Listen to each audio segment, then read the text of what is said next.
Find a comfortable place to settle in, perhaps under a warm blanket or by a window where the light is dim. The world outside can be loud, but here, we let the shadows tell their stories at a slower pace. Whether you are closing your eyes for the night, focusing on your work, or simply passing the time, you are in good company.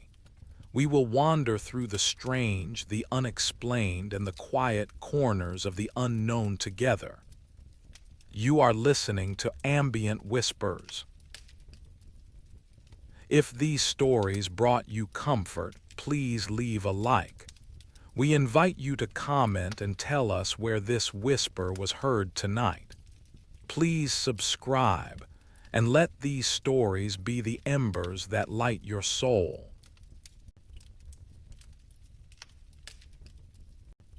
Chapter 1. The Silence of the Basin. The high desert of northeastern Utah has a way of swallowing sound. When you stand on the dirt tracks of the property known as Skinwalker Ranch, the first thing you notice is not what you see, but what you do not hear. There are no birds singing in the brush. The wind does not whistle through the cottonwood trees. It seems to lean against them, heavy and tired. The air feels thick, like it is holding its breath, waiting for something to happen that it has seen 1,000 times before. Our team arrived in the late afternoon when the sun was beginning to dip behind the jagged silhouette of the sandstone mesa that looms over the northern edge of the property. The mesa is a massive, silent witness, its red rocks glowing like cooling embers in the twilight. It feels as though it is watching. For decades, the people who lived here spoke of things that did not belong. They spoke of shadows that walked like men, of lights that dived into the solid earth, and of a persistent sense that the veil between what we know and what we fear is thinner here than anywhere else on earth. We were not here for ghost stories, however. We were here as part of the National Institute for Discovery Science, a group of researchers, physicists, and former intelligence officers tasked with bringing the cold, hard light of science to the darkness of the ranch. We brought cameras that could see in the dark, sensors that could feel the pulse of the earth, and a desperate need to find a logical explanation for the impossible.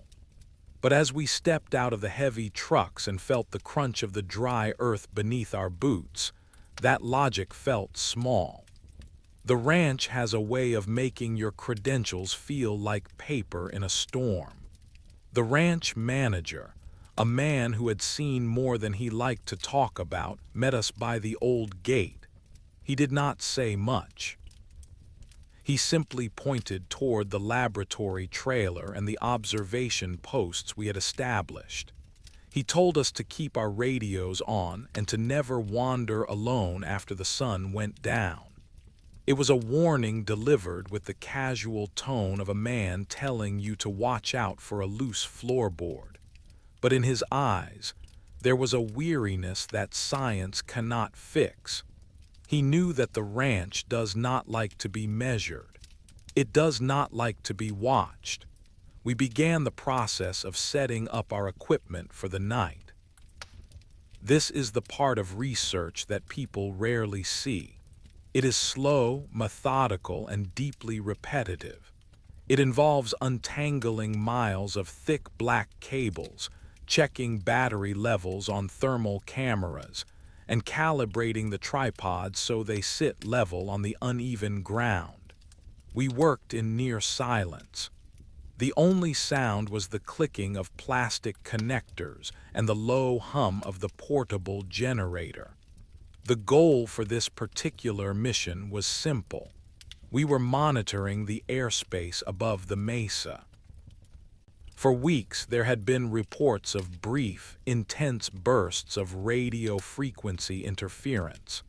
Something was triggering our sensors, but by the time we turned our eyes to the sky, there was nothing but the stars. We wanted to catch the intruder. We wanted to see the face of the phenomenon. As the light faded from orange to a deep, bruised purple, I found myself looking up at the mesa. It is a strange geological formation. It rises abruptly from the floor of the basin, its walls scarred by erosion and ancient rock slides. There are caves up there, dark hollows that look like empty eyes. The local tribes avoided this place for centuries. They called it the path of the Skinwalker. They believed that to even look upon this land was to invite a curse into your life. I checked my watch. It was 6:45 in the evening. The temperature was dropping fast, the heat of the day radiating away into the clear sky. I pulled my jacket tighter. We had set up a high-speed camera on a tracking mount, a piece of technology capable of filming thousands of frames per second. If something moved up there, something too fast for the human eye to track, this camera would see it. It was our best hope for a breakthrough. One of my colleagues, a quiet man named Thomas, sat in the glow of the monitor inside the trailer. He was watching the infrared feeds. On his screen, the world was rendered in shades of gray and ghostly white. The cattle in the distant pasture were bright white blobs, their body heat standing out against the cooling ground. The mesa was a dark, jagged wall. "Everything is quiet," Thomas said, his voice barely a whisper. "Too quiet. Even the coyotes are silent tonight." He was right. Usually, as night falls, the basin rings with the yips and howls of the desert predators. But tonight there was nothing. It was as if the entire ecosystem had decided to hide. We sat in that silence for a long time, the minutes stretching into an hour, then two. We drank lukewarm coffee from thermoses and watched the screens. The feeling of being watched intensified as the moon rose. It was a pale sliver of a moon, providing just enough light to cast long, distorted shadows across the dirt. I walked out to the camera array to check the lens for dust. The air felt cold against my face, but there was a strange static charge in it. The hair on my arms stood up. It was the feeling you get right before a massive lightning strike, that sense of tension in the atmosphere as if the molecules are being pulled tight. I looked toward the western edge of the mesa. For a split second, I thought I saw a flicker. It was not a light exactly. It was more like a ripple in the air, a momentary distortion of the stars behind it. I rubbed my eyes, blaming the long hours and the dim light. But then the radio on my belt crackled to life. "Do you see that?" Thomas asked. His voice was no longer calm. It was tight with a sudden, sharp focus. "I see a distortion," I replied, speaking softly into the microphone. "Western ridge, about 200 feet above the rim." "The sensors are spiking," Thomas said. "I am getting a massive burst of microwave radiation. It is off the charts. Stay where you are. Do not move toward it." I stayed still. I watched the spot where the air had rippled, and then it appeared. It did not fly into view. It did not climb from behind the rocks. It simply was. One moment there was nothing but the dark sky and the cold stars. The next there was an object. It was oblong, shaped like a smooth white pill.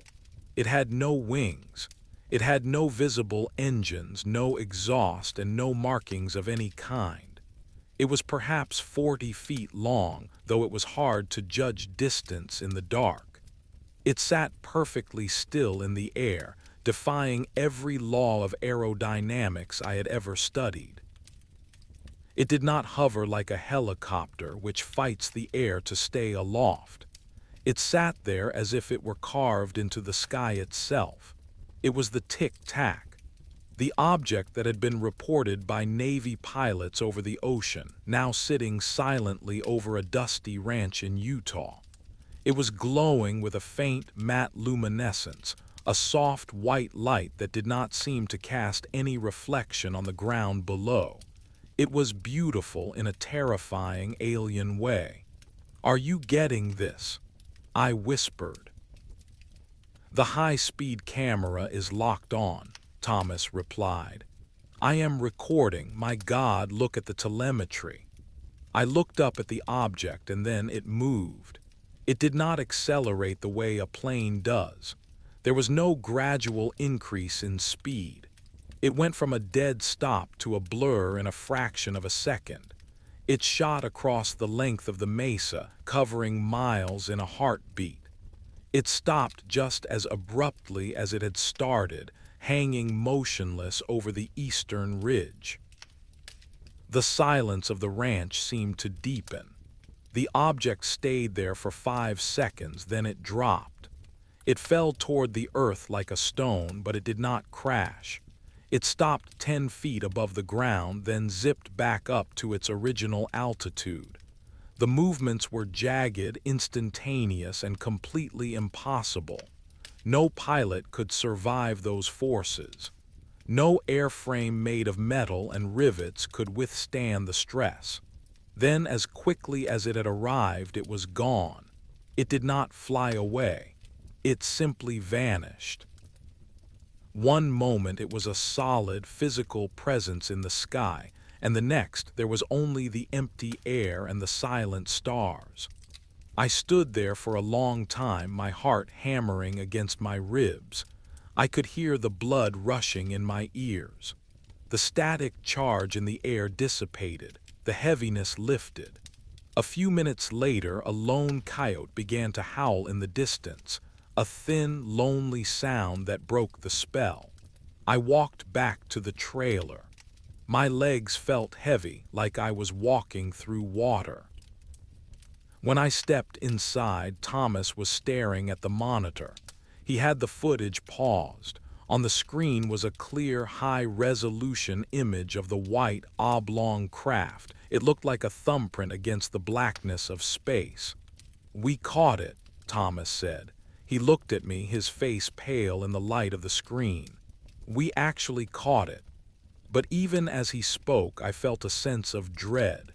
We had the data, we had the proof, but I knew deep down that the ranch had let us see it. It had allowed us to capture those frames, and I wondered what the cost of that knowledge would be. The ranch never gives anything away for free. As we began the long process of backing up the data, I looked out the small window of the trailer. The mesa was dark again, a silent shadow against the sky. It felt like the land was settling back into its long, patient sleep. But I knew that somewhere out there in the dimensions we cannot see, the Watcher was still watching. Chapter 2. The Ghost in the Machine. The morning after the sighting felt different. The sun rose over the basin, painting the landscape in harsh, unforgiving yellows and browns, but the warmth did share no comfort. In the laboratory trailer, the air was stale, smelling of ozone and burnt coffee. We had spent the entire night running the first layer of analysis on the footage. Thomas sat hunched over the main console, his eyes red-rimmed from lack of sleep. He had played the clip of the Tic Tac moving across the mesa over 500 times. He played it in slow motion, frame by frame, and then backwards. He was looking for a flaw, a glitch in the sensor, some mundane explanation that would allow us to go back to our normal lives. But the data was stubborn. It was far too real. "Look at the edges of the object," Thomas said, pointing a trembling finger at the screen. "There is no heat signature." Usually, a craft moving at these speeds would generate massive friction with the atmosphere. It should be glowing like a fireball on the thermal camera. But look, he toggled the view to the infrared spectrum. The object was a cool, solid gray. It was actually colder than the surrounding air. It was as if it were insulated from the physical world, moving through the atmosphere without touching it. It did not displace the air. It seemed to slide through a different layer of reality entirely. We began to calculate the velocities. I took a seat at the secondary desk, pulling up the GPS coordinates of the ranch and the timestamps from the camera. I felt a sense of clinical detachment, a protective layer of mathematics to shield me from the sheer impossibility of what we had witnessed. The distance between the western ridge and the eastern observation point is exactly 3.2 miles, I said, my voice sounding hollow in the small space. The object covered that distance in 0.08 seconds. Thomas did a quick mental calculation, then his face went even paler. That is over 140,000 miles per hour, within the atmosphere without a sonic boom. We sat in silence for a minute, letting that number hang in the air. 140,000 miles per hour. For context, the fastest manned aircraft ever built, the Blackbird, could barely reach 3,000 miles per hour. This object was moving nearly 50 times faster, and it was doing so without the explosive roar of a breaking sound barrier. "There is no inertia," Thomas whispered. "When it stops instantly. There is no deceleration phase. If there were a human inside that thing, they would be turned into a liquid the moment it moved. The G-forces would be in the thousands. We were looking at physics that did not exist in any textbook. This was not a secret government project. No nation on Earth had materials that could survive those stresses, let alone a propulsion system that could generate that kind of instantaneous thrust. This was something else. It was a technology that viewed gravity and inertia as mere suggestions, rather than laws. As we continued the analysis, the ranch seemed to react to our discovery. The electronic equipment in the trailer began to malfunction in small, irritating ways. The monitors flickered. The digital clocks began to lose time, drifting by several minutes every hour. My cell phone, which was sitting on the desk, suddenly turned itself on and began to scroll through my contacts at a frantic speed, as if an invisible finger were swiping the screen. I picked it up and tried to turn it off, but the buttons were unresponsive. I eventually had to pull the battery out. I looked at Thomas. He was experiencing the same thing with his tablet. "The ranch is waking up," he said. We decided to take a break and step outside. The fresh air was cool, but the stillness of the previous night had been replaced by a strange, vibrating energy. You could feel it in your teeth, a low-frequency hum that seemed to come from the ground itself. We walked toward the area where the object had dropped to its lowest point, near a cluster of old, gnarled trees. The ground there was dry and cracked, typical for the basin. But as we got closer, we noticed a circle of flattened grass. It was not burned, and the blades were not broken. They were simply pressed down, as if a great weight had rested upon them for a few seconds. I knelt down and touched the grass. It felt cold, unnaturally cold. Despite the morning sun beating down on the field, the vegetation within the circle felt like it had been pulled from a freezer. I pulled out a portable radiation detector. The needle remained steady in the green zone, but the frequency counter was jumping wildly. It was detecting high-frequency bursts in the gigahertz range, pulses of energy that lasted only a millisecond. "It is a signature," I said. "Whatever that craft is, it leaves a footprint of electromagnetic noise." As I stood up, I saw something moving in the corner of my eye. I turned quickly, expecting to see a coyote or perhaps another member of the team. But there was nothing there. Only the long shadows of the trees and the shimmering heat of the desert. Yet the feeling of being watched was overwhelming. It was a heavy, judgmental gaze that felt like it was originating from the mesa itself. We spent the rest of the day documenting the landing site. We took soil samples, measured the magnetic field, and photographed the flattened grass from every angle. We were trying to be good scientists, but the deeper we went, the more we felt like we were playing a game we didn't understand the rules to. Back in the trailer that evening, we received a call from the head office. They had seen the preliminary data we uploaded to the secure server. Their instructions were clear. Keep filming, do not engage, and keep the findings strictly confidential. They were sending a specialized team of analysts to help us process the high-speed footage. But the ranch had other plans. That night, as we sat in the trailer, the power suddenly died. Not just the generator, but every battery-powered device we had. The flashlights, the laptops, the backup UPS systems, everything went dark at once. The silence that followed was absolute. It was the kind of silence that feels physical, like a blanket being held over your head. We sat in the pitch blackness, listening to our own breathing.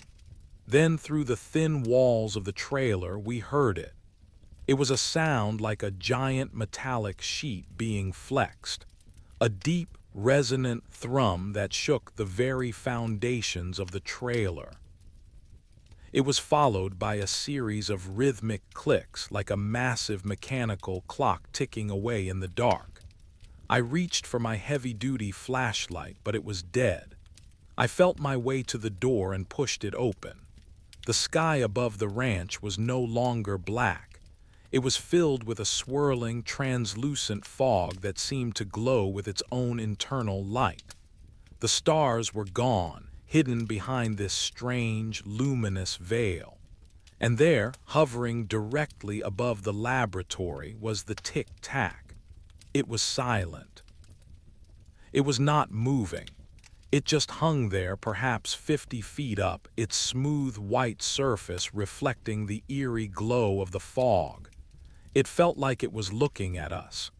It felt like it was acknowledging our presence, acknowledging our cameras and our sensors.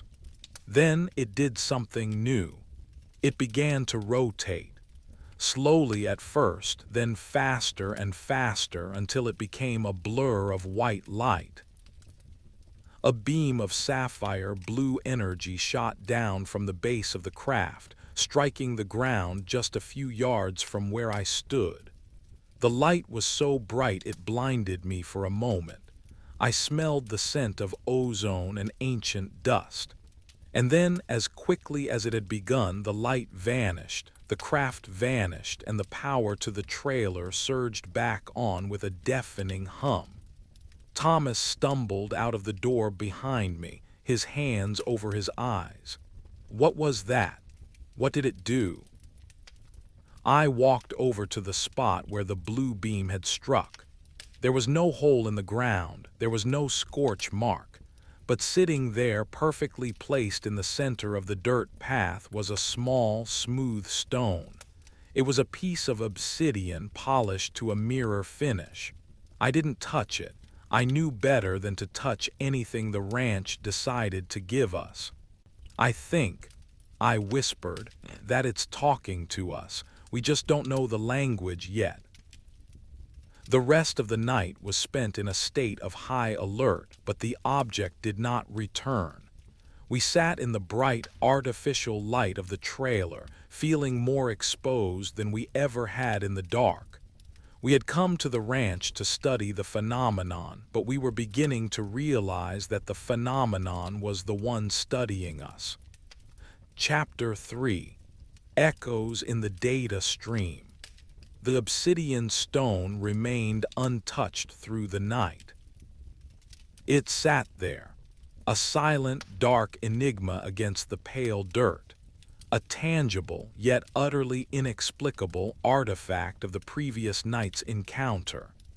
We knew that directly handling anomalous objects could introduce contamination or, worse, unforeseen risks.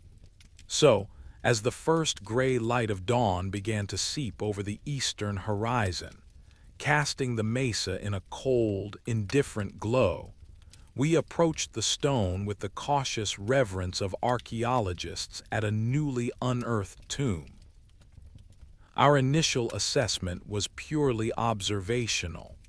We used a long-handled gripper to carefully place the stone into a sterile evidence bag.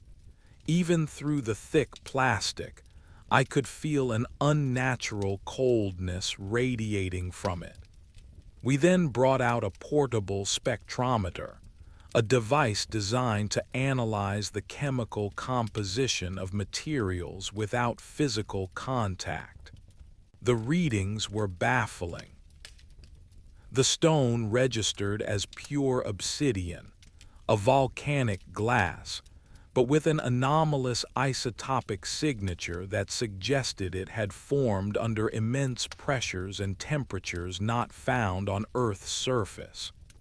Furthermore, there was a faint, almost imperceptible shimmer of something else embedded within its structure, a crystalline lattice that defied known geology. Thomas, who had taken on the role of primary data analyst for the Tic Tac footage, was more concerned with the subtle anomalies now manifesting in our electronic systems. The power surge from the previous night had not merely restored power. It seemed to have left a residue, a faint echo in the ranch's digital bloodstream. Our secure network, designed to be impervious to external intrusion, was now showing faint, intermittent packets of unknown data. They were not malicious in nature, not an attack, but rather like faint whispers, ghost signals attempting to coexist within our robust firewalls. It is like a highly complex watermark, Thomas explained, gesturing at the console. These data packets are incredibly small, almost subliminal. They contain no discernible information, no language, no images. Just pure mathematical noise, yet organized in a fractal pattern that is inherently complex.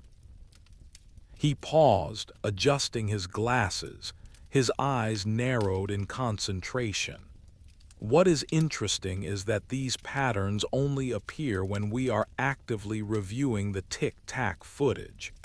It is as if the act of observing it, of dissecting its flight, is drawing out this response from whatever left that stone, or perhaps from the craft itself. We spent the better part of the morning in a deep dive into these data streams, trying to decipher their meaning. We ran them through cryptographic algorithms, reverse-engineered them for hidden messages, and even attempted to translate them into musical frequencies. The results were always the same: complex, elegant, and utterly meaningless to human comprehension. It was like listening to the wind sing in a foreign tongue, beautiful but without a dictionary. Meanwhile, the ranch itself seemed to be holding its breath. The usual low-level anomalies, the strange animal mutilations, the faint, disembodied voices, the bizarre light phenomena had all ceased. It was as if the singular, overwhelming presence of the Tic Tac had momentarily silenced the chorus of other strange occurrences. The silence was almost heavier than the activity. It felt like a predator waiting. As the afternoon sun beat down, turning the metal of the trailer into an oven, we received an update from the main NIDSci office. The specialized team of analysts was en route, their arrival slated for later that evening. With them, they were bringing advanced spectral analyzers and a secure mobile laboratory designed to handle highly anomalous materials. This was a direct response to our finding of the obsidian stone and the unprecedented, unequivocal footage of the Tic Tac. Our single clip had elevated the ranch from a regional curiosity to a national security concern. I took the opportunity to walk the perimeter of our primary observation zone. The air was dry and the dust rose in small clouds with each step. I walked past the cattle pastures. The ranch had always been home to livestock, but for generations these animals had suffered strange fates. They would vanish, only to reappear dismembered or with surgical incisions that baffled veterinarians. Today, however, the cattle seemed placid, almost unnervingly so. They stood in the shade of the few mesquite trees, staring out at the open field with dull, bovine eyes. They were silent. No lowing, no chewing, just quiet, watchful sentinels. As I walked, I began to notice a peculiar phenomenon. The electromagnetic field around me was fluctuating wildly. My compass, usually a reliable guide, spun erratically, pointing in random directions before settling on magnetic north for a second, then spinning again.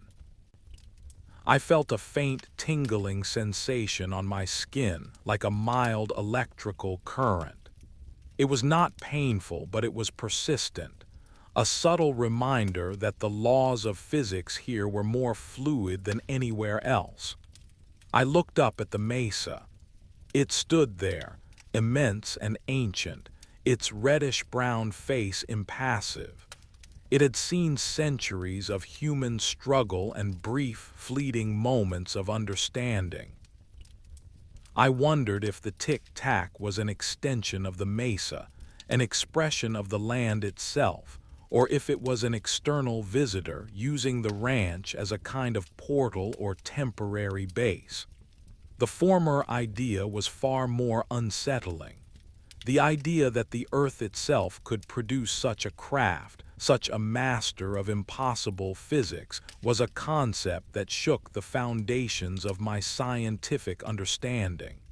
Suddenly, my radio crackled. It was Thomas. His voice was urgent, strained. "Get back to the trailer now. We have another spike, north side.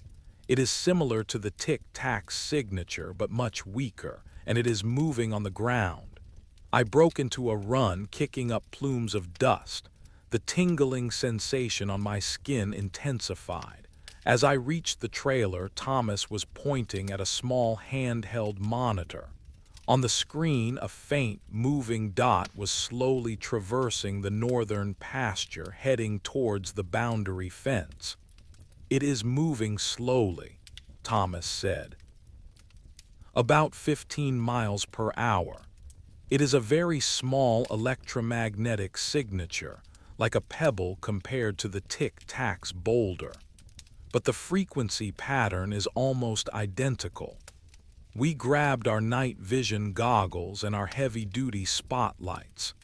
It was still daylight, but the high desert light can be deceptive, and the low-level electromagnetic interference was beginning to affect our vision, causing the air to shimmer and distort. We wanted to see what was generating this smaller, yet familiar signal. As we moved through the tall, dry grass, the feeling of being watched intensified to an almost unbearable degree. It felt like a physical pressure on my skull, a weight behind my eyes. I could hear my own breathing, loud and ragged in the strange quiet of the ranch. The cattle in the distance had lifted their heads. They were all staring in the same direction, toward the northern fence line. Then we saw it. It was not the Tic Tac. It was something far stranger, far more insidious. Crawling along the top of the barbed wire fence, moving with a fluid, almost liquid grace, was a creature that defied description. It was perhaps 4 feet long, slender and serpentine, but it had no visible head or tail. Its body seemed to be composed of countless segmented metallic scales, each one reflecting the fading sunlight in a dull, coppery glow. It moved with a smooth, undulating motion, as if it were swimming through the air instead of crawling on the fence. It pulsed with a faint, internal light, a subtle, almost bioluminescent glow that matched the electromagnetic signature on Thomas's device. As it moved, the barbed wire itself seemed to stretch and contort, bending around the creature as if made of soft rubber. It passed through the sharp barbs without being torn, without snagging. It simply flowed, an impossible mechanical snake. I raised my camera, trying to get a clear shot, but the creature seemed to sense our presence. It stopped, its segmented body coiling slightly on the wire. Then, with a sudden, silent burst of speed, it slipped over the top of the fence and vanished into the dense underbrush on the other side. It did not jump or fly. It simply dissolved into the shadows, leaving no trace behind. We stood there for a long moment, staring at the empty fence line. The cattle had gone back to their placid staring. The silence of the ranch returned, but it felt heavier now, more menacing. "What was that?" Thomas whispered, his voice trembling slightly. "I don't know," I replied, "but the data signature matches the Tic Tacs. It's a localized, smaller version of the same energy field." We had come to the ranch looking for explanations for a craft that moved with impossible speed. We had found the craft, and now the craft was revealing its companions, its extensions. The ranch was not merely a location for these phenomena. It was a stage. And we, the scientists, were merely actors in a play whose script was being written by forces we could barely comprehend. As the sun finally dipped below the horizon, casting the entire basin in deep, impenetrable shadow, the convoy carrying the specialized analysis team arrived. Their powerful headlights cut through the gathering gloom, momentarily dispelling the shadows. But as they disembarked, their faces eager and optimistic, I felt a grim sense of foreboding. They were coming to study the ghost in the machine. But the machine, it seemed, was far more alive and far more aware than any of us had dared to imagine. Chapter 4. The Silent Watchers. The arrival of the advanced analytical team brought a new level of precision and equipment to Skinwalker Ranch, but it also brought a palpable tension. Dr. Eleanor Vance, a physicist with a stern gaze and a reputation for cold, unyielding logic, led the new contingent. She was accompanied by 2 senior technicians, both quiet individuals who moved with the efficient, almost robotic grace of people accustomed to handling high-stakes, classified operations. Their mobile laboratory, a purpose-built armored truck, hummed with the quiet power of its onboard diagnostic systems. Dr. Vance's first order of business was to review the Tic Tac footage. She watched it with an almost unsettling calm, her expression betraying no surprise or disbelief. Her eyes simply tracked the impossible movements, absorbing the data with an intellectual hunger. When the clip ended, she turned to us, her voice crisp and measured. "This is unprecedented," she stated, "not merely for its velocity, but for the complete lack of any discernible propulsion signature, and its apparent indifference to atmospheric drag. The energetic readings you captured are also highly unusual. A coherent electromagnetic field fluctuating at frequencies we typically associate with high-energy particle accelerators, not flight." She then turned her attention to the obsidian stone. We had placed it in a shielded container within our trailer, waiting for their specialized equipment. Dr. Vance meticulously supervised its transfer to their mobile lab, where it was immediately subjected to a battery of tests far more sophisticated than anything we possessed. Their instruments hummed and clicked, projecting holographic readouts of the stone's internal structure. "The isotopic ratios are indeed anomalous," Dr. Vance confirmed after several hours of analysis. "This material did not form on Earth, or if it did so under conditions completely unknown to terrestrial geology. Furthermore, there are trace elements, metalloids, embedded within its crystalline matrix that do not appear on any periodic table we recognize. It is almost as if it were engineered at an atomic level." But what truly captivated Dr. Vance and sent a shiver down my spine was when she connected her own highly sensitive sensor array to the obsidian stone. The device, which resembled a complex array of fine gold wires and crystal nodes, began to emit a soft, pulsing light. On a monitor, a complex three-dimensional energy field materialized around the stone. It was not static. It was alive, radiating faint, rhythmic pulses of electromagnetic energy. And the patterns of these pulses were eerily similar to the fractal data streams Thomas had detected in our systems. "It is emitting a signal," Dr. Vance whispered, her voice losing some of its usual scientific detachment. "A complex, non-random signal. It is not just an object, it is a broadcast." While Dr. Vance's team delved deeper into the stone, we shared our encounter with the metallic, serpentine creature on the fence line. Her expression remained impassive, but I saw a flicker of something in her eyes, a recognition of a pattern, perhaps, or a confirmation of a long-held hypothesis. "We have received similar, albeit unconfirmed, reports from other anomaly zones," she revealed.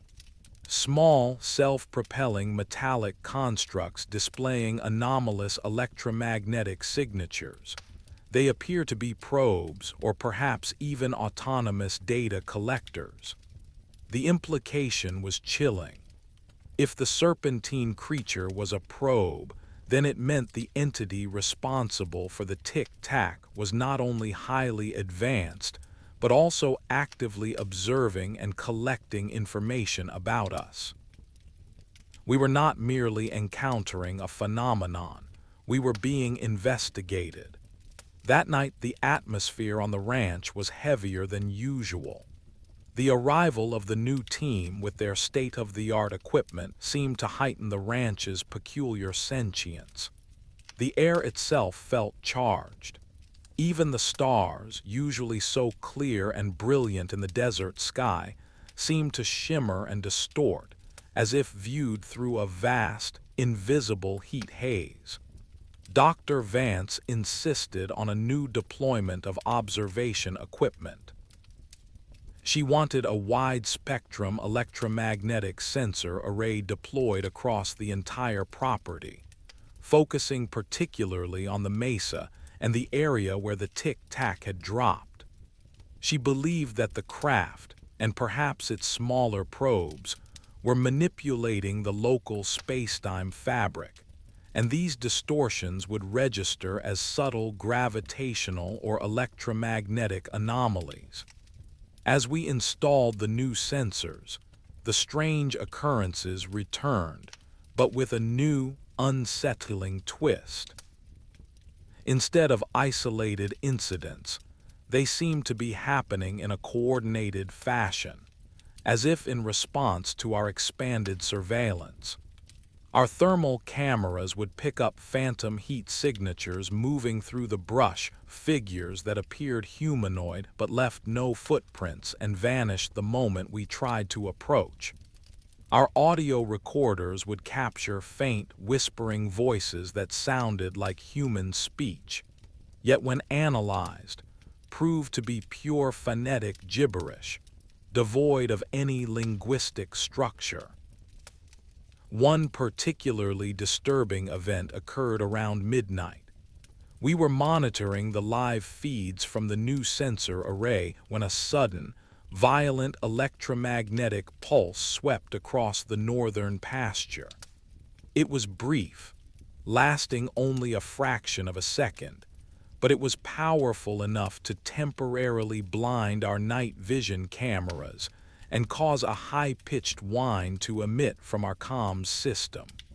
When the systems recovered, the field was clear.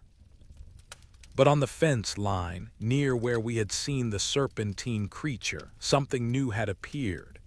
It was a cluster of small, iridescent spheres, perhaps the size of marbles, floating silently just above the barbed wire.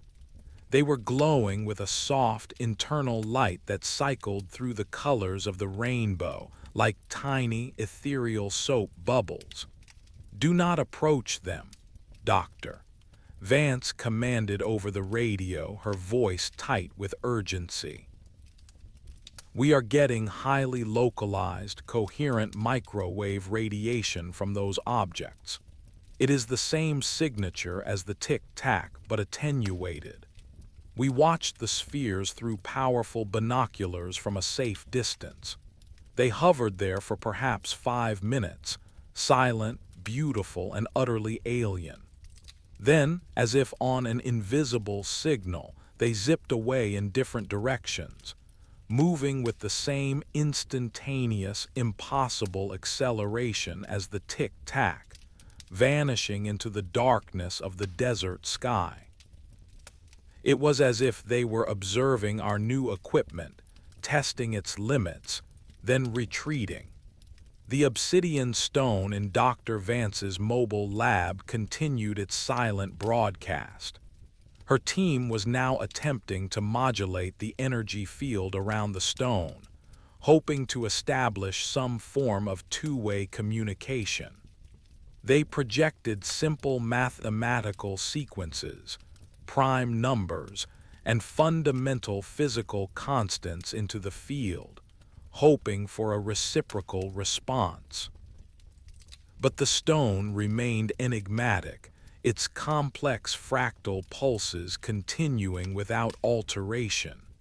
It was either ignoring us, or we simply had not found the right language. I began to feel a profound sense of futility. We were throwing all our scientific knowledge, all our technological prowess, at a phenomenon that seemed to operate on an entirely different set of rules. The ranch felt less like a puzzle to be solved and more like a vast, sentient entity, observing our every move with an ancient, inscrutable intelligence. As the second night of Dr. Vance's tenure drew to a close, a subtle shift occurred. The previously silent cattle began to stir. Their lowing, usually a comforting sound, now had a frantic, almost mournful quality. Their eyes, wide and fearful, were all fixated on the mesa. Then we saw them. Figures, humanoid in shape, moving silently along the rim of the mesa. They were tall and slender, their forms distorted by the shimmering electromagnetic fields they seemed to generate around themselves. They did not walk like men. They glided, their feet never quite touching the ground. They were silhouetted against the nascent glow of the pre-dawn sky, appearing as dark, watchful sentinels. "Thermal cameras are showing nothing," Thomas whispered, his voice hushed with awe and fear. "They are not emitting heat. They are perfectly cold." Dr. Vance, who had been focused on the obsidian stone, looked up at the main monitor, where the high-powered optical cameras were now zoomed in on the figures. Her scientific detachment seemed to crack, replaced by a look of profound, almost religious wonder. "They are observing us," she murmured, more to herself than to us. "They have been watching us the entire time." The figures stood there for a long time, perhaps 20 minutes, simply observing our trailer, our equipment, and us. They did not move, did not gesture. They simply existed, silent and ominous on the precipice of the ancient mesa.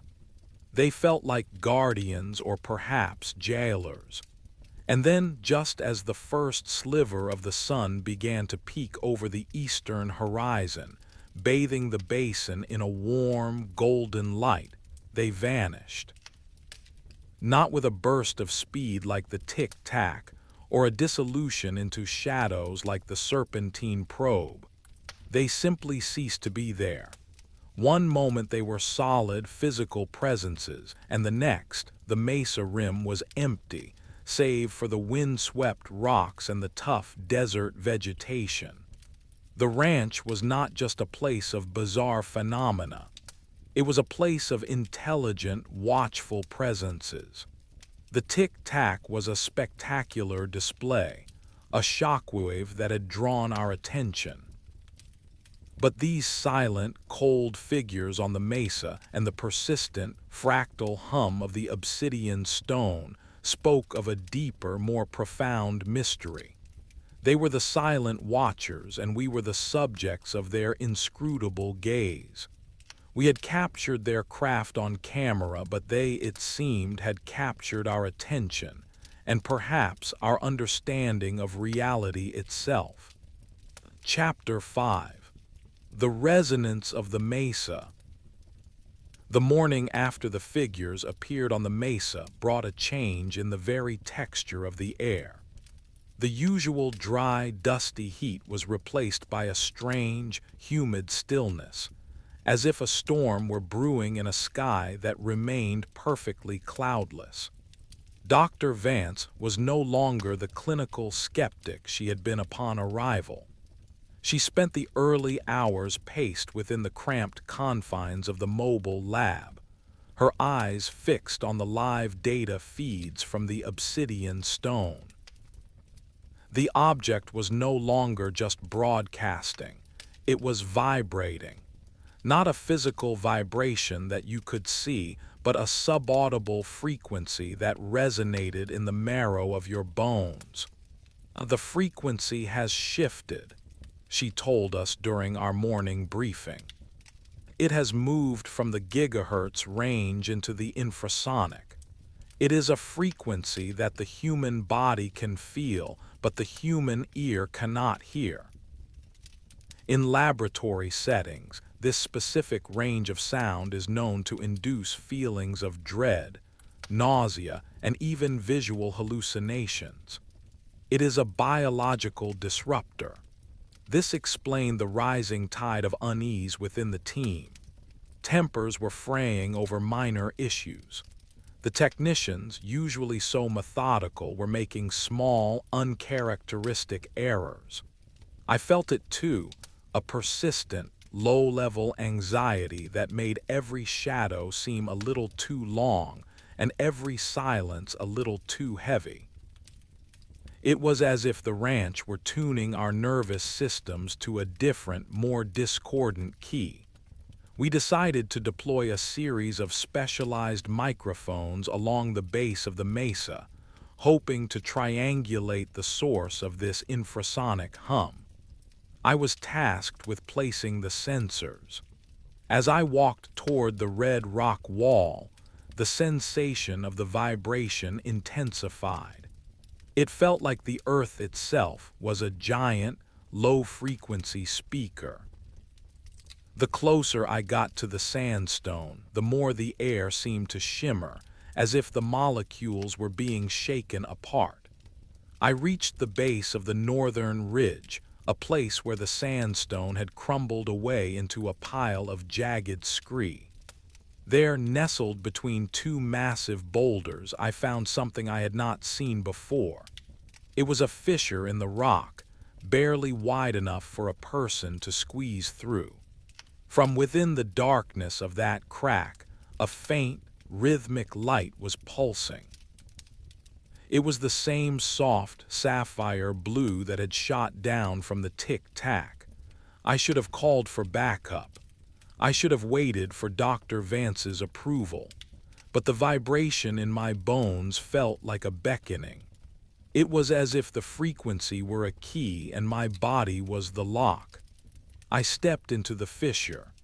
The air inside was cool and smelled of damp earth and something metallic, like the scent of a copper penny. The light was coming from deeper within the rock, pulsing at a slow, steady rate, perhaps 60 beats per minute, like a resting heart. I moved carefully, my flashlight cutting through the absolute darkness. The walls of the fissure were not rough and eroded like the outside of the mesa. They were smooth, almost polished, as if they had been cut by a high-intensity laser. After about 20 feet, the fissure opened into a small, circular chamber.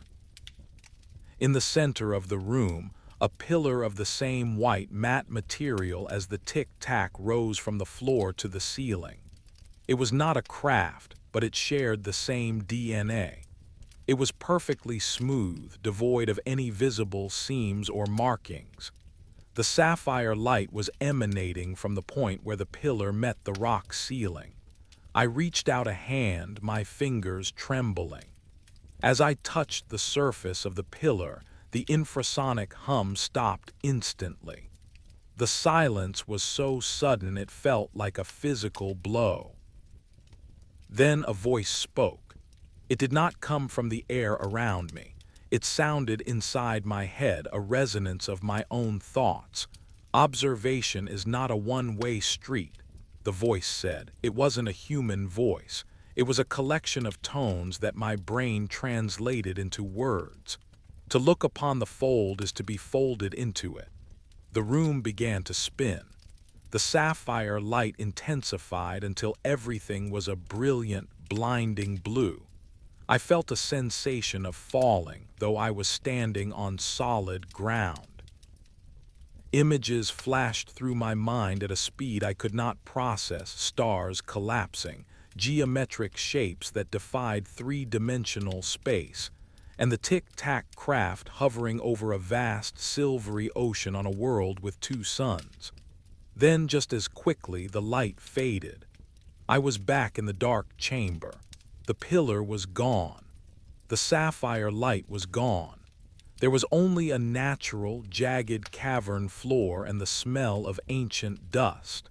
I stumbled back out of the fissure, my heart racing, my vision blurred. When I reached the trailer, Thomas and Dr. Vance were standing outside, looking toward the mesa with expressions of pure shock.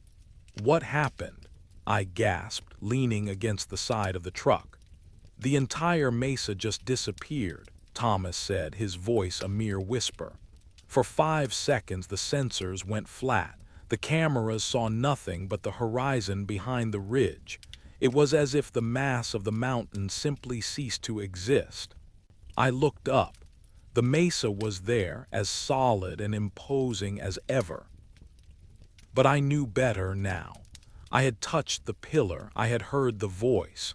The mesa was not just a mountain, it was a cloak, a massive geological camouflage for something that existed just behind the curtain of our reality.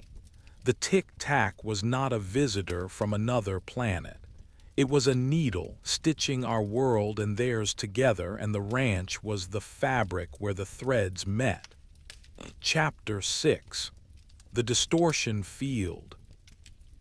The temporary disappearance of the mesa sent Dr. Vance into a state of intense, almost feverish activity. She no longer spoke of anomalies, she spoke of phased reality and dimensional bleed-through. The data from the obsidian stone had become a torrent of complex information that her computers were struggling to process. The stone was now glowing with a steady, soft light, and the air in the mobile lab had become so heavily charged with static that sparks would jump from the fingertips of anyone who touched a metal surface. "We are witnessing a structural failure of the local space-time," she explained, her eyes wide with a mixture of fear and scientific triumph. "Whatever that craft is, the Tic Tac, it acts as a stabilizing anchor. When it moved at those impossible speeds, it wasn't flying. It was warping the geometry of the basin to move itself through a shortcut. And now the ranch is struggling to settle back into its original form. This instability began to manifest in increasingly physical and terrifying ways. The cozy, spooky atmosphere of the ranch had shifted into something far more volatile. We began to experience time slips. I would be walking toward the cattle gate, and in the blink of an eye I would find myself standing back at the trailer door 20 minutes earlier in the day. The sun would jump across the sky. The shadows would stretch and retract with a mind of their own. One afternoon, while Thomas was calibrating a thermal camera, he stopped and stared at his own hands. In the light of the sun, his fingers appeared to be translucent. We could see the faint outline of his bones, and through them, the grass on the ground below. It lasted for only a minute, but the psychological toll was mounting. We were becoming unmoored from our own physical reality. The Tic Tac returned that evening. It did not appear over the mesa this time. It appeared directly over our base camp. It descended from the clouds with a slow, deliberate grace, coming to a halt just 30 feet above the mobile lab. The sheer presence of the craft was overwhelming. Up close, the white surface was not just matte. It was vibrating with a high-frequency shimmer that made it difficult to look at directly. There was no sound, no hum of an engine, no rush of air, just a heavy, pressurized silence that made your ears pop. Dr. Vance walked out of the lab, her head tilted back, staring up at the belly of the craft.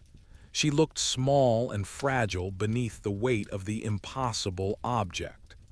"It is responding to the stone," she whispered. As if in confirmation, the obsidian stone inside the lab began to pulse in perfect synchronization with the shimmer of the craft. A column of light, neither white nor blue, but a color that the human eye struggled to categorize, descended from the Tic Tac, enveloping the mobile lab. Inside the lab, the technicians screamed, not out of pain, but out of the sheer sensory overload of the event. Every monitor in the truck exploded into a kaleidoscope of colors. The data being recorded was no longer numbers or graphs. It was a stream of alien symbols that flowed like liquid across the screens. I watched from the safety of the main trailer, my hand gripped tightly around the doorframe. The air around the Tic Tac was distorting, bending the light around it like a lens. The craft began to expand and contract as if it were breathing. It wasn't a machine. It was a multi-dimensional organ, a piece of a larger entity that we could only perceive in 3 dimensions. Then the craft began to move. It didn't fly away. It began to slide through the air, but as it did, it dragged the local environment with it. The trees near the lab began to stretch toward the craft, their branches elongating like taffy. The ground itself seemed to ripple like the surface of a pond. Suddenly, a second craft appeared. It was identical to the first, but it was moving in the opposite direction. The 2 Tic Tacs passed through each other without colliding, their forms merging and then separating like 2 drops of mercury. The energy released by this interaction was immense. A shockwave of pure electromagnetic force knocked us all to the ground. When I managed to stand up, the crafts were gone. The column of light had vanished. But the mobile lab was different. The heavy steel exterior was now covered in a fine, crystalline frost, even though the temperature was nearly 80 degrees. And Dr. Vance was standing perfectly still, her eyes fixed on the empty sky. "They aren't from elsewhere," she said, her voice devoid of emotion. "They are from here. They have always been here. We are the ones who are just passing through."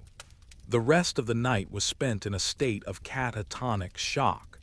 The specialized team began to pack their equipment, their faces haunted. The bravado of science had been stripped away, leaving only the raw, naked fear of the unknown. We had seen the Tic Tac move, we had measured its speed, and we had even touched a part of its world. But in doing so, we had realized that our world was much smaller and much more fragile than we had ever imagined. As the sun rose on the 3rd day since the arrival of the advanced team, the ranch was quiet once more. The mesa stood in its place, the cattle grazed in the fields, and the dust settled on the dirt tracks. But we knew that the silence was just a mask. Behind the red rocks and the desert brush, the watchers were still there, moving in the folds of a reality we were only beginning to glimpse. The obsidian stone was now inert. It had turned back into a simple piece of black glass, its broadcast ended, its purpose served. We loaded it into a lead-lined case, but it felt like carrying a spent shell casing. The explosion had already happened. The ripples were still spreading. As the convoy of trucks prepared to leave the ranch, I looked back at the mesa one last time. For a brief second, I thought I saw a flicker of white light along the rim, a small, oblong shape hanging in the air, perfectly still, watching us go. I didn't point it out to the others. Some things are better left in the silence of the basin. Chapter 7. The Weight of the Invisible. The departure of the advanced analytical team did not bring the sense of relief I had expected. Instead, the ranch felt emptier, yet somehow more crowded with the residue of what we had witnessed. Dr. Vance and her team had taken the physical sensors, the armored trucks, and the lead-lined cases, but they could not take the heavy, static-charged atmosphere that now seemed permanently grafted to the soil of the basin. The silence that returned was not the peaceful silence of nature. It was the silence of a house that has just been vacated by a presence that never truly left. Thomas and I were left behind to maintain the basic observation posts. We were the skeleton crew, the ones meant to keep the lights on and the low-level cameras rolling while the higher-ups in Washington and at the NIDSci headquarters pored over the terabytes of impossible data. We spent our days in a sort of daze. The sun would rise, baking the red sandstone of the mesa until the air shimmered with heat, and we would perform our chores with the mechanical efficiency of ghosts. We checked battery levels, we swapped out hard drives, and we avoided looking too long at the northern ridge. It was during these long, hot afternoons that I began to notice the subtle changes in the landscape. The ranch was no longer a static piece of geography. It was as if the visit from the Tic Tac and the subsequent reality distortion had softened the edges of our world.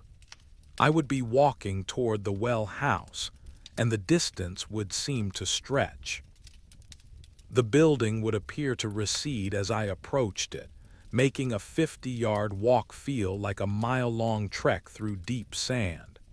When I finally reached the door, the wood would feel wrong, too soft, or perhaps too vibrant, as if the molecules were vibrating at a frequency just beyond my ability to sense. Thomas was experiencing his own version of this unraveling. He stopped talking about physics. He stopped trying to calculate velocities or microwave frequencies. Instead, he became obsessed with the cattle. He would sit for hours on the porch of the laboratory trailer, watching the small herd graze near the fence line. "They see it all the time," he whispered one evening, his eyes never leaving the cows. "They don't have the burden of logic to protect them. They just see the world as it is. Look at their ears. They aren't listening to the wind. They are listening to the ground." I looked. The cattle were all standing with their heads cocked to one side, their ears twitching in a synchronized rhythm. There was no sound that I could hear, save for the distant hum of the generator, but the animals were clearly tracking something moving beneath the surface of the earth. As the sun dipped below the horizon, casting the ranch into that long, purple twilight that always felt like a prelude to a haunting, I decided to conduct a manual sweep of the southern pasture. This was the area furthest from the mesa, a place that had traditionally been quieter than the rest of the property. I took a handheld thermal imager and a notebook. I wanted to see if the leakage from the mesa was spreading. The walk was grueling. The air felt thick like walking through water. Every breath was a conscious effort. As I moved further away from the trailers, the feeling of being watched returned, but it was different now. It didn't feel like a single pair of eyes on the ridge. It felt like the air itself was 1,000 tiny eyes, each one observing a different cell of my body. I turned on the thermal imager. The screen flared with a sudden, brilliant white light. I pulled it away from my eyes, thinking the sensor had malfunctioned. But when I looked back, the screen showed a landscape that was entirely inverted. The cold ground was showing up as white-hot, while the trees and the fence posts were blacker than the void. And in the middle of the field, standing perfectly still, was a shape. It was shaped like a man, but it was nearly 8 feet tall. It had no heat signature at all. It was a hole in the thermal world, a perfect black silhouette against the glowing ground. I lowered the imager and looked with my naked eyes. There was nothing there, just the empty field and the darkening sky. I raised the imager again. The figure was still there, but now it was closer. I didn't run. My legs wouldn't have obeyed me if I tried. I stood there, watching this shadow through the lens of a machine that saw the world through heat. The figure didn't walk, it simply existed in new locations. One frame it was 50 yards away, the next it was 20, then 10.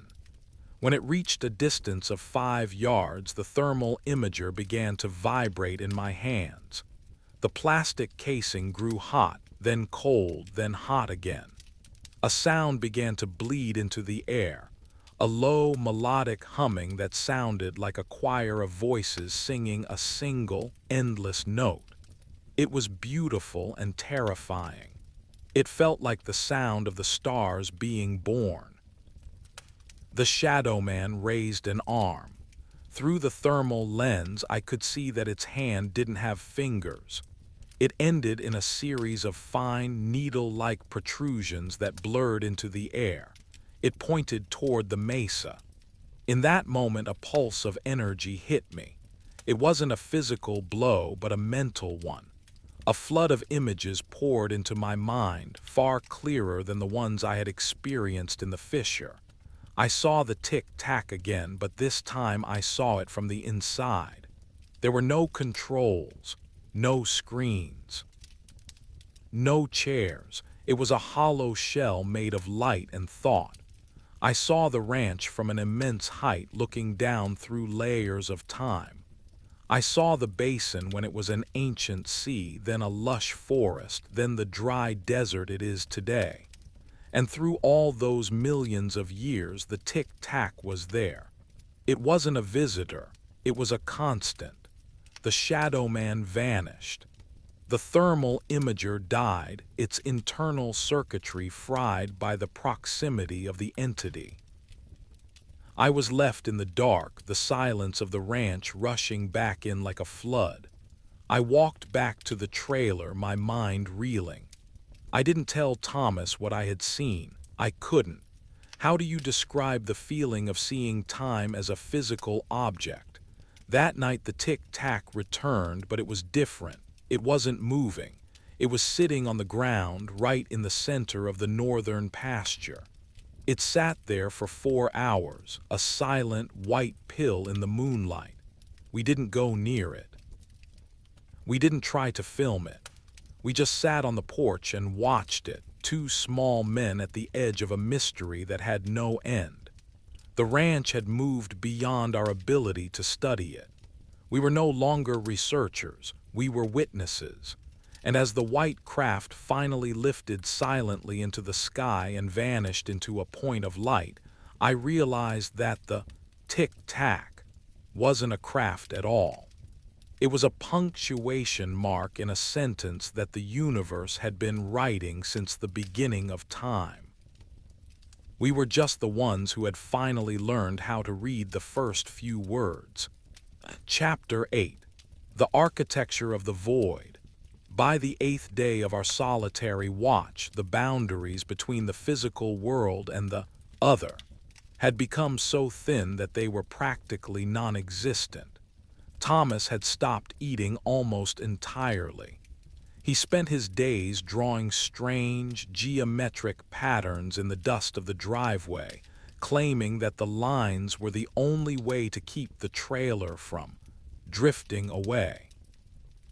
At first, I thought he was losing his mind, but then I saw the way the wind refused to blow the dust from those lines. The patterns held their shape even in a gale. They were anchors. I spent my time in the laboratory, trying to reconstruct the data that had been lost when Dr. Vance's team left. I found a single, corrupted file on one of the backup drives. It was a recording from a high-frequency gravity wave sensor that had been running during the Tic Tac's first appearance. When I ran it through a visualization program, it didn't show a wave. It showed a shape. It was the shape of a cathedral, an immense, intricate structure of lines and angles that existed only in the gravitational spectrum. The Tic Tac wasn't just flying over the ranch. It was navigating a hidden architecture that was built into the very fabric of the Uinta Basin. The ranch wasn't just a patch of dirt. It was a foundation for something invisible and massive. I began to realize that the phenomena we were seeing, the lights, the shadow men, the metallic probes, were just the moving parts of this invisible machine. We were like ants crawling across the surface of a computer, occasionally being shocked by a circuit or seeing the glow of a light-emitting diode, but never understanding the purpose of the device. The Tic Tac was a maintenance drone. That was the only word that fit. It was a tool used by the architects of the void to keep the structure stable. And the reason it had appeared so frequently lately was because the structure was failing. The dimensional bleed-through, Dr. Vance had mentioned, wasn't an accident, it was a leak. On the 10th night, the leak became a flood. It started with a low, rhythmic thumping that seemed to come from the sky. It sounded like a giant heart beating in the clouds. I walked outside and saw that the stars were being blotted out by a vast, circular shadow that covered the entire basin. It wasn't a craft. It was a hole, a perfect circle of absolute blackness that was darker than the night sky. From the center of this hole, the Tic Tac emerged, but it wasn't alone. Dozens of them, hundreds of them, poured out like white blood cells rushing to an infection. They didn't fly, they swarmed. They moved in perfect, synchronized patterns, weaving a web of white light across the sky. The air in the basin began to glow. The grass, the trees, the rocks of the mesa, everything became translucent. I looked down at my own hands and saw the bones, the veins, the pulsing of my own blood. I looked at Thomas, and he was a glowing silhouette, his geometric patterns in the dust now shining like neon. "It's beautiful," he said, his voice echoing as if he were speaking from the bottom of a well. "They're fixing it. They're sewing the world back together." As the Tic Tacs worked, the architecture of the void became visible. For a few brief minutes I saw it. I saw the pillars of light that supported the sky. I saw the gears of time turning in the red rocks of the mesa. I saw the threads of destiny that connected every living thing in the basin to the stars above. It was a vision of such overwhelming complexity and beauty that I felt my heart might stop from the sheer weight of it. And then the work was done. The hole in the sky closed. The swarm of Tic Tacs vanished back into the unseen dimensions. The glow faded, and the world returned to its solid, boring self. The grass was green again, the rocks were red, and my hands were made of flesh and skin. Thomas and I stood in the dark, the silence of the ranch deeper than it had ever been. The generator had finally run out of fuel, but we didn't care. We didn't need the lights anymore. We had seen the truth behind the curtain.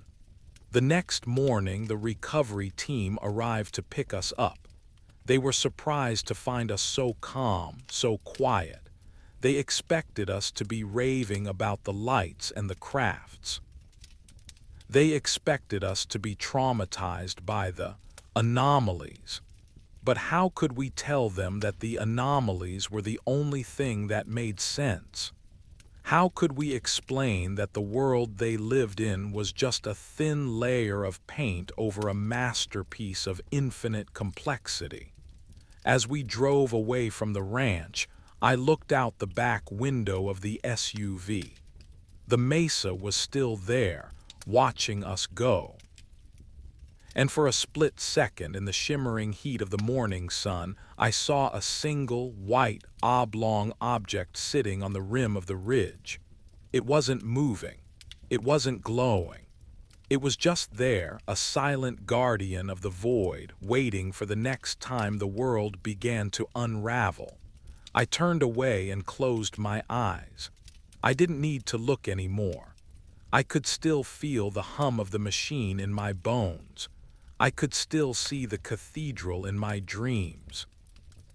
The ranch was behind us, but the truth of it would stay with us forever. We were no longer the researchers. We were part of the architecture now. Chapter 9. The Quiet After. The days following our departure from the ranch were characterized by a strange, hollowed-out feeling. It was the sensation of a diver returning to the surface too quickly, the pressure of the deep still lingering in the blood. Thomas and I were taken to a secure facility for debriefing, a place of white walls, fluorescent lights, and endless corridors that felt offensively sterile after the raw, vibrating energy of the Uinta Basin. The analysts there wanted numbers. They wanted timestamps, coordinates, and descriptions of the Tic Tac's trajectory. They were looking for the mechanics of a miracle, trying to fit the infinite into a spreadsheet. I sat in a small, windowless room, the hum of the air conditioning a poor substitute for the infrasonic pulse of the mesa. Across from me sat a man in a dark suit whose name I never learned. He played the high-speed footage of the white object over and over, asking me to describe the feeling of the air at that exact moment. It felt like the air was being erased. I told him, my voice sounding flat even to my own ears. It wasn't that the craft was moving through the air. It was that the air was making room for the craft before it even arrived. There was no resistance, there was no friction. He nodded, scribbling notes that I knew would never capture the truth. How could they? To understand the Tic Tac, you had to be there when the ground turned to glass. You had to feel your own bones become translucent. You had to hear the choir of the void.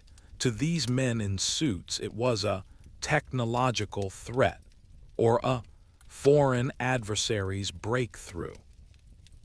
They were looking for a pilot in a cockpit, not a needle stitching the fabric of existence.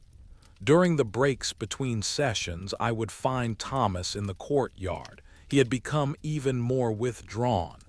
He spent his time staring at the shadows cast by the trees, tracing the way the light shifted as the sun moved.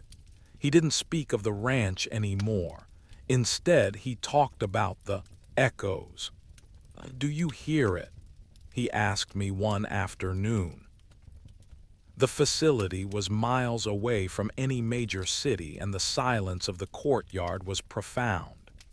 The world is still ringing, like a bell that has been struck by a hammer. The ranch was the strike point, but the vibration is everywhere now. It is in the water we drink. It is in the way the leaves move. We didn't just see a craft, we saw the blueprint. And once you see the blueprint, you can never go back to just looking at the building. He was right. Everything felt thin. Every solid object, the bench we sat on, the brick walls, the sky above, felt like a temporary arrangement of atoms that could be disassembled at any moment by a passing thought. The Tic Tac had shown us that reality was a choice, a consensus that the universe was making every second. As the weeks turned into months, the intensity of the investigation faded. The data was archived. The obsidian stone was stored in a vault that was deeper than the sea, and the team was slowly disbanded. We were given non-disclosure agreements that spanned hundreds of pages, promising a lifetime of silence in exchange for our freedom. They didn't need to bother. There are some things you don't talk about, not because you are afraid of the government, but because you are afraid of the words themselves. Some truths are too heavy for human speech. I eventually returned to my home, a small house on the edge of a quiet forest far from the desert. I tried to settle back into my old life, but the ranch followed me. Not in a terrifying way, not with ghosts or shadows, but with a quiet, persistent presence. I would wake up in the middle of the night and feel the static charge in the air. I would look out the window and see a flicker of white light among the trees, not a craft, but a memory of a craft, a lingering ripple in the local space-time. I began to realize that the mission had not been a failure. We hadn't captured the phenomenon, but the phenomenon had captured us. We were part of its ecosystem now. Like the cattle that stood in the fields of the basin, we were the silent witnesses to a process that was as natural as the weather, but as alien as the stars. The incident of the fast-moving Tic Tac was recorded in the official files as an unidentified aerial phenomenon of unknown origin. It was a clinical label for a religious experience. To the world, it was a mystery.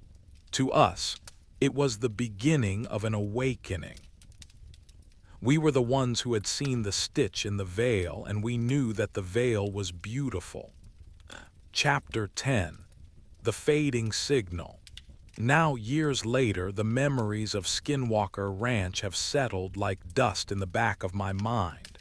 They are still there, heavy and quiet, but they no longer burn with the same frantic energy. I spend my evenings on the porch, watching the sun set behind the trees. The world is peaceful. The birds sing in the brush, the wind whistles through the pines, and the silence is just an absence of noise. I think of the mesa often. I think of the red sandstone glowing in the twilight and the way the air feels right before the sun disappears. I wonder if the figures are still standing on the rim, watching the trucks come and go. I wonder if the serpentine probes are still flowing over the barbed wire fences like liquid copper. I suspect they are. The work of the architects never truly ends. The Tic Tac is still out there, I am sure of it. It is probably sitting over the ranch right now, or perhaps over the ocean, or in the middle of a bustling city, invisible to our eyes but fundamental to our existence. It is the silent maintainer, the white pill that keeps the fever of reality from breaking. It doesn't care about our cameras. It doesn't care about our sensors or our national security. It has a job to do, a purpose that was decided before the first mountain was formed. Thomas sent me a letter recently. He lives in a small cabin in the mountains now, far away from any technology. He doesn't use a phone or a computer. He said that the noise of the modern world makes it too hard to hear the resonance. The signal is fading, he wrote in his cramped, precise handwriting. But it's not going away. It's just becoming part of the background, like the way you stop hearing your own heartbeat when you are busy. But it's still there, keeping time. I spend my days listening to the rocks.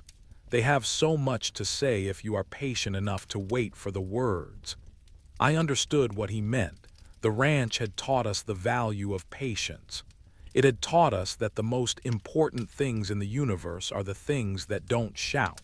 They are the things that hover silently in the dark. They are the things that move at impossible speeds through the silence of our own hearts. As I sit here in the cool evening air, I feel a sense of profound calm. The cozy spooky feeling of the ranch has transitioned into a deep meditative peace. The mystery is no longer a burden, it is a companion. I look up at the stars, and for the first time in my life, they don't feel far away. They feel like the lights of a city that I am just about to enter. The story of the Tic Tac at Skinwalker Ranch is not a story of fear. It is not a story of invasion or secrets. It is a story of a bridge. It is a story of a moment when two worlds touched, and for a few brief, terrifying seconds we were allowed to see the joinery.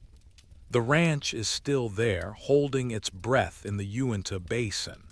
The mesa is still watching, and somewhere in the folds of the air, the white craft is moving, silent and perfect, weaving the world together while we sleep.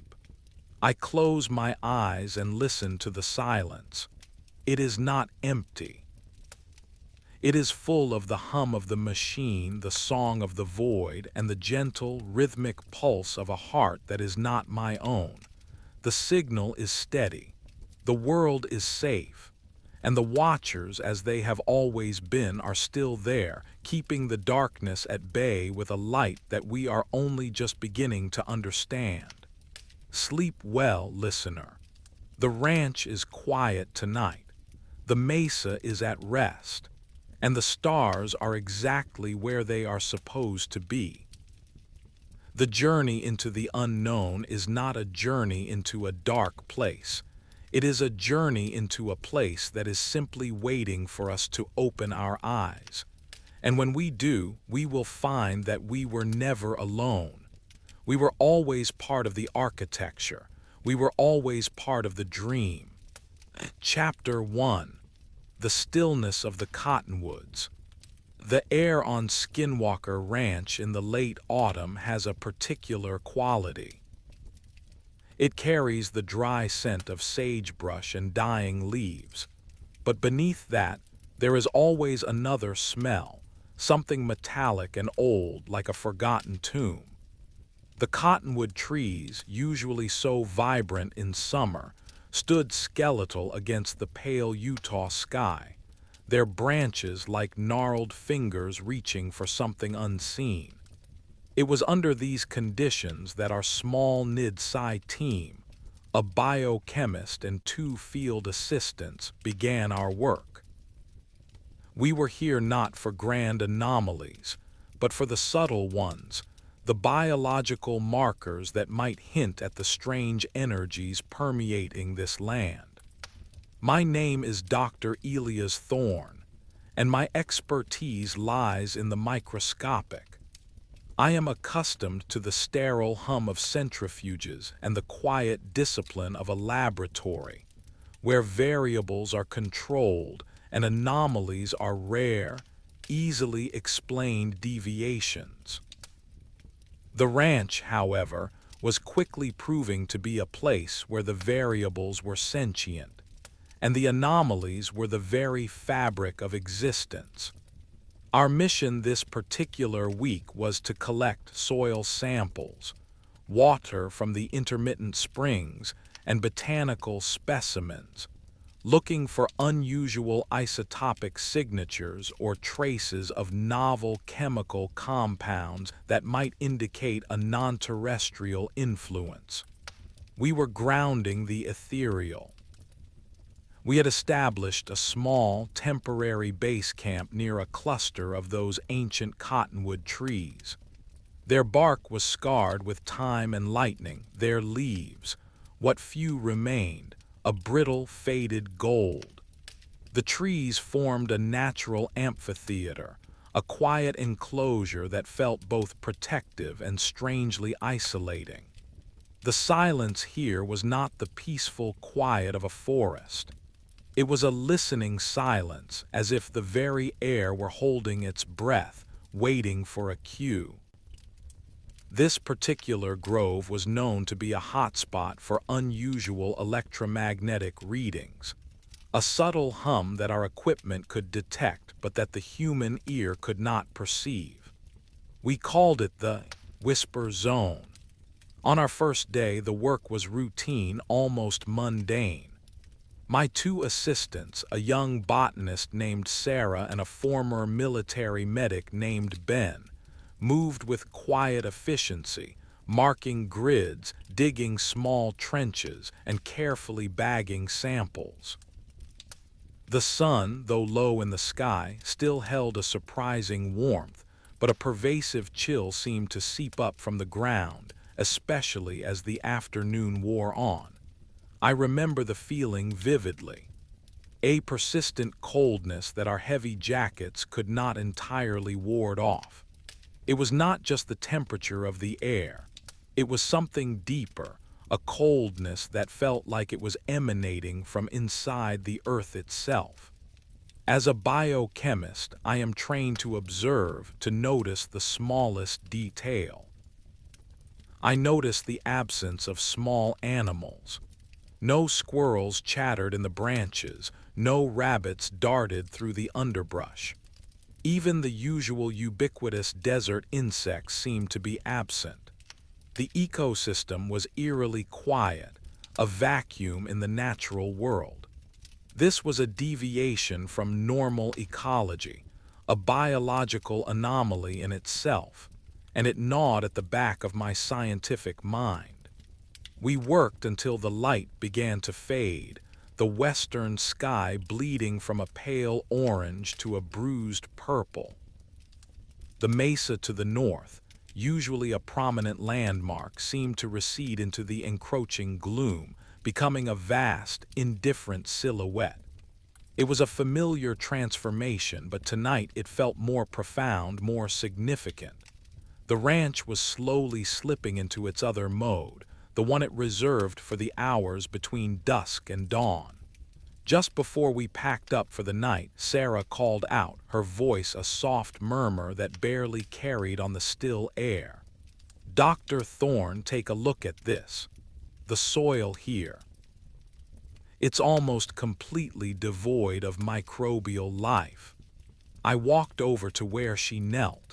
She held up a small plastic bag filled with dark, loamy earth. Under normal circumstances, this soil should have been teeming with bacteria, fungi, and countless microorganisms. Instead, our portable spectrograph registered an almost sterile environment. It was as if the ground itself had been irradiated, yet our Geiger counters showed no abnormal readings. It was a biological dead zone in the middle of an otherwise vibrant desert. As I took the sample from her, a chill stronger than any I had felt that day ran down my spine. It was not the cold of the evening air. It was the feeling of being watched. It was a sensation I had experienced before in desolate places, a primal awareness of another presence. But this was different. This felt intelligent. It felt old. I slowly raised my head, my eyes scanning the surrounding cottonwoods. Their bare branches, usually so familiar, now seemed to twist into unsettling, skeletal forms against the deepening twilight. The rustling of the few remaining leaves sounded like whispers. I scanned the shadows, looking for any movement, any deviation from the natural patterns of the fading light. My gaze settled on one particular tree, a massive ancient cottonwood that stood slightly apart from the others, its trunk thick and gnarled, its highest branches reaching toward the darkening sky like supplicating hands. And there, perched almost 20 feet up, nestled deep within the complex network of branches, was a figure. It was large. Much larger than a man, yet undeniably humanoid in its general form. Its body was dark, a profound, almost absorbing black that seemed to drink in the last remnants of the twilight. It was not merely silhouetted against the sky. It was a deeper shadow, a void within the void. It was perfectly still, so still that for a moment my mind tried to rationalize it as an oddly shaped branch or a trick of the light. But my instincts, honed by years in the field, screamed otherwise. The head was disproportionately large, and its eyes. Its eyes were the first thing that truly registered in the swirling confusion of my mind. They were unblinking, two perfectly round orbs of a piercing, incandescent yellow. They did not merely reflect the fading light. They emitted it, a cold, predatory glow that cut through the gloom like twin searchlights, and those eyes were fixed on us. They were fixed on me. They held an intelligence that was ancient, malevolent, and utterly alien. I felt a sudden, cold sweat break out on my forehead despite the chill in the air. My scientific mind, usually so adept at categorizing and explaining, seized up. This was not an animal. This was not a known species. This was something else entirely, something that should not exist, yet it was undeniably there, perched in the tree, watching. "Ben," I said, my voice barely a whisper, a strained, guttural sound that seemed to catch in my throat. "Sarah, do not turn around. Slowly, calmly, pack your equipment. Keep your backs to the trees. Do not look up." My gaze remained locked with those yellow eyes. They were utterly still, unblinking, patient. There was no aggression in them, no hint of a physical threat. There was only observation, a deep, unsettling scrutiny that felt like a probe delving into the deepest recesses of my mind. It was as if it were trying to read my intentions, to dissect my fear. I heard the quiet clinking of equipment as Sarah and Ben, sensing the urgency in my voice, began to comply. They moved with the trained discipline of field operatives, their movements slow and deliberate, feigning a normal packing routine. But I could feel their tension, a ripple of fear that passed through our small group. The creature remained motionless. Its dark form was almost perfectly camouflaged against the dark bark of the cottonwood, but the yellow eyes were impossible to ignore. They were the focal point of the entire landscape, two burning embers in the heart of the approaching night. It had no visible skin texture, no clothing. It was simply a large, dark, humanoid shape, a perfect silhouette of something that belonged to a different dimension. The air grew colder. I could feel the individual hairs on my arms standing on end, not from the chill, but from a static charge that seemed to emanate from the tree. The scent of ozone, faint but distinct, began to mingle with the dry earth. It was the smell of impossible energies at play. My mind raced, desperately trying to access any framework of knowledge that could explain this.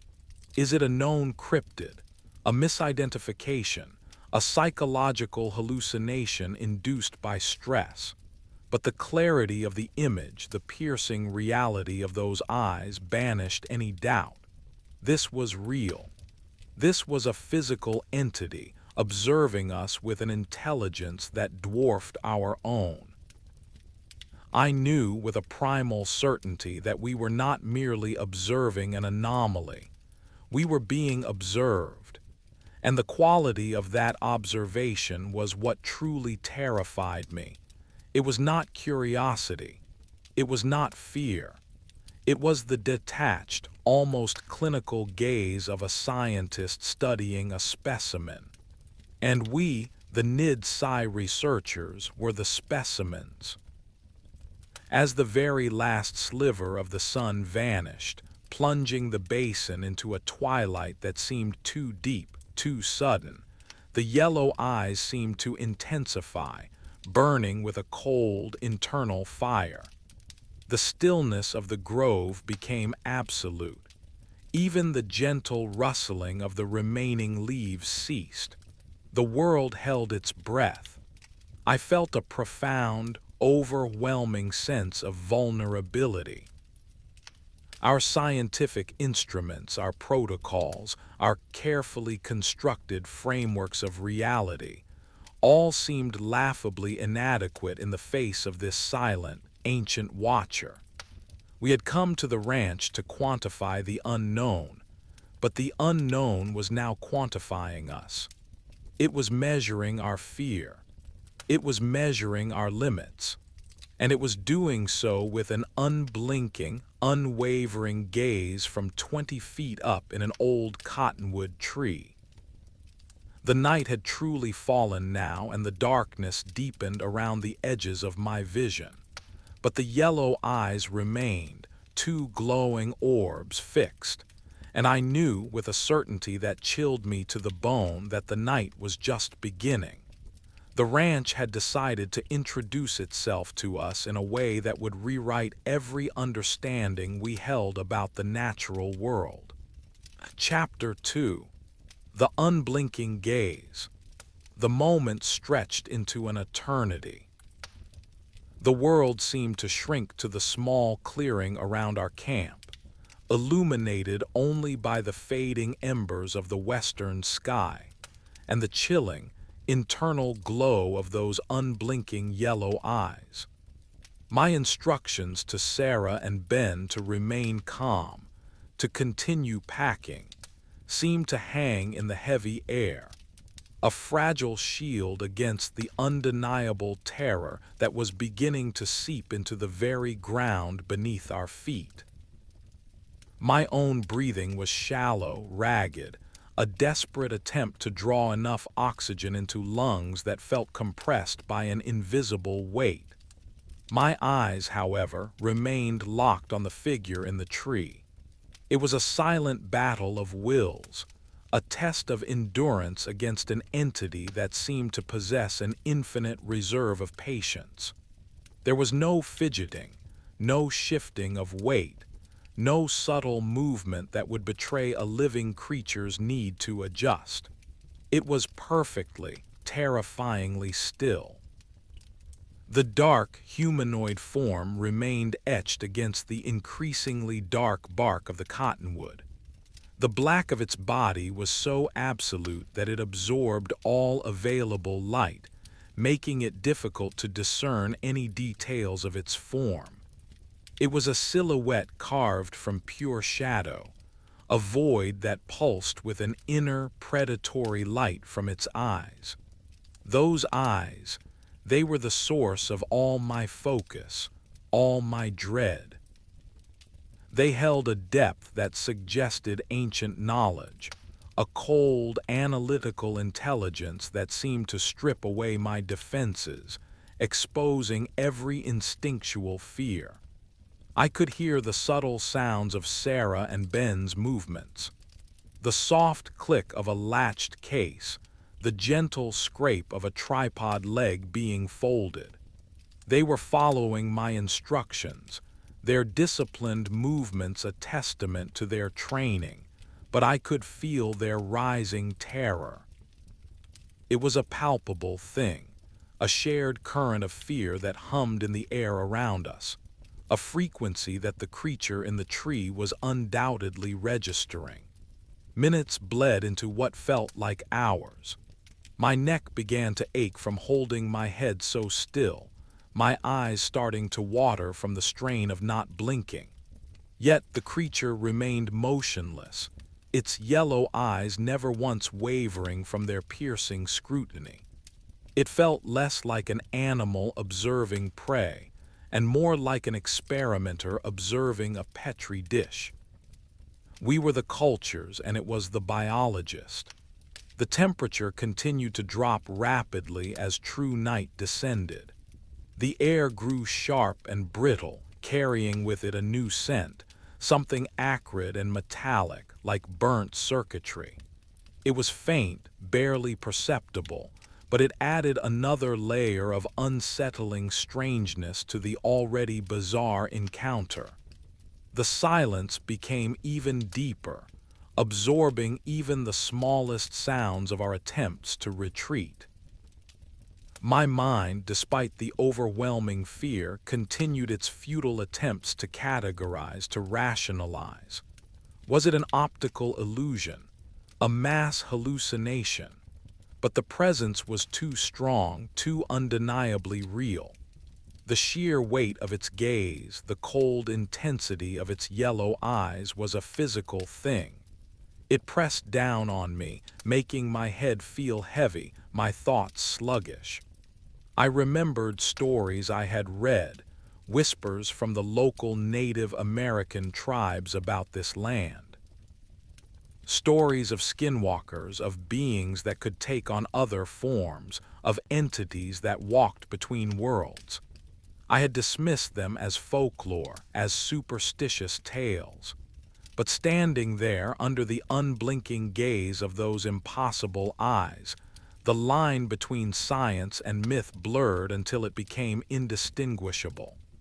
This creature, whatever it was, felt like something pulled from the deepest, oldest fears of humanity. Then, a new element entered the equation.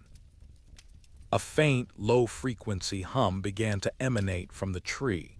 It was not loud, barely audible, but it resonated deep within my chest, vibrating through my bones. It was the same infrasonic frequency that Dr. Vance had mentioned when discussing the obsidian stone, a tone designed to induce disorientation and dread. My stomach churned. A wave of nausea washed over me. This creature was not merely observing. It was actively manipulating our physiological responses. It was orchestrating our fear.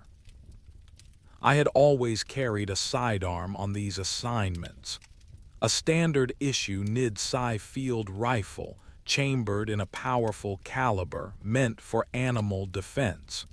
It was a comfort, a tool of last resort in a world that still contained predators.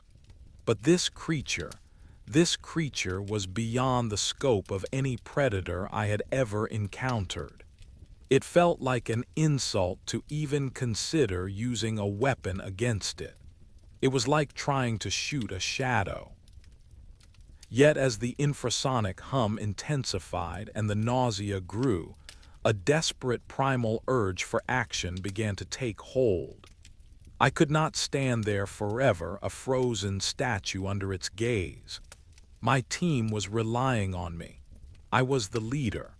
I had to do something, anything, to break this terrifying stasis. The sheer vulnerability of being observed so completely, so patiently by something so utterly alien began to crack my resolve. Slowly, carefully, I reached down to my sidearm. My movements were deliberate, each muscle strained with the effort of not making any sudden, startling gestures. My hand found the cold, familiar grip of the rifle. The weight of it in my hands was reassuring, a tangible link to the world of reason and action. I felt a surge of adrenaline, a desperate hope that perhaps, just perhaps, a physical response might disrupt its silent scrutiny. The yellow eyes in the tree did not waver. They simply watched, unblinking, as I slowly, agonizingly brought the rifle up. The hum from the tree intensified, vibrating through the stock of the weapon, making my hands tremble. My focus narrowed to the scope, trying to place the crosshairs on the dark mass of the creature's chest. It was difficult. The darkness of its form seemed to shift and absorb the light, making it a challenging target even for my trained eye. I took a deep, shuddering breath, trying to steady my aim. The acrid, metallic scent in the air intensified, stinging my nostrils. The feeling of being watched intensified to an almost unbearable degree, as if the creature knew exactly what I was about to do and was simply waiting for me to do it. There was no surprise in those yellow eyes, no fear. Only that cold, analytical observation. Then, with a sudden, desperate surge of primal instinct overriding all scientific caution, I fired. The roar of the rifle shot ripped through the absolute silence of the ranch like an explosion. It was deafening, violent, shattering the heavy tension that had gripped the clearing. The muzzle flash briefly illuminated the entire grove in a blinding white light, revealing the skeletal branches of the cottonwoods, the dusty ground, and the shocked faces of Sarah and Ben. And then, as abruptly as the shot had erupted, the silence rushed back in, even deeper and more profound than before. The echo of the rifle shot bounced off the distant mesa, a dying gasp in the vast emptiness. I instinctively cycled another round into the chamber, my heart hammering against my ribs, my eyes straining to see the target through the lingering smoke. The acrid scent of gunpowder mingled with the metallic odor that still lingered in the air. But the figure was gone. It did not fall from the tree. It did not climb down. It did not even move. In the split second between the muzzle flash and the return of darkness, the humanoid figure simply was no longer there. The branches where it had been perched were empty. There was no rustle of leaves, no snapping of twigs, no crash of a body falling to the ground. It had simply vanished, dissolved into the air, leaving behind only the profound emptiness of its absence.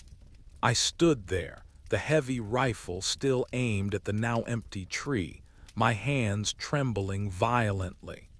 The yellow eyes were gone. The cold, analytical gaze was gone. The infrasonic hum had ceased. There was only the ringing in my ears from the gunshot and the overwhelming, terrifying emptiness of the spot where the creature had been. Sarah and Ben rushed toward me, their faces pale with shock and fear. "What happened, Dr. Thorne?" Sarah whispered, her voice barely audible. "Where did it go?" I slowly lowered the rifle, its weight suddenly feeling immense in my shaking hands. I looked at the empty branches, then at the still staring faces of my team. My scientific mind, usually so adept at explanation, was utterly, irrevocably broken. "It disappeared," I said, my voice hoarse, a mere breath. "It just disappeared." The night that followed was one of the longest of my life. We huddled in the small laboratory trailer, every creak of the metal, every rustle of the wind, sending fresh waves of terror through us. We had come to the ranch looking for answers. We had found only questions, and a chilling confirmation that some beings simply do not play by our rules. The bullet, the tangible manifestation of our scientific, physical world, had passed through something that transcended it. And in doing so, it had left an indelible mark not on the creature, but on us. Chapter 3. The Echo of the Void. The aftermath of the gunshot was not marked by chaos, but by a silence so profound it felt like a physical vacuum. The scent of cordite from my rifle hung in the stagnant air, sharp and bitter, clashing with the metallic ozone smell that had preceded the creature's arrival. I stood frozen, the stock of the rifle still pressed against my shoulder, my eye still glued to the scope, staring at the exact fork in the tree where the yellow eyes had been just a fraction of a second before. The branches did not sway. Not a single leaf fell. There was no sound of a heavy body crashing through the underbrush, no receding footsteps, no cry of pain. It was as if the creature had been a projection, a trick of light and shadow that I had tried to kill with a lead bullet. But the weight of its gaze had been too heavy to be a mere trick. That yellow, penetrating stare had possessed a gravity that a hallucination simply cannot mimic. "Dr. Thorne." Ben's voice was low, taut with the disciplined fear of a man who had seen combat but never anything like this. He moved toward me, his hand resting on my shoulder to ground me. "Did you hit it? I didn't see it fall." I slowly lowered the rifle, the metal feeling unnaturally cold against my palms. "I didn't hit it, Ben, and I didn't miss it. It simply ceased to be there." We moved as a single unit back toward the laboratory trailer, our movements frantic yet hushed. We didn't run. Running invited pursuit. Instead, we retreated with our eyes fixed on the canopy of the trees, half expecting those twin embers to reignite in the darkness above us.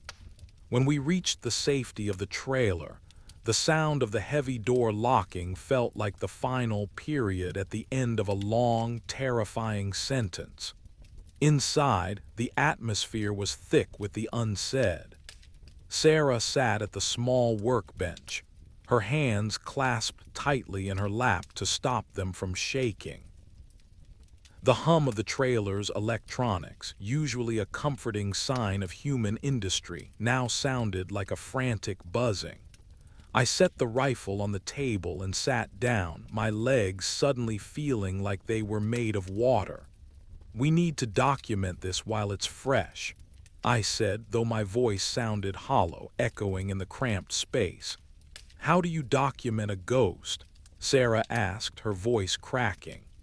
I saw it too, Elias. Those eyes, they weren't just reflecting our lights. They were biological. They were luminous. And when you fired, it didn't jump. It didn't move fast. It blinked out of existence like a light bulb being smashed. I pulled over a notebook and began to sketch the figure as I remembered it.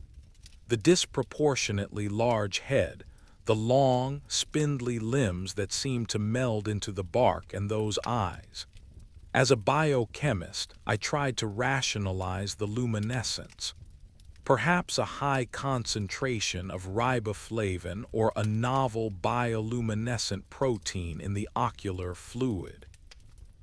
But no known biological process could explain the sudden disappearance.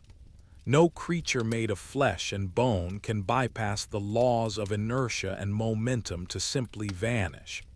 As I wrote, I realized that the tree-perched humanoid had committed a greater violence against us than any physical attack could have. It had violated our understanding of the universe. For a scientist, the world is a series of cause and effect relationships. You pull a trigger, a projectile moves, it strikes a target. But here the sequence had been broken. The effect had been swallowed by a void. The night outside grew deeper, and the temperature inside the trailer seemed to drop despite the heater's best efforts. We took turns watching the monitors. The external cameras, equipped with infrared and thermal sensors, showed nothing but the swaying branches and the cold, indifferent ground. The cottonwood tree where the creature had sat was a dark, gray skeleton on the screen. No residual heat signature remained. It was as if the creature had never been there at all, leaving no thermal footprint in the wood it had touched. Around 2 in the morning, a strange sound began to filter through the trailer's thin walls. It wasn't the wind, and it wasn't an animal. It was a rhythmic, scratching sound, like fingernails on a chalkboard, coming from the roof directly above us. We all froze. Ben reached for the shotgun leaning against the wall, his eyes tracking the ceiling. The scratching moved slowly, deliberately, from the front of the trailer to the back. It was heavy. We could see the metal panels of the ceiling flex slightly under the weight of whatever was up there. "Is it back?" Sarah whispered, her face pale in the blue light of the monitors. I looked at the external camera feed for the roof. The screen was filled with static.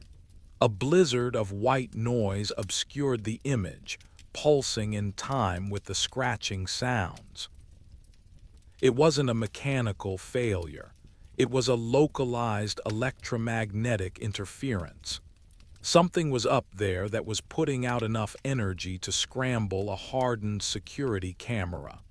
The scratching stopped right above where I was sitting.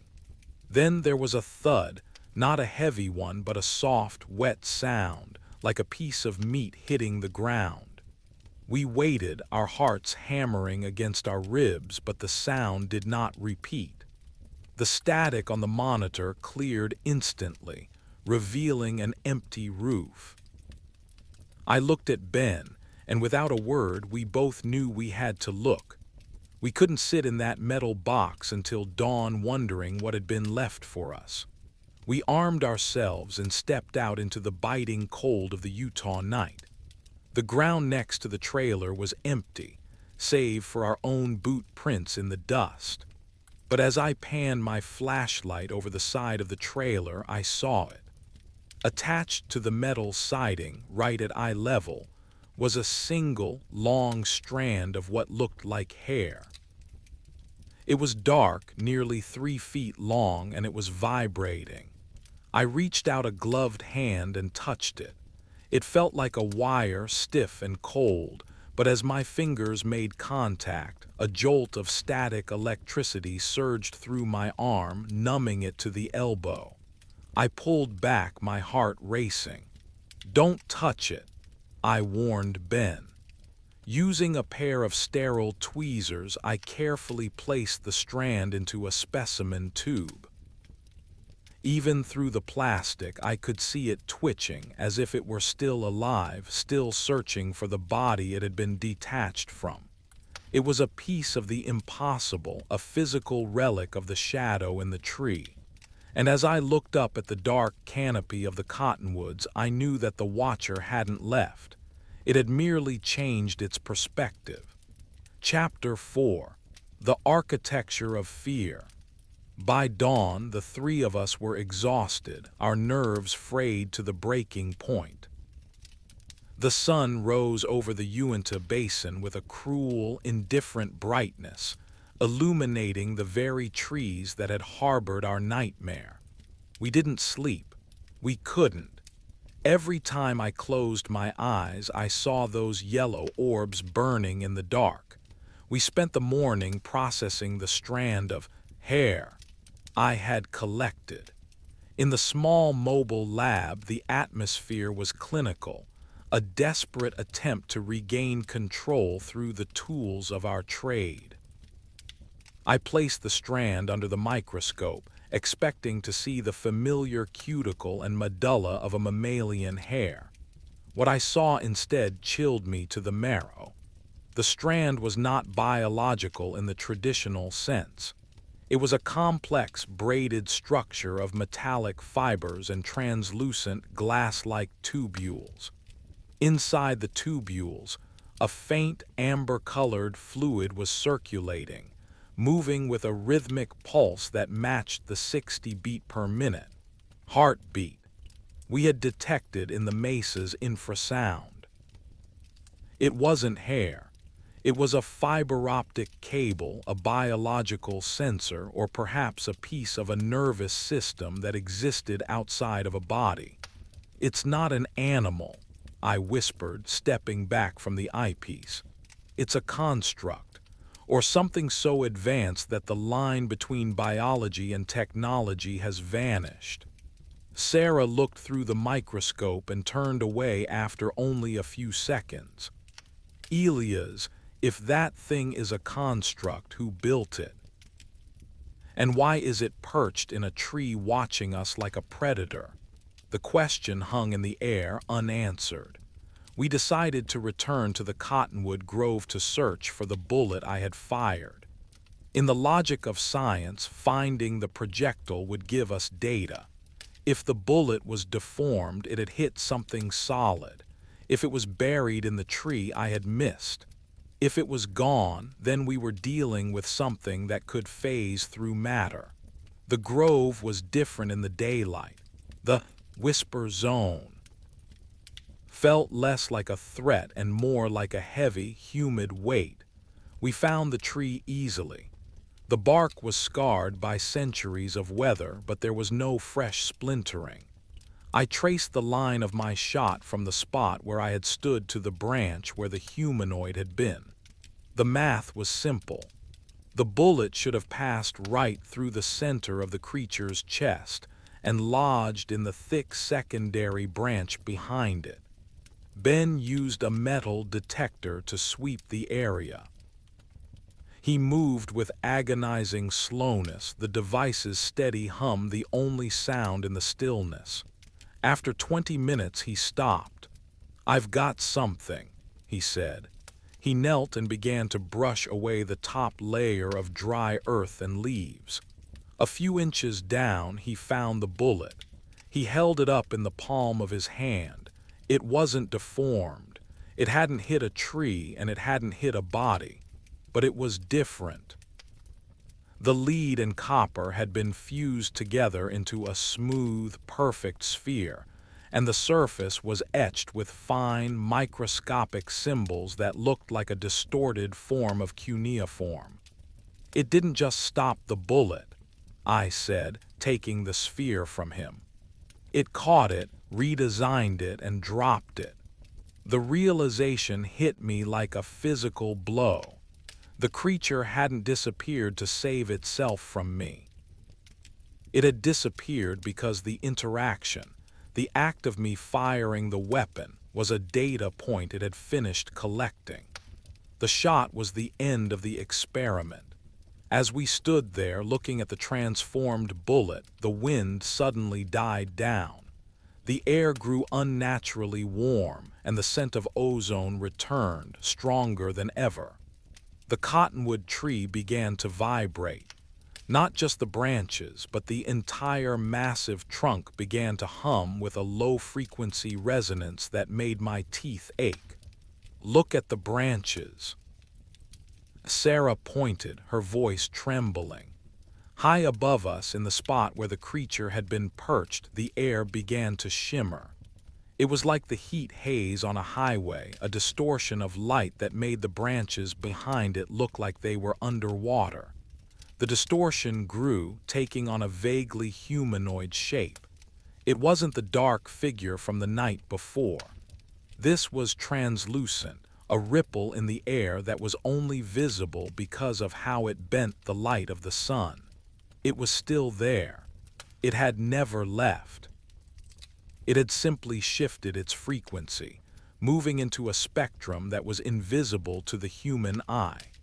We had been standing under it for hours, thinking we were alone, while it watched us from its perch, silent and unseen.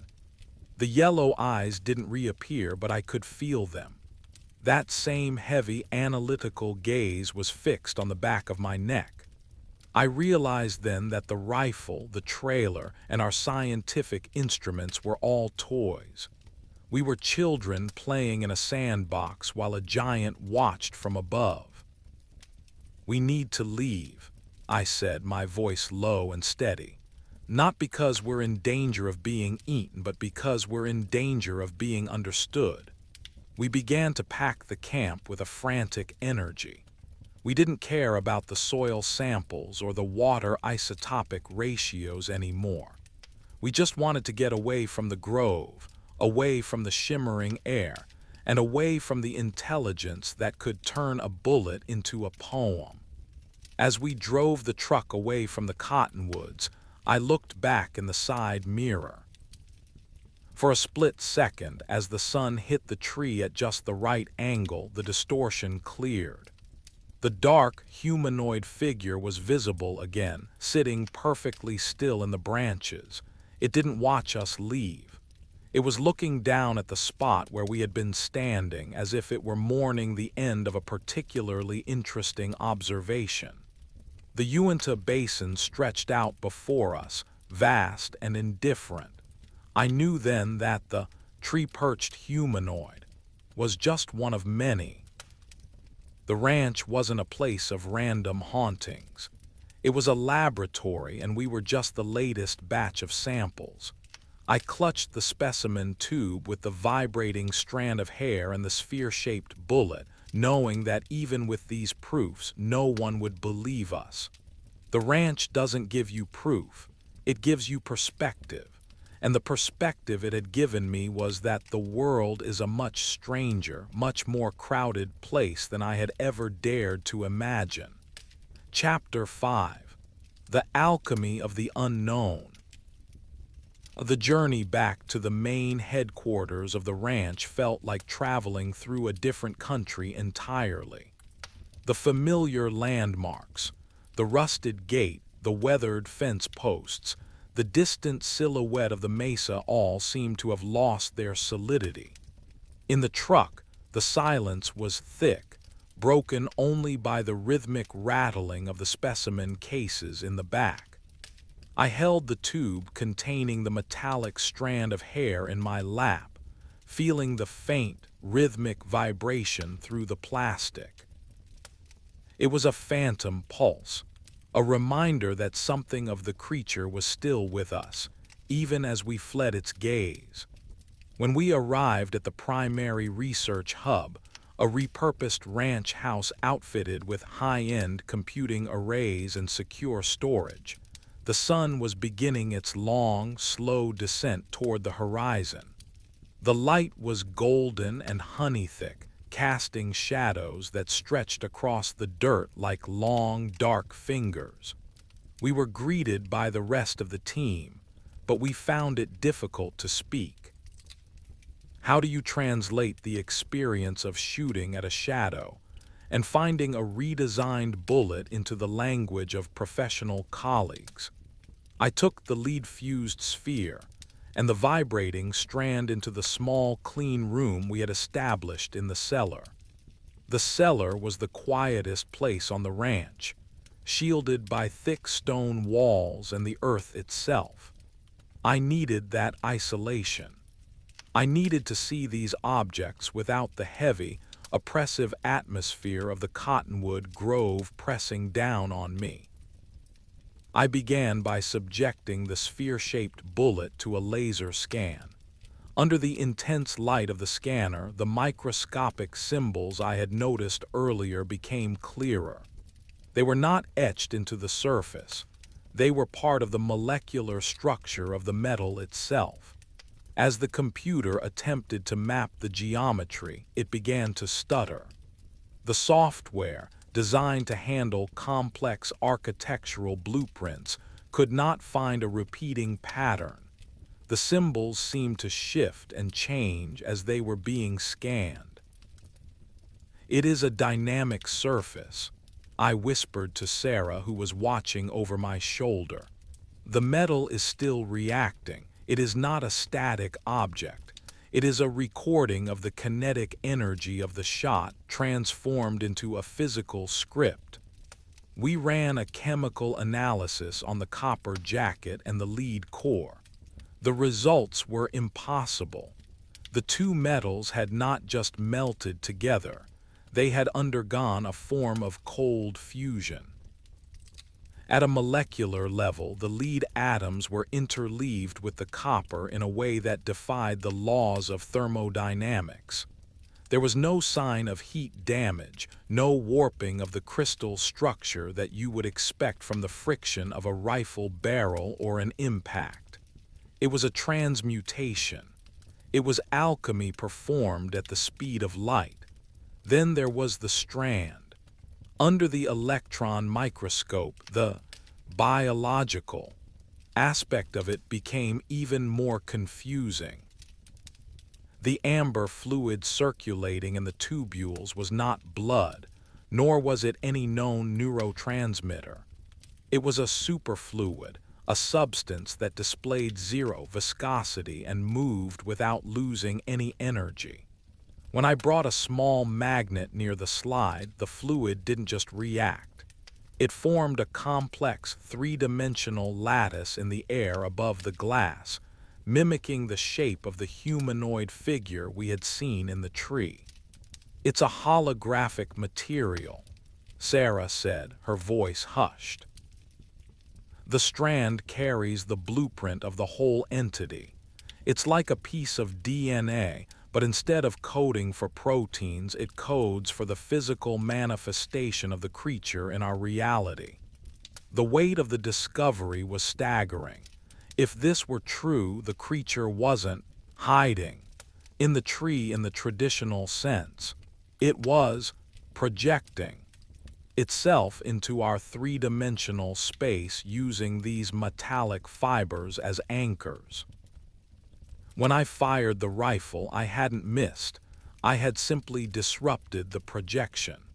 The creature hadn't run away, it had simply disconnected. As the night deepened, the basement of the ranch house became a place of quiet, clinical horror. We realized that we weren't just looking at a new species. We were looking at a technology that treated matter as if it were software.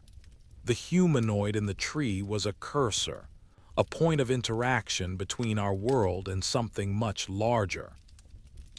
And that cursor had been watching us with yellow, unblinking eyes, collecting the data of our fear, our aggression, and our biological limits. The most unsettling part was the pulse. The 60 beat per minute rhythm in the strand began to sync up with the digital clocks in the lab. One by one, the red LED numbers began to blink in unison with the amber fluid. Then I felt it in my own chest. My own heart, usually fast from the adrenaline and the stress, began to slow down. It began to thud in perfect time with the strand. "Elias," Sarah said, grabbing my arm, "look at the monitor." The heart rate monitor she had been wearing as part of our standard health protocol was showing a perfect, steady 60 beats per minute. So was Ben's, who was sitting in the corner. We were being tuned. The ranch, or the entity within it, was harmonizing our biology to its own frequency. The tree-perched humanoid had left a part of itself behind, not as a discarded piece of trash, but as a tuning fork. Even in the safety of the stone cellar, we were still under its influence. We were still being watched, not from a tree branch, but from the very rhythms of our own bodies. Chapter 6. The Symphony of the Unseen. By the 6th day after the encounter, the atmospheric tension on the ranch had reached a breaking point.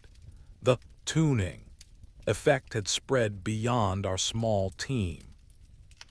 The electronic equipment in the main house was now functioning in a state of rhythmic synchronicity.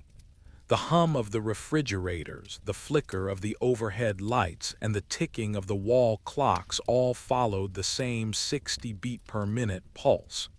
It was as if the ranch had become a single, giant heart. I found it difficult to sleep. Every time I drifted off, I would dream of the cottonwood grove. But in the dreams, I wasn't the one with the rifle. I was the one in the tree. I felt the rough bark against my long, spindly limbs. I felt the cool night air on my dark, light-absorbing skin. And I saw the three humans below me, their fears glowing like heat signatures in a cold world. I saw the flash of the rifle, and I felt the curiosity of the bullet passing through me, not as a threat, but as a question.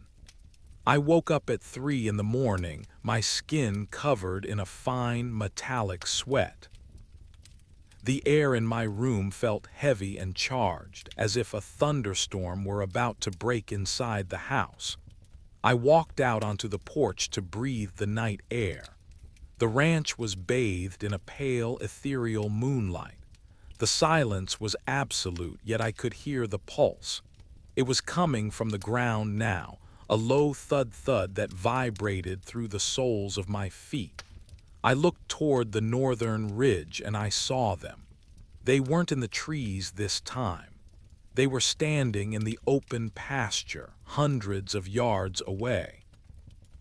Dozens of dark, humanoid figures, perfectly still, their yellow eyes glowing like a sea of embers in the dark. They weren't moving toward the house. They were just standing there, part of the landscape, watching the house as if it were a television screen. I didn't feel the need to reach for a weapon this time. I knew it would be useless. Instead, I sat on the porch steps and watched them back. The fear had been replaced by a strange, numb acceptance. We were the subjects of a vast, ongoing study, and the tree-perched humanoid was merely the field researcher assigned to our specific grove. "They're waiting for something," a voice said behind me. It was Ben. He was standing in the doorway, his silhouette framed by the rhythmic flickering of the hallway lights. "They're not waiting," I replied. "They're listening. They're listening to the pulse they started." As we watched, the figures in the pasture began to shimmer. One by one, they transitioned from dark, solid silhouettes into the translucent, ripple-like state we had seen in the daylight. They became ghosts of light, their yellow eyes the only part of them that remained solid. Then the sound started. It wasn't a scream or a roar. It was a musical tone, a single, pure note that seemed to originate from the mesa and roll across the basin. It was a C-sharp, but it was a C-sharp that had a texture to it, a weight that made the air feel like velvet. The figures in the pasture began to move in unison with the tone. They didn't walk, they drifted, their bodies elongating and contracting as if they were made of smoke. They formed a circle in the center of the field, and the yellow eyes began to rotate, creating a swirling vortex of amber light. Inside the house, the specimen tube containing the strand of hair shattered. The amber fluid didn't spill onto the floor. It rose into the air, passing through the stone walls and the wooden ceiling as if they didn't exist. I watched as the small globule of fluid drifted past me on the porch, heading toward the vortex in the pasture. It was returning to the source. The sphere-shaped bullet followed. It floated through the air with a slow, dignified grace, its surface glowing with the microscopic symbols we had tried to scan. As it reached the center of the vortex, the symbols detached themselves from the metal and expanded, filling the pasture with a golden, glowing script that looked like a map of the stars. The tree-perched humanoid was no longer a single entity, it was a collective. The encounter in the grove had been a handshake, a formal introduction. The bullet and the hair were the tokens of that meeting, and now they were being integrated into the larger record of the ranch. The tone from the mesa reached a crescendo, and then with a final, rhythmic thud, the vortex collapsed. The light vanished. The figures were gone. The pasture was empty, save for the pale moonlight and the long shadows of the brush. The pulse stopped. The clocks in the house returned to their erratic, unsynced ticking. The hallway lights stopped flickering. The tuning was over. I looked at Ben and I saw that he was crying, not from fear but from the sheer overwhelming beauty and strangeness of what we had witnessed. We had come to the ranch to study biology and chemistry, but we had been given a front row seat to the fundamental mechanics of reality. "What do we do now?" he asked, his voice trembling. "We go back inside," I said. "We write down what we saw. We tell them that the humanoid in the tree wasn't an intruder, it was a witness. And we are the ones who were trespassing on its world." As I walked back into the house, I looked up at the old cottonwood tree near the driveway. For a fleeting second, I thought I saw a flicker of yellow light high in the branches, a small, lingering spark of curiosity. I didn't reach for my rifle. I simply nodded to the tree and closed the door. The ranch was quiet again, but it was the quiet of a room after a great truth has been spoken. We were different now. We were no longer just scientists. We were part of the data, and the watcher, wherever it was satisfied with the results. Chapter 7. The Dissolving Boundary. The days that followed the great tuning of the ranch were marked by a quality of light and sound that I can only describe as thin. The world felt like a piece of parchment that had been rubbed with oil, becoming translucent and fragile. Every object I touched, the cold metal of a spoon, the rough grain of the wooden porch railing, the dry soil of the basin, felt like it was barely holding together. The solidity of the physical world had been revealed as a polite fiction, a consensus that was no longer quite as certain as it once had been. Sarah, Ben, and I moved through our remaining tasks with a mechanical, somnambulist grace. We no longer spoke of anomalies. The word felt too small, too clinical for the reality we were inhabiting. We were no longer collecting data to prove a point. We were merely documenting our own gradual integration into the ranch's peculiar ecosystem. The NIDSci headquarters had gone quiet. Our daily reports, filled with descriptions of transmuted bullets and synchronized heartbeats, were met with a heavy, administrative silence. I suspect they didn't know how to categorize us anymore. We were no longer their eyes and ears. We were part of the phenomenon they were trying to measure. I spent most of my time in the laboratory cellar, but not to conduct experiments. I sat there because the silence was the most honest thing left. The stone walls seemed to hum with the memory of the amber fluid that had passed through them. I found myself staring at the empty specimen tube, the one that had held the vibrating strand of hair. Even though the physical object was gone, the space where it had been remained, hot, in a way that our sensors couldn't quite define. It was a gravitational shadow, a tiny pucker in the fabric of the room. One afternoon, while I was lost in thought, I noticed a change in the light coming through the small, high window. It wasn't fading, it was curdling. The sunbeams, which should have been straight lines of dust motes, were beginning to curve. They were being pulled toward the center of the room, spiraling around the empty specimen tube like water going down a drain. I reached out my hand toward the center of the spiral. As my fingers entered the distorted light, the skin of my hand began to shimmer. It didn't hurt. It felt like 1,000 tiny needles made of ice were dancing across my knuckles.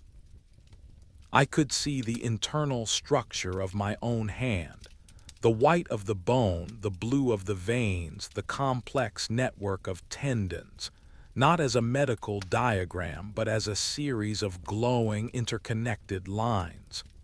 Observation is a two-way street, I whispered, repeating the phrase that had haunted me since the first night in the grove. By observing the tree-perched humanoid, I had allowed it to observe me. By firing the rifle, I had initiated a physical exchange. The bullet was the question, and the transmuted sphere was the answer.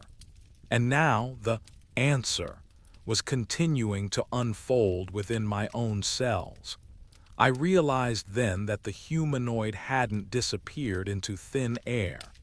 It had folded itself into the local environment. It was in the wood of the trees, the stone of the house, and the very air we breathed. It was no longer perched in a tree. It was perched in the foundations of our perception. Ben came down the stairs then, his footsteps sounding heavy and wet in the distorted air. He looked at my shimmering hand and didn't even flinch. He simply sat down on a crate and leaned his head against the stone wall. "I can't hear the wind anymore, Elias," he said, his voice sounding distant as if he were speaking from across a wide canyon. "Every time the wind blows, I hear the sound of the rifle shot, over and over again. But it's not a loud sound anymore. It's a rhythm. It's the 60 beat per minute pulse. The wind is beating like a heart." He held out his own hand. It was perfectly solid, but the shadows it cast on the floor were not.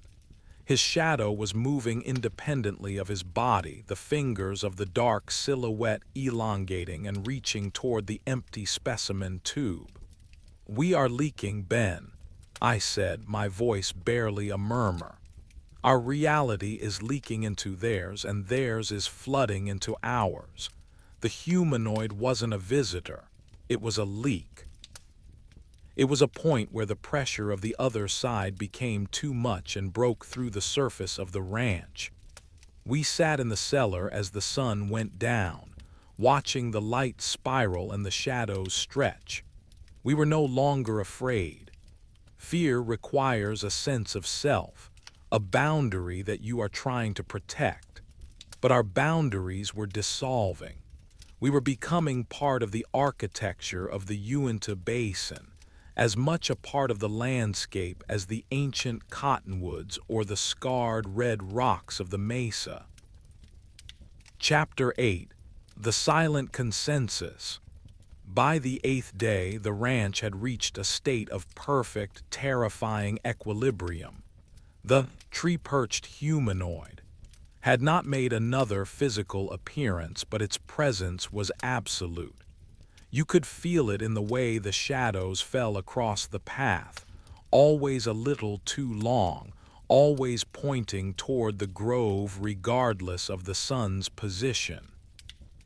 You could feel it in the way the water in the sink would occasionally ripple in a perfect fractal pattern when no one was touching the house. Sarah had stopped taking notes. She spent her time in the garden, watching the dry desert plants. She claimed that if you looked at the sagebrush long enough, you could see the yellow eyes blinking in the gaps between the leaves. "They aren't eyes, really," she told me one morning as we sat on the porch. "They're just portals. Small, round openings into a place where the light is different. The creature isn't watching us with its eyes. It's watching us with its entire existence." The cozy, spooky atmosphere had settled into a kind of eternal autumn. The leaves on the cottonwoods remained in a state of perpetual golden decay, never falling, never drying out. The air was always cool, always smelling of ozone and ancient dust. The ranch had become a pocket dimension, a place where time had decided to take a long, slow breath and hold it. I decided to take one final walk out to the grove. I didn't take a rifle this time. I didn't even take a camera. I just took my own thinning, shimmering self. The walk was longer than I remembered. The dirt path seemed to stretch and curve, leading me through parts of the pasture I had never seen before. I passed a group of cattle. They were all standing perfectly still, their heads turned toward the mesa. They weren't grazing. They were listening to the pulse. I noticed that their eyes had begun to take on a faint, yellowish tint. They were being integrated, too. When I reached the cottonwood grove, the whisper zone was no longer a hum. It was a choir. Thousands of tiny, high-pitched voices seemed to be singing from the branches, a melody that was so complex it sounded like silence. I walked to the massive tree where the encounter had happened. The branch was still empty, but the air there was different. It was denser, heavier. I reached out and touched the bark. It felt warm, like the skin of a living thing. As my hand made contact, the shimmer in my skin intensified. I could feel the information flowing from the tree into my arm, not words but concepts. I saw the history of the grove, the thousands of creatures that had perched in these branches over the millions of years. I saw the ranch as it appeared to the watchers, a bright, flickering candle in a dark, cold universe. And I saw the humanoid. It wasn't a monster. It wasn't an alien. It was a memory. A collective memory of what it meant to be humanoid, projected into our world by a consciousness that didn't have a shape of its own. It had taken on the form of a man because we were men. It had taken on the yellow eyes because we were looking for something to see us. It was a mirror, reflecting our own presence back at us with a cold, clinical precision. I realized then that my shot hadn't been an act of violence against a creature. It had been an act of violence against myself. I had tried to kill the mirror. "I understand," I said to the empty branches. The choir in the trees reached a sudden, breathtaking crescendo. The golden leaves on the cottonwoods shimmered and glowed with a soft, internal light. For a split second, the distortion in the air cleared, and I saw the grove as it truly was. It wasn't a collection of trees. It was a cathedral of light and energy, a massive organic processing center for the data of the basin. And every living thing in the grove, the insects, the birds, the grass, and me, was a part of the circuitry. I turned and walked back toward the house. I didn't look back. I didn't need to. I could feel the grove behind me, a vast, silent intelligence that was now a part of my own nervous system. When I reached the porch, Ben and Sarah were waiting. They didn't ask me what I had seen. They could see it in my eyes, which were now glowing with a faint amber light. We sat on the steps in the deepening twilight, watching the mesa turn from red to purple to black. The tree-perched humanoid incident was over, but the change it had wrought was permanent. We had come to the ranch as scientists looking for the unknown.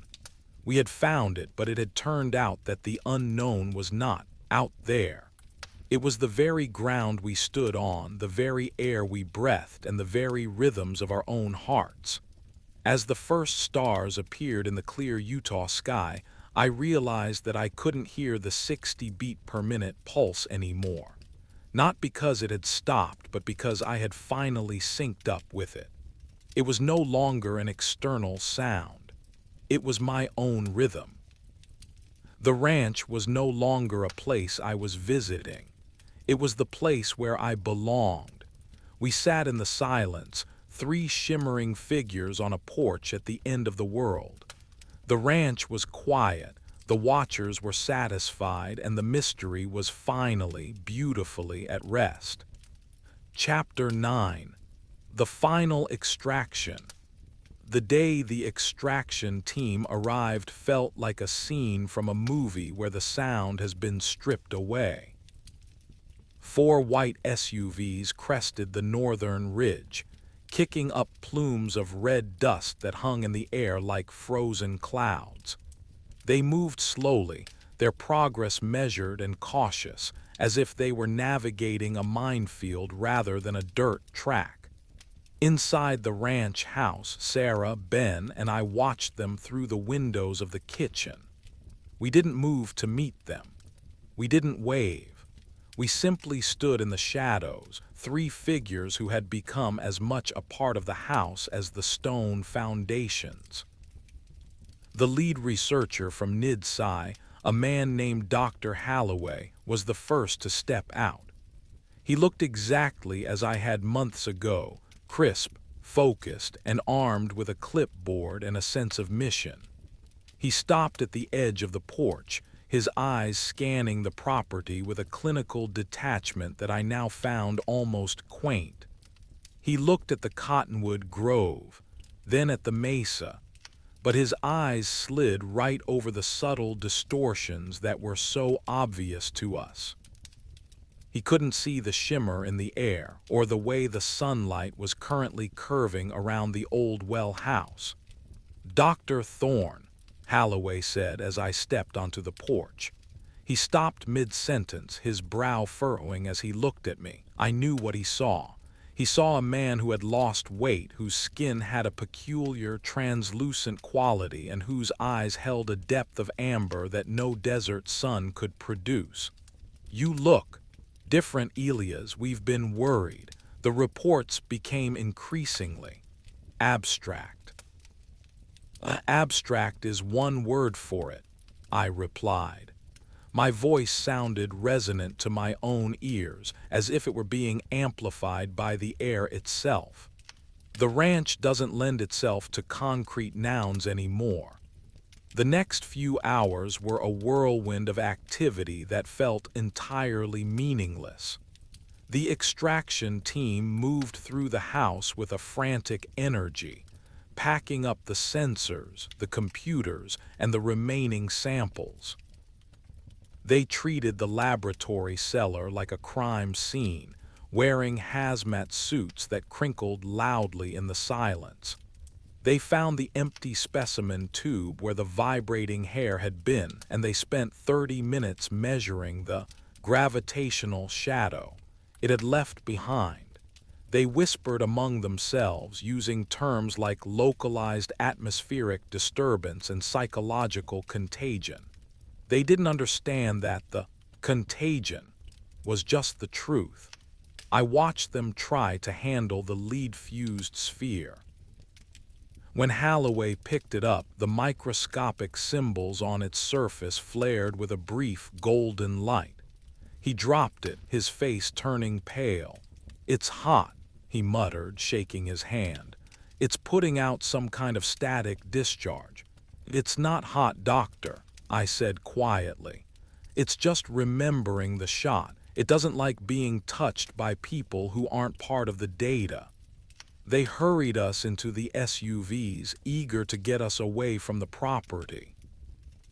They treated us with a mixture of pity and fear, as if we were victims of a bizarre cult or a chemical leak.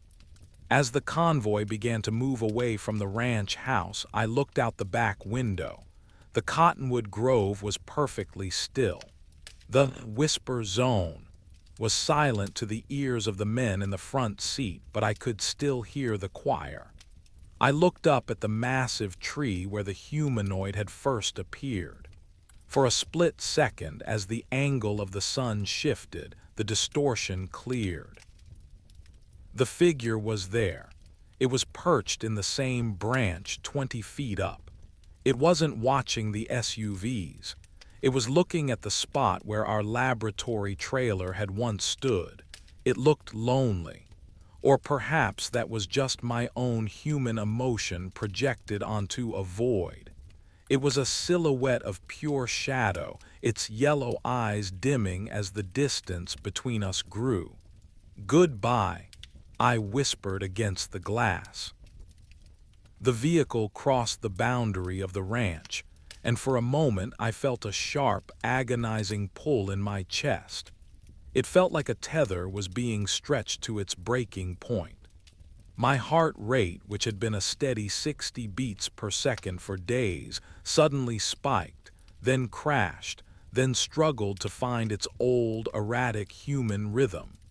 The shimmer in my skin faded, replaced by the dull, opaque texture of ordinary flesh. The world outside the ranch was loud.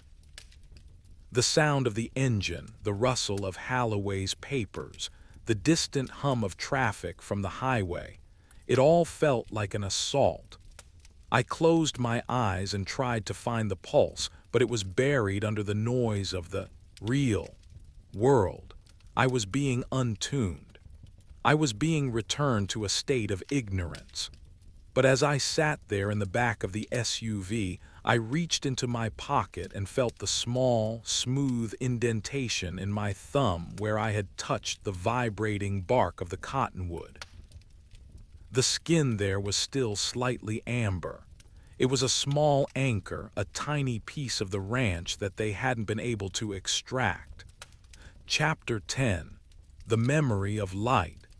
It has been 1 year since the incident in the Cottonwood Grove. I no longer work for NIDSci. I no longer work in a laboratory at all. I live in a small, quiet house in the Pacific Northwest where the air is damp and the trees are thick with moss. It is a different kind of silence here, a heavy green silence that doesn't hum or pulse. Sarah and Ben have moved on as well. Sarah teaches botany at a small college, though I hear she spends most of her time in the greenhouses, talking to the plants in a language her students don't understand. Ben returned to the military for a short time, but he was discharged after he refused to carry a weapon. He told the review board that he no longer believed in the concept of a target.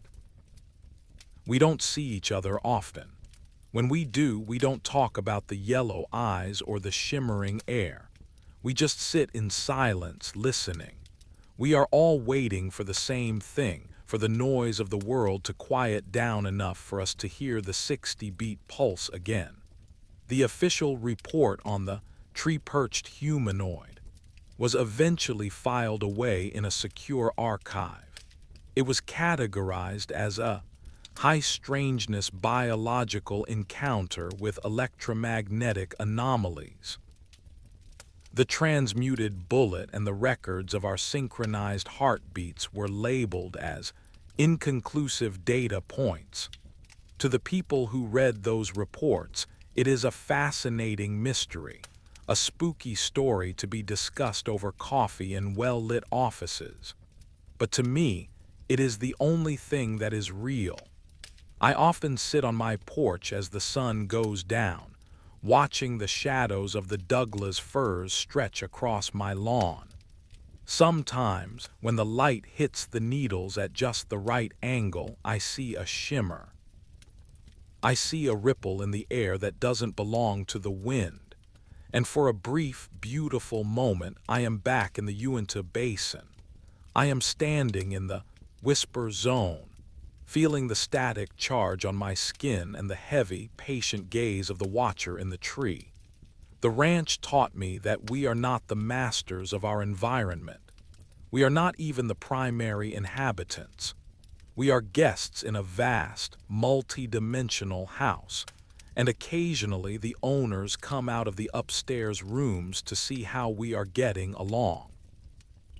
The humanoid in the tree wasn't a threat. It was a reminder. It was a signpost pointing toward a reality that is far more complex and far more beautiful than the one we have built for ourselves. I no longer fear the dark. I no longer fear the things that go bump in the night, because I know that those things are just the sounds of the world being maintained. The scratching on the roof, the flickering of the lights, the unblinking eyes in the branches, they are all part of the symphony. As I prepare for sleep tonight, I don't look under the bed or check the locks on the doors. I simply lie still and focus on my own breathing. I wait for the moment when my heart slows down, when the noise of the day fades away, and when the silence begins to hum. Somewhere, thousands of miles away, the sun is setting over the red rocks of the mesa. The shadows are stretching across the dirt tracks, and the ancient cottonwoods are beginning to vibrate with the coming night. And there, perched 20 feet up in the gnarled branches, a dark figure is waiting. Its yellow eyes are open, unblinking and penetrating, watching the world with an ancient, clinical curiosity. It is still there. It has never left. And as long as there are people willing to look into the shadows and fire their questions into the void, it will continue to watch. It will continue to listen. And it will continue to remind us that the most important truths are the ones that never blink. Sleep well, listener. The world is much larger than you think, and you are never as alone as you feel. The watchers are everywhere, and they are perfectly, beautifully patient. Chapter 1. The Geometry of the Ghost. The Uinta Basin has a way of stretching time until it feels as thin as the high desert air. When you arrive at the gates of Skinwalker Ranch, you are not just entering a piece of property. You are entering a conversation between the earth and something far older. My name is Dr. Aris Thorne, and I lead a team of specialized engineers tasked with mapping the invisible. We did not come for the legends of wolves or the whispers of spirits. We came with titanium-cased sensors, high-frequency signal analyzers, and an array of autonomous drones. We came to measure the triangle, a patch of dirt and scrub brush where the laws of physics seem to have a loose grip on reality. The triangle is not a physical structure. It is a coordinate. It sits in a basin of red earth and sagebrush, overlooked by the watchful eye of the northern mesa. To the naked eye, it looks like any other part of the ranch. There are no signs, no fences marking its borders. But if you walk into it with a magnetometer or a simple compass, the world begins to tilt. The needle does not just spin. It shivers as if it is trying to point in every direction at once. We began our setup at 6 in the morning. The sun was a pale, cold sliver over the horizon, casting shadows that looked like ink spilled on the sand. We were deploying the spider web, a network of 12 high-definition surveillance cameras mounted on tripod stands, each linked by fiber-optic cables to a central command hub. We avoided wireless signals wherever possible. We knew the reputation of this place. We knew that the air here was hungry for data. As I hammered the first grounding stake into the dry soil, I felt a vibration. It was not a sound, but a physical pressure against my palms. It felt like the earth was humming, a low-frequency thrum that made the marrow of my bones feel heavy. I checked my handheld GPS unit. The screen flickered, a momentary glitch in the liquid crystal display.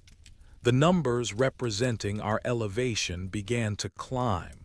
1,000 feet, 2,000 feet, 5,000. According to the satellite, I was currently floating 3 miles above the ranch. I laughed softly, a dry sound in the still morning air. "Ben," I called out to my lead technician. "The satellites think I am an astronaut." Ben did not laugh. He was kneeling 10 yards away, staring at a signal analyzer. "Aris, I am getting a spike in the gigahertz range. It is not a broadcast. It is a pulse. Every 4 seconds, the entire electromagnetic spectrum in this circle just goes white." We spent the next 4 hours troubleshooting. This is the reality of research in the triangle. It is not a sequence of dramatic discoveries. It is a slow, methodical battle against frustration. We swapped cables. We replaced batteries. We shielded our processors in lead-lined boxes. But the triangle was patient. It watched our efforts with the indifference of a mountain. By noon, the temperature had climbed to 85 degrees, but the air inside the triangle felt cold. It was a localized chill, a pocket of air that the sun could not reach. I stood in the center of the zone and held out my hand. I could see the heat shimmering over the sagebrush just 20 feet away, but where I stood, my breath misted in the air. We prepared the first drone flight. It was a custom-built hexacopter, shielded against electromagnetic interference and equipped with a thermal camera.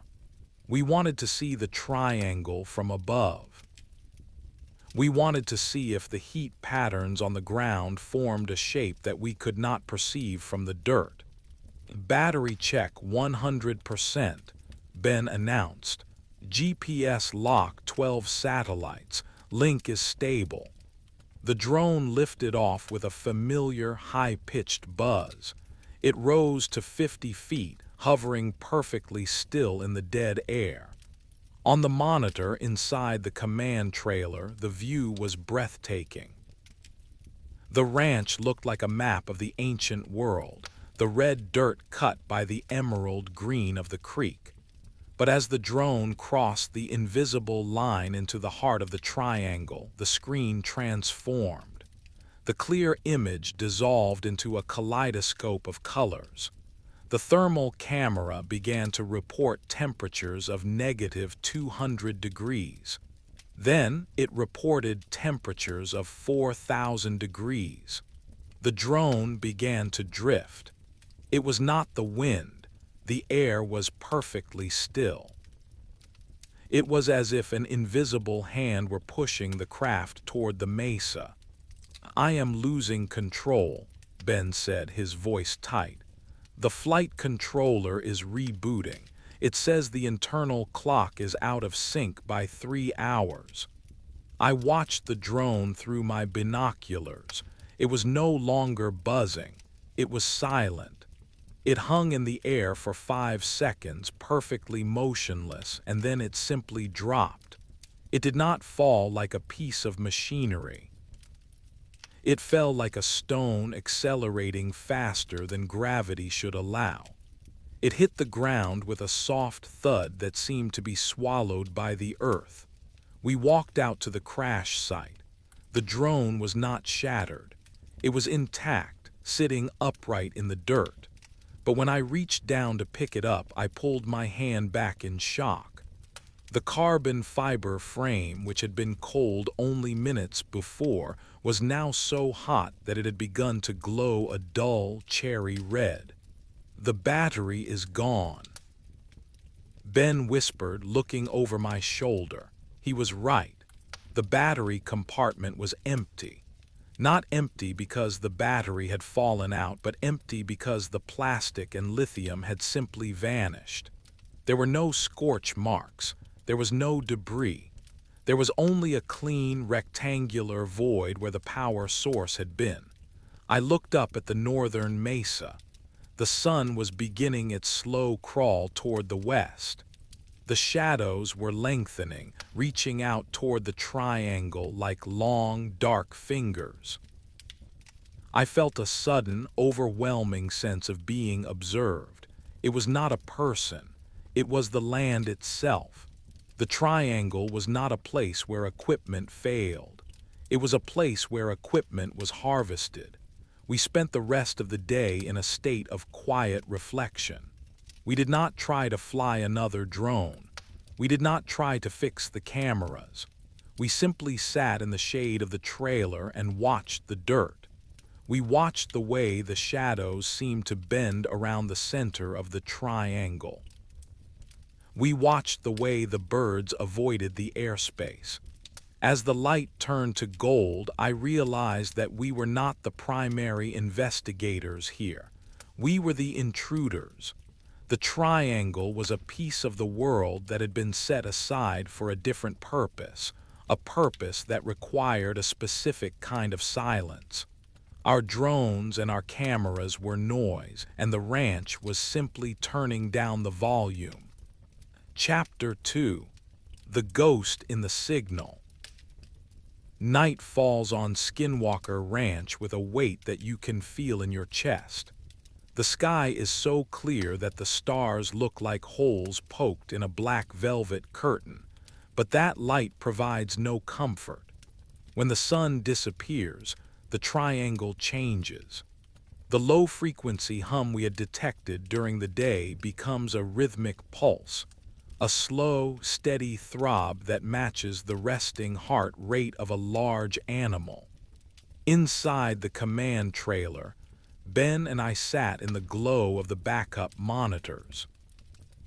We had lost 60% of our primary sensors during the drone crash, but we still had the ground-penetrating radar and 2 hardened infrared cameras.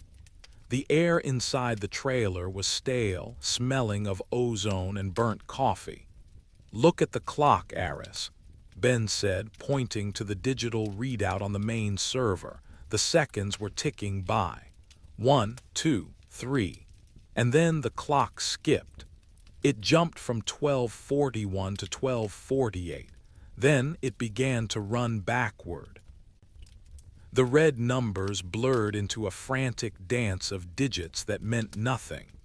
We were sitting in a bubble of time that had become unmoored from the rest of the world. I stepped outside to clear my head. The air was cold, the kind of dry cold that stings the lungs. I walked toward the edge of the triangle, my boots crunching on the brittle sagebrush. I held a handheld thermal imager to my eyes. In the thermal spectrum, the triangle was a whole. Everything around it, the dirt, the rocks, the trailer, glowed with a faint residual heat from the day. But the triangle was a perfect circle of absolute black. It was a temperature of 0, not 0 degrees Celsius, but absolute 0. A place where all molecular motion had stopped. As I watched, a shape appeared in the center of the black circle. It was not a physical entity. It was a distortion, a ripple in the darkness that looked like a pillar of heat rising from a summer road. It moved with a slow, deliberate grace, circling the spot where the drone had crashed. I checked my radio. "Ben, are you seeing a thermal anomaly on the main feed?" The radio crackled.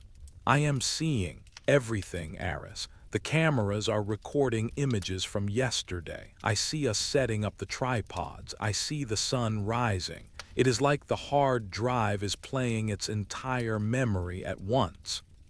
I lowered the thermal imager. The pillar of distortion was gone. In its place was a light. It was a small, sapphire blue spark that sat a few inches above the ground. It did not flicker like a flame. It pulsed with a steady, mechanical rhythm. It was beautiful, a tiny jewel of light in the vast, dark basin. I moved closer. I knew I should stay back, but the curiosity was a physical pull. As I crossed the boundary of the triangle, the sapphire spark grew brighter. The hum in my bones intensified until my teeth began to ache.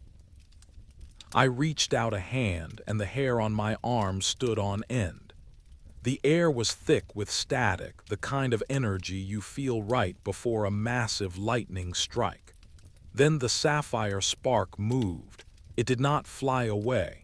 It simply appeared 10 feet to my left, then 10 feet to my right. It was navigating the space without traversing it. It was a glitch in the visual field. Suddenly, a loud, metallic clack echoed through the basin. It was the sound of a heavy latch being thrown.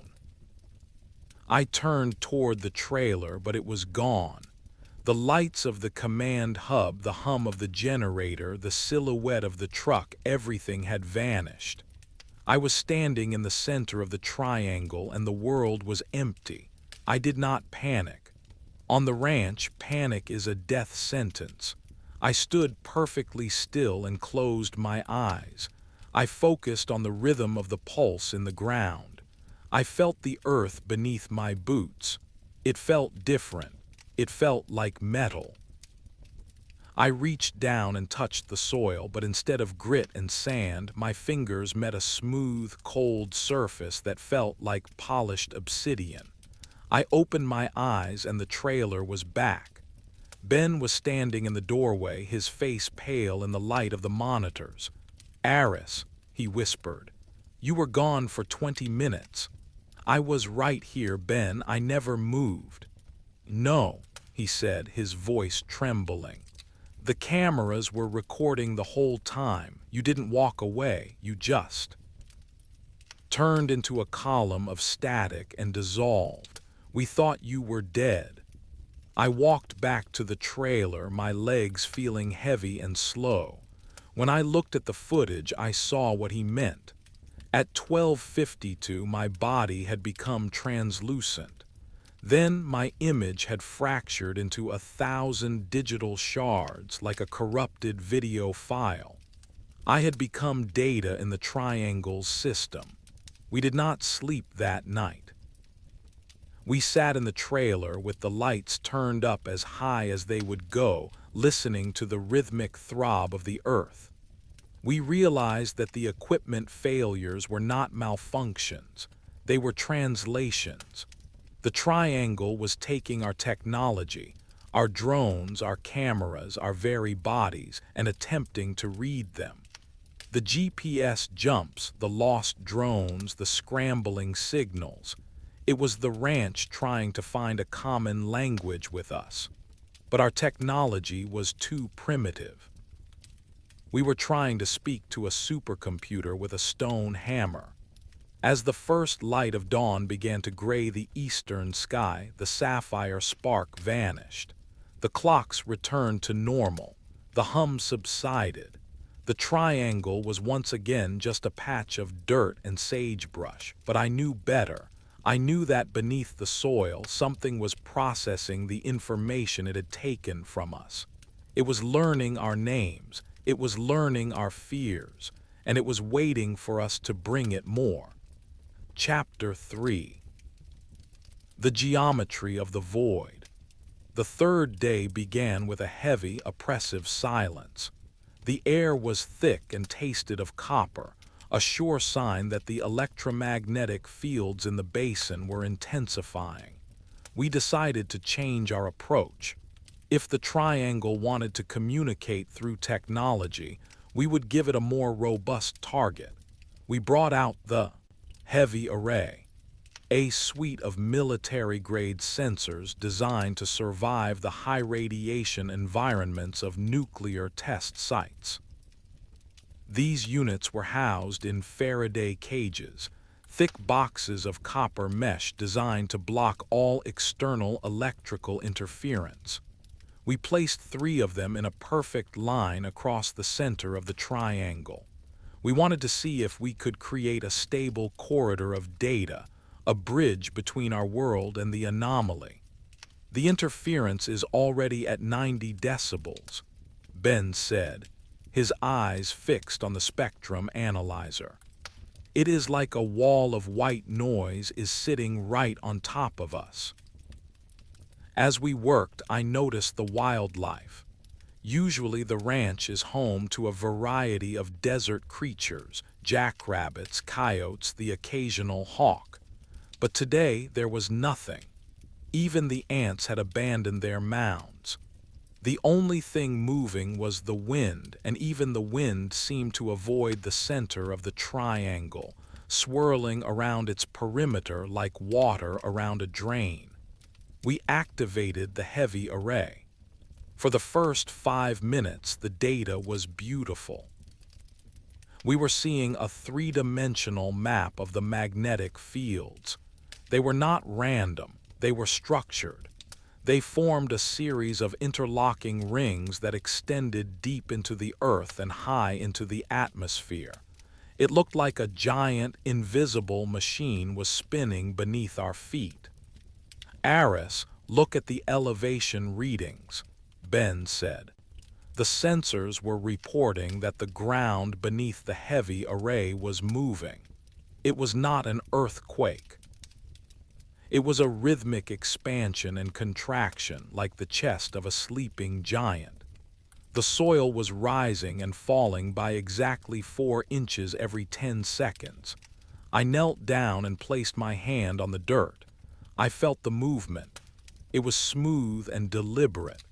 Then the first failure happened. The first Faraday cage did not just malfunction. It imploded.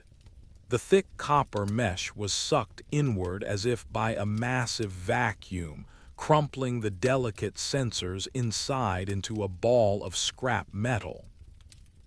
There was no sound. There was no explosion. It was a silent, violent compression of space. "Unit 2 is offline," Ben shouted. "The internal temperature just jumped to 800 degrees. I ran toward the 3rd unit, hoping to salvage the data. But as I reached it, the air in front of me distorted. It was like looking through a thick piece of glass. I saw the sensor, but it looked stretched, its dimensions warped into an impossible shape. I reached out to grab it, but my hand passed through the air where the box should have been. It was there, but it was not there. I looked at Ben and my heart stopped. He was standing by the trailer, but he was 20 feet tall. His body was elongated, his face stretched into a long, thin oval. I looked down at my own hands. My fingers were like spindly needles, 3 feet long. The triangle was not just interfering with the equipment. It was interfering with the geometry of the space itself. It was folding the three-dimensional world into something else. Get out. I tried to scream, but my voice was a low, slow rumble like the sound of a landslide. I turned and ran or tried to run. Each step felt like I was moving through thick molasses. The distance to the edge of the triangle, which should have been 20 feet, felt like miles. I watched the trailer recede into the distance, even though I was moving toward it. Then, just as abruptly as it had begun, the distortion snapped back. The world returned to its normal dimensions. I tumbled forward, landing hard on the dry earth. Ben was running toward me, his face a mask of terror. You were thin, Aris," he gasped, helping me to my feet. "You were like a piece of paper." We looked back at the center of the triangle. The 3 military-grade sensors were gone. There was no debris. There were no crushed boxes. There were only 3 circular patches of scorched earth, perfectly smooth and glassy, as if the soil had been melted and then instantly frozen. The GPS jump happened then. My handheld unit, which was clipped to my belt, began to beep frantically. I looked at the screen. We were in the middle of the Atlantic Ocean. Then we were in the center of the sun. Then we were in a place that the GPS did not have a name for. We retreated to the trailer and locked the door. We sat in the silence, the only sound the frantic beeping of the malfunctioning units. We realized that we could not map the triangle. To map something, you need a fixed point, a set of laws that remain constant. But in the triangle, the only constant is change. The equipment was not failing because of interference. It was failing because it was designed for a world that followed the rules. And we were no longer in that world. We were in a laboratory where the universe was being taken apart and put back together in a different order. As the sun began to set, casting the mesa in a bloody red light, I realized that the heavy array had been a mistake. We had tried to force the triangle to speak our language, and it had responded by showing us how fragile our language really was. We watched the scorched patches of earth through the window.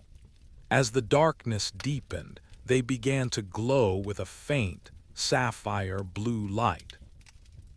The sapphire sparks were back, and this time there were 3 of them sitting exactly where our sensors had been. They were the ghosts of our technology, the only thing the triangle had left behind. Chapter 4. The Harvest of Shadows.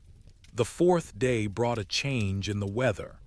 A thick gray fog rolled in from the northern mesa, a rare occurrence in the high desert. It was not a damp fog, it was dry and tasted of salt and electricity. It clung to the ground, obscuring the triangle in a hazy, translucent veil. We were exhausted, our minds frayed by the events of the previous days. But the mission remained. We were here to document, and we would not leave until our hard drives were full or our equipment was gone.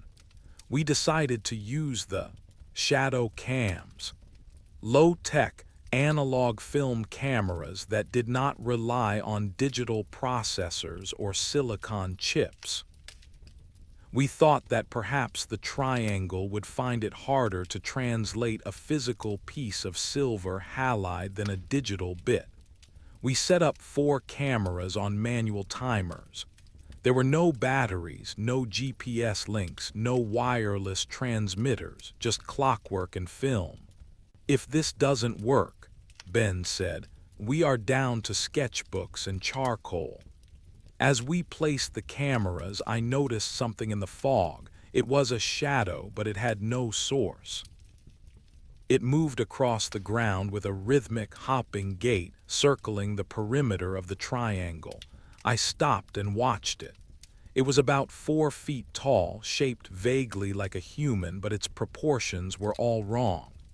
Its arms were too long, its head too small. I did not feel afraid. I felt a strange, detached curiosity. It was as if the triangle were projecting a memory onto the fog, a ghost of something that had lived here 1,000 years ago. "Ben, do you see the shadow?" I asked softly. Ben looked up from his camera. "I don't see anything but the fog, Aris. My eyes are burning. The air is too sharp."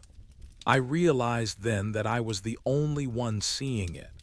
The triangle was beginning to tailor its anomalies to the individual. It was no longer a general broadcast. It was a conversation. We retreated to the trailer to wait for the timers to finish. The fog grew thicker, pressing against the windows of the truck. The hum in the ground had changed. It was no longer a throb. It was a whistle, a high-pitched crystalline sound that seemed to vibrate in the fluid of my eyes. Suddenly, the monitors in the trailer flared to life. We had disconnected them all, pulled the plugs, and removed the batteries, but they were glowing with a bright emerald green light. Images began to scroll across the screens at a blinding speed. They were not our images. They were blueprints. Complex geometric structures that looked like the interior of a massive machine. I saw gears made of light, pistons made of gravity, and wires made of thought. It was a map of the triangle from the inside. "The hard drives are writing themselves," Ben whispered. "We are out of storage space, but the files just keep coming." I looked at the cameras through the window. The fog had lifted for a split second, and I saw the shadow cams. They were not sitting on their tripods. They were floating 3 feet in the air, spinning slowly in a perfect circle. A beam of white light shot out from the lens of each camera, meeting in the center of the triangle. In the center of that light, something was forming. It was a sphere about the size of a basketball made of a material that looked like liquid silver. It was beautiful, its surface rippling with the reflections of the stars that were hidden behind the fog. "It is a harvest," I said. The sphere was taking the images from our cameras, the blueprints from our computers, and the memories from our minds. It was a storage device, a library of everything we had brought to the ranch. Then the sapphire blue spark appeared. It flew from the mesa, a streak of light that hit the silver sphere with the sound of a chime. The sphere shattered, not into pieces, but into 1,000 smaller sparks that drifted away into the fog. Everything went dark. The monitors died. The high-pitched whistle stopped. The air became cold and still. We walked out to the triangle. The shadow cams were back on their tripods. We opened the back of the first camera and pulled out the film. It was not just exposed, it was gone. The plastic strip had been turned into a fine gray powder. Every single roll of film in all 4 cameras was the same. The triangle had not just taken the images, it had taken the medium itself. It had consumed the silver, the plastic, and the light. We sat in the dirt, the gray fog swirling around us. We realized that we were no longer researchers. We were providers. We were bringing the ranch the materials it needed to build its own reality. Our drones, our sensors, our film. It was all just raw material for the machine beneath the earth. As the fog finally began to dissipate, I saw the shadow again. It was standing at the edge of the mesa, looking down at us. It raised a long, spindly arm in a gesture that might have been a wave or a warning. Then it dissolved into the gray light of the morning. I looked at my hands. They were covered in the fine gray powder from the film. I realized that the triangle was not just taking our equipment, it was taking us piece by piece, bit by bit. Every day we stayed, we became a little more like the ranch and a little less like ourselves. "We should leave, Aris," Ben said, his voice sounding thin and far away. "We can't," I replied. "We haven't finished the story yet." Chapter 5: The Architecture of the Echo. The fifth day on the ranch arrived with a sun that felt distant and cold, a pale disk hanging in a sky that was too blue to be natural. It was a hue of cerulean that seemed to vibrate, as if the atmosphere itself were a taut drum skin. We had decided to abandon the high-tech sensors for a while. If the triangle were harvesting our data, we would give it nothing but the most basic mechanical observations. We spent the morning walking the perimeter of the zone, marking the dirt with heavy wooden stakes and lengths of twine. We were trying to find the physical edge of the interference, the exact millimeter where a compass needle stopped pointing north and began to point toward the center of the void. Ben moved with a slow, deliberate pace. He had stopped wearing his digital watch. He claimed the ticking was out of sync with his pulse, and the sensation was making him nauseous. I understood. The ranch has a way of getting under your skin, of replacing your internal rhythms with its own. Every time I closed my eyes, I could see the sapphire blue sparks dancing behind my eyelids. They were not memories. They were a lingering afterimage of a world that was trying to superimpose itself onto mine. "Aris," Ben said, stopping near the southern edge of the triangle. "Look at the twine." I walked over. We had stretched a length of heavy nylon string between two stakes, about 6 inches above the ground. The string should have been a straight line. Instead, it was curving upward. It formed a perfect, graceful arc as if it were draped over an invisible sphere. I reached out and touched the twine. It was as rigid as a steel rod. It was not being blown by the wind. The air was perfectly still. It was the space itself that was curved. We spent the next 4 hours in a state of quiet, meditative study. This is the part of the ranch that the television shows never capture. The long, boring stretches of time where you simply sit and watch the world behave incorrectly. We watched a dry leaf blow across the dirt. When it reached the boundary of the triangle, it did not tumble. It began to slide, moving in a perfect circle around the invisible center, as if it were caught in a drain. It circled for 20 minutes, its speed increasing with every revolution, until it simply vanished into a point of light. I sat on a folding chair at the edge of the zone and began to write in my journal. I used a fountain pen and heavy paper, avoiding anything that required a battery. I wrote about the smell of the air, which had shifted from metallic copper to the scent of ozone and ancient, wet stone. I wrote about the silence, which was not an absence of sound, but a heavy, pressurized weight that made my ears pop every few minutes. The equipment failures are not the story. I wrote, my pen scratching loudly in the stillness. The failures are the symptoms. The triangle is a machine that is currently being repaired. Our presence here with our drones and our GPS units is like an ant walking across a circuit board while the power is being cycled. The ant sees sparks and feels heat, but it cannot conceive of the computer. Around 3 in the afternoon, the sky began to darken, but there were no clouds. It was as if the light were being drained out of the air. I looked at the mesa, and I saw that the red rocks were turning a deep, bruised purple. The shadows were no longer stretching toward the east. They were stretching toward the center of the triangle, converging on a single point in the dirt.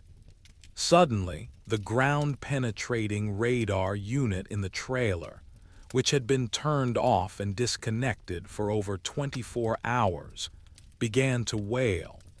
It was a high-pitched, rhythmic shriek that echoed across the basin. Ben and I ran to the trailer, our boots thudding on the hard-packed earth. Inside, the screen was alive. It was not showing the layers of soil and rock beneath the ranch. It was showing a hollow space. A massive geometric chamber that sat exactly 400 feet beneath the center of the triangle. The walls of the chamber were perfectly smooth, and in the center sat an object that looked like a massive crystalline gear. It was spinning. The radar is not sending out pulses. Ben whispered, his face pale in the green light of the monitor. It is receiving them. Something is broadcasting from the chamber. The imagery was too clear, too perfect. It was as if the ground had become transparent. We watched as the crystalline gear accelerated. As it spun, the sapphire blue sparks we had seen above ground began to manifest inside the chamber. They were flowing into the gear, being processed, and then shot upward toward the surface. "It is a transponder," I said. "The triangle is a gateway, and the gear is the engine that keeps the door open." Then the monitor flickered. The image of the chamber vanished, replaced by a single line of text that scrolled slowly across the screen. It was written in English, but the font was strange. The letters formed from fine, vibrating lines of light. "RECALIBRATION in progress. Please remain within the observation radius." The radar unit then died. Not just the screen, but the entire internal circuitry. A smell of ozone filled the trailer as the silicon chips melted into a gray sludge. We stood in the dark, the only sound the distant, rhythmic throb of the earth. I realized then that the recalibration was us. The ranch was not just taking our equipment. It was using our presence, our observation, and our very consciousness to anchor itself to this reality. We were the calibration weights. The reason our GPS signals jumped and our drones were lost was because the ranch was trying to find a stable coordinate in a world that was constantly shifting. We walked back outside. The sky had returned to its normal color, but the air felt different. It felt lighter, as if a great weight had been lifted. I looked at the twine we had stretched between the stakes. It was no longer curving. It was a perfectly straight line. The invisible sphere was gone. "It finished," Ben said. "No," I replied, looking toward the mesa. "It just moved to the next phase." We spent the evening in a state of quiet reflection. We did not try to gather more data. We did not try to fix the radar. We simply sat by a small campfire watching the stars. I felt a sense of peace that I had not felt since we arrived. The triangle was no longer a threat. It was a neighbor. A strange, ancient neighbor that was busy with its own work, occasionally asking us for a tool or a bit of information. As the fire died down to embers, I saw a sapphire spark sitting on the edge of my boot. It did not burn. It was cool and soft, a tiny jewel of light that pulsed in time with my own heartbeat. I did not brush it away. I watched it until I fell asleep, a silent witness to the ghost in the machine. Chapter 6. The Weight of the Invisible. The sixth day brought a stillness that felt almost sacred. There was no wind, no sound of insects, not even the distant hum of a plane. The Uinta Basin had become a cathedral of silence. We woke up to find that all of our remaining equipment, the cameras, the laptops, even the flashlights, had been neatly arranged in a circle in the center of the triangle. We had left them in the trailer, locked behind a steel door. But there they were, sitting in the red dirt, glinting in the morning sun. We walked out to the circle. Nothing was broken. In fact, the equipment looked cleaner than it had when we arrived. The dust of the desert had been wiped away, leaving the plastic and metal surfaces polished and bright. "They are giving it back," Ben whispered. I picked up my laptop. It was cold to the touch. I opened the lid and the screen flared to life instantly. There was no boot-up sequence, no password prompt. The desktop was gone. In its place was a single folder titled Archive. I clicked on the folder. Inside were thousands of files, videos, photos, and audio recordings. I opened the first video file. It was a recording from the drone we had lost on the first day. But it was not the footage we had seen on the monitor. It was a continuous shot of the drone flying through the triangle, then descending into the earth, passing through layers of rock and soil until it reached the crystalline chamber we had seen on the radar. The camera moved through the chamber, capturing the impossible geometry of the walls. They were covered in symbols that looked like a cross between mathematical equations and musical notation. The crystalline gear was there, glowing with a soft amber light, and standing around the gear were figures. They were not biological. They were made of the same sapphire blue light as the sparks.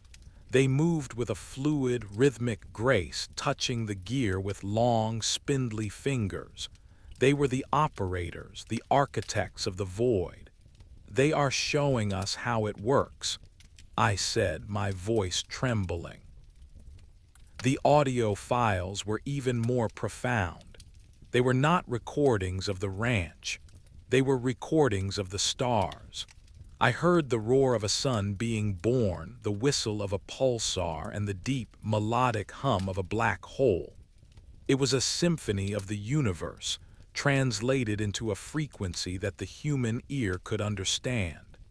We spent the entire day in the center of the triangle, surrounded by our returned equipment, watching the archives. It was a sensory overload of the most profound kind. We saw the history of the ranch stretching back millions of years. We saw the basin when it was a sea, then a forest, then a desert. And through it all, the triangle was there. It was a constant, a fixed point in a world of change. The most unsettling realization was that the equipment failures were not accidental. The triangle had taken our technology to use as a lens. It had looked through our cameras to see how we saw the world. It had used our GPS units to map our understanding of space.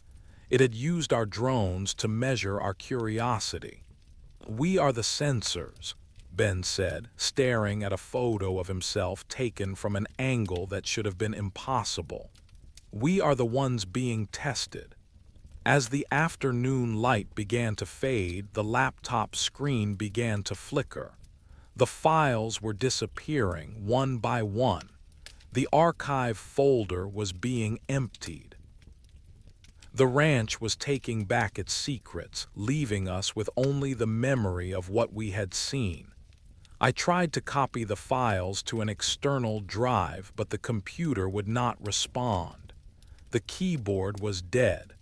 I watched as the last video file, a shot of the sapphire figures waving goodbye, vanished into the white noise of the screen. Then the equipment began to move. It did not float this time. It simply began to sink into the dirt. Slowly, as if the ground were made of water, our cameras and laptops and flashlights were swallowed by the red earth. In less than a minute, the circle was empty. The triangle was once again just a patch of dirt and sagebrush. We stood there, empty-handed in the gathering gloom. We had nothing left. No data, no tools, no proof of what we had seen. But I felt a strange sense of fulfillment. We had been given a glimpse behind the curtain. We had been allowed to see the gear that turns the world. "Is it over?" Ben asked. "No," I replied, looking toward the northern mesa. "The harvest is finished. Now comes the planting." As we walked back to the trailer, I noticed a new sound. It was a soft, rhythmic clicking coming from the ground beneath our feet. It sounded like a clock being wound. I looked down and I saw a tiny green sprout pushing its way through the hard-packed dirt in the center of the triangle. It was not a desert plant. It was made of a translucent, glass-like material, and it glowed with a faint sapphire light. The ranch was growing something new, and it had used our technology, our data, and our presence as the fertilizer. We were no longer the investigators. We were the gardeners of the impossible. I sat on the steps of the trailer and watched the sapphire sprout glow in the dark. The Uinta Basin was quiet, the stars were bright, and the triangle was at peace. I knew that tomorrow we would have to leave. We had no equipment, and our mission was technically a failure. But as I listened to the rhythmic clicking of the earth, I knew that a part of us would always remain here, rooted in the red dirt, growing toward a light that only the ranch can see. Chapter 7. The Resonance of the Void. The seventh day dawned with a sky the color of a bruised plum. There was no wind, yet the sagebrush at the edge of the triangle swayed in a rhythmic, undulating motion that suggested a breeze moving in a different dimension. We had no equipment left. The earth had claimed our silicon and our steel, but the absence of technology brought a strange, heightened clarity to our remaining senses. Without the constant hum of generators or the frantic blinking of LED displays, the ranch felt more present, more alive. The silence was no longer empty. It was a conversation we were finally learning how to hear. Ben spent the morning sitting near the spot where the sapphire sprout had emerged. He didn't speak. He simply sat with his eyes closed, his hands resting palms up on his knees. I watched him from the shade of the empty trailer. There was a stillness about him that hadn't been there a week ago. The nervous energy of a technician had been replaced by the quiet focus of a monk. I realized that the triangle hadn't just taken his watch and his radio, it had taken his hurry. "Do you feel it, Aris?" he asked without opening his eyes. His voice was low, resonating with a depth that seemed to come from the ground beneath him. "The signal isn't in the air anymore. It is in the water in our cells. We aren't watching the triangle. We are the triangle." I walked out to join him, stepping carefully over the invisible lines we had drawn in the dirt. As I crossed the threshold into the center of the zone, the world didn't tilt or shimmer as it had before. Instead, it felt as though I were stepping into a warm, heavy liquid. The air was thick and carried a vibration that I felt in the back of my skull. It was a perfect, steady 60 beat per minute pulse. I sat down beside him, and for a long time we simply breathed in unison with the ranch. In this state of quiet reflection, the equipment failures of the previous days began to make a different kind of sense. We had brought tools designed to capture light and sound, to map coordinates and measure frequencies. But the triangle was a place of integration, not observation. A camera creates a barrier between the viewer and the viewed. A GPS unit defines a point by separating it from the rest of the world. The ranch had removed those barriers. It had dismantled our tools because they were filters that prevented us from seeing the truth. As the sun reached its zenith, the sapphire sprout in the center of the clearing began to change. It didn't grow in the way a biological plant grows. It didn't add leaves or height. Instead, it began to unfold, its translucent glass-like petals expanding into a complex geometric shape, a tesseract of light that seemed to occupy more space than its physical dimensions allowed. The light it emitted wasn't just blue. It was a color that sat on the edge of my vision, a hue that felt like the memory of a dream. The air around the sprout began to hum, a pure, crystalline tone that matched the vibration in my bones. I looked at my hands. They were no longer just flesh and bone. In the light of the sapphire tesseract, I could see the fine, glowing lines of energy that connected my fingers to the dirt to the mesa, and the mesa to the stars. The EMI that had lost our drones wasn't interference.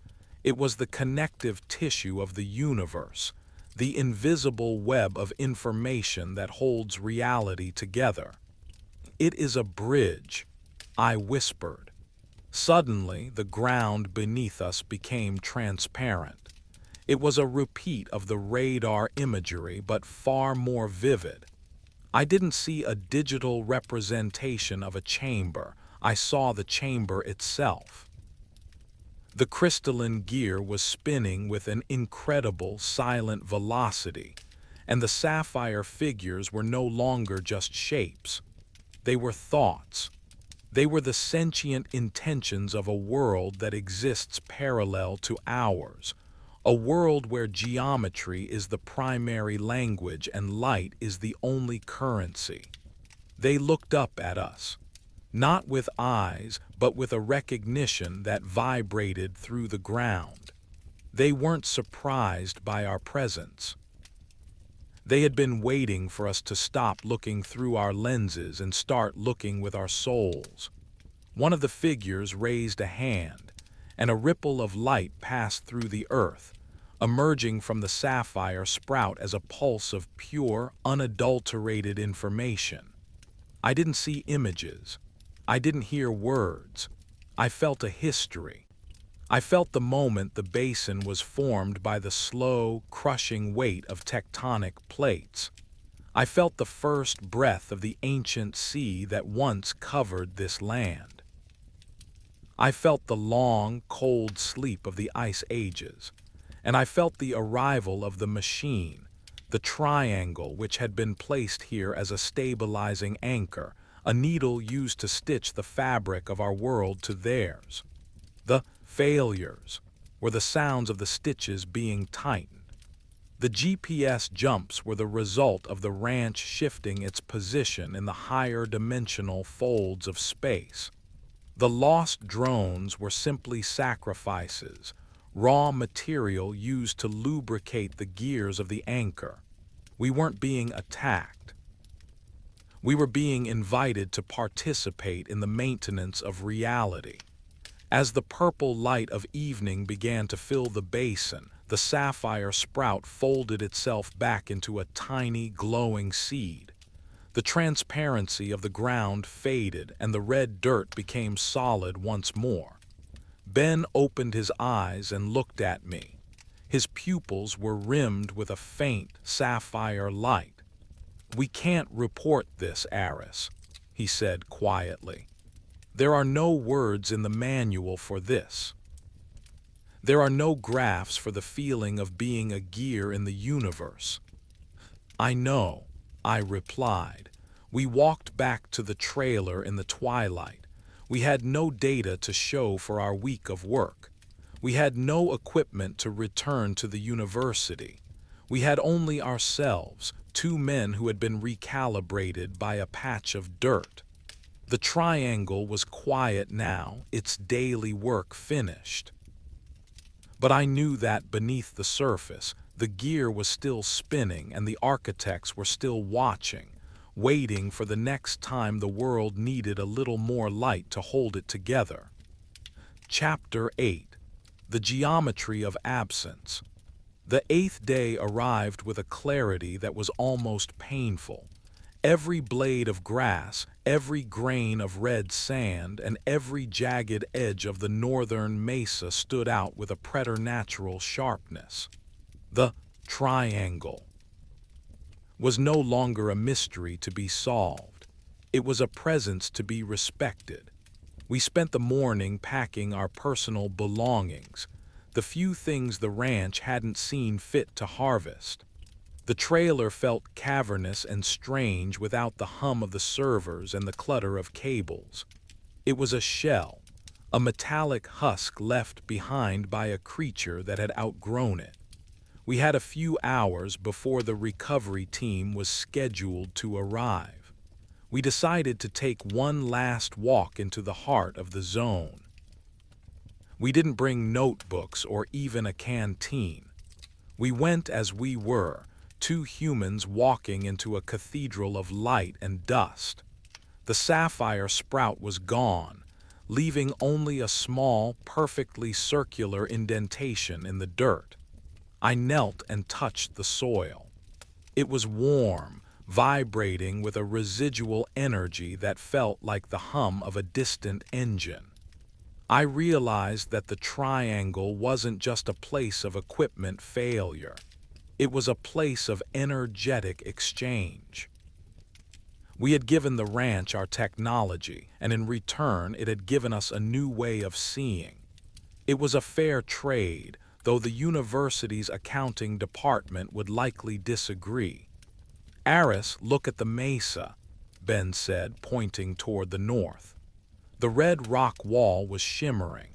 It wasn't the heat haze of the desert. It was a rhythmic, wave-like distortion that made the solid stone look like the surface of a pond. A massive, translucent shape was hovering just above the rim. It was oblong, white, and matte, the same Tic Tac object that had been reported by so many others. It didn't move like a craft, it moved like a thought, appearing in one spot and then another without crossing the space between. It was the surveyor, the primary architect. It hovered over the triangle for a few minutes, its presence casting a shadow that didn't block the light but seemed to deepen the colors of the world. I felt a sense of profound, detached observation. The craft wasn't interested in us as individuals, it was interested in the state of the anchor we were standing on. It was checking the calibration. As the craft vanished, simply blinking out of existence, the ground beneath us gave one final, massive thud. It was a sound that was felt more than heard, a definitive click of a giant latch falling into place. The interference, the heavy pressure in the air, the metallic taste of copper, it all vanished instantly. The triangle was now just a patch of dirt. The recalibration was complete. "It's closed," Ben whispered. "The door is shut." We stood in the center of the zone for a long time, waiting for something else to happen, but the ranch remained silent. The birds returned, their songs sounding thin and fragile after the crystalline choir of the previous days. A jackrabbit darted through the sagebrush, its movements natural and unburdened by the distortions of the geometry. The world had returned to its normal state, but for us that normality felt like a lie. It was a thin coat of paint over a masterpiece of infinite complexity. When the recovery SUVs finally appeared on the horizon, we met them at the gate. The lead investigator, a man who lived for spreadsheets and sensor logs, stepped out with an expectant look on his face. "So, Dr. Thorne," he said, looking at our empty hands and the lack of equipment in the trailer. "What did we get? Where are the drones? Where is the data from the triangle?" I looked at Ben, then back at the investigator. I thought about the sapphire figures, the crystalline gear, and the way the stars sounded when they sang. I thought about the sapphire light in Ben's eyes and the way my own heart now beat in time with the mesa. "The equipment failed," I said, my voice steady and calm. "The interference was too high. The GPS signals jumped, the drones were lost to EMI, and the cameras were scrambled by localized electromagnetic pulses. It was a total equipment loss." The investigator sighed, scribbling on his clipboard. "Another dead end. This place is a graveyard for technology. Did you see anything at all that wasn't a malfunction?" I looked toward the triangle, where the red dirt was already beginning to hide the circular indentation of the sprout. I felt the pulse in the ground, a faint, lingering echo of the 60-beat rhythm. "No," I said, a small, secret smile touching my lips. "It was just a long week of watching the dirt." As we drove away from the ranch, leaving the triangle behind, I didn't look back. I didn't need to. I knew that the gear was still spinning and the architects were still watching, and the ranch was exactly where it needed to be. We were the ones who were moving. We were the ones who were out of sync. But as I watched the sun set over the desert, I felt the sapphire spark in my mind, a tiny glowing anchor that would keep me connected to the truth forever. Chapter 9. The static in the bone. The return to the world outside the ranch felt like stepping into a shallow, noisy dream. After the absolute clarity of the triangle, the mundane reality of traffic, fluorescent office lights, and digital chatter felt abrasive. Ben and I were taken to a secondary facility for debriefing, a place of white walls and humming air conditioners that tried very hard to be objective. We sat in separate rooms, answering the same questions over and over. They wanted to know about the EMI patterns. They wanted to know why the drone's flight controller had reported a 3-hour time drift. They were looking for a technical glitch they could patch, a bug they could fix in the next version of the hardware. I sat across from a young data analyst who looked at my empty hands as if I had lost a part of my own body. $7 million in sensors, Dr. Thorne," he said, tapping a pen against his clipboard. "And not a single byte of recovered data. The directors are calling it the most expensive equipment failure in the history of the program." I looked at the pen in his hand. I could see the molecular structure of the plastic, the way the molecules were vibrating in a chaotic, unorganized mess. Compared to the perfect geometry of the crystalline gear beneath the ranch, his world looked like a heap of broken glass. "It wasn't a failure," I said, my voice sounding like an echo in the small room. "It was an acquisition. The ranch didn't destroy the equipment. It integrated it. It used the silicon to think and the copper to listen." You are looking for data on a hard drive, but the data has been written into the soil of the Uinta Basin." He looked at me with a mixture of pity and professional concern. He scribbled a note, likely something about acute situational stress, and moved on to the next question.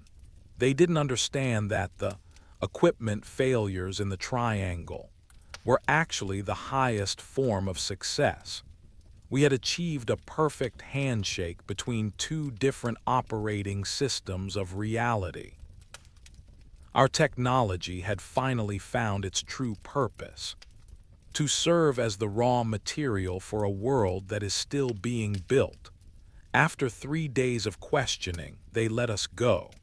They gave us non-disclosure agreements that were 20 pages long, filled with legal jargon intended to bury the events of the triangle under a mountain of secrecy. I signed them without reading. Words on a page were no match for the sapphire spark that was still pulsing in the center of my mind. Ben and I met one last time in the parking lot of the facility. The air was thick with the smell of exhaust and rain, a far cry from the ozone and sagebrush of the ranch. He looked tired, but there was a light in his eyes that the fluorescent bulbs couldn't account for. "I tried to use my phone this morning," he told me, a small, wry smile on his face. "The screen just showed the blueprints again, the green lines of light. I think the ranch left a little bit of its software in my head, Aris." "It's not software, Ben," I said. "It's a perspective. We are the first sensors that didn't break. We are the only pieces of equipment that the triangle allowed to leave." We shook hands, and as our skin met, I felt a sharp, familiar jolt of static electricity. It was the 60 beat per minute pulse, a secret greeting between two gears in the same machine. We didn't say goodbye. We just walked to our cars and drove in opposite directions, two silent carriers of a truth that the rest of the world wasn't ready to hear. I returned to my home, but the house felt like a foreign country. The ticking of the grandfather clock in the hallway was too fast. The hum of the refrigerator was out of tune. I spent my evenings sitting in the dark, watching the way the shadows moved across the floor.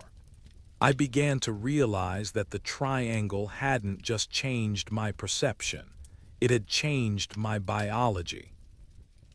I could feel the magnetic fields of the earth. I could hear the rhythmic throb of the tectonic plates.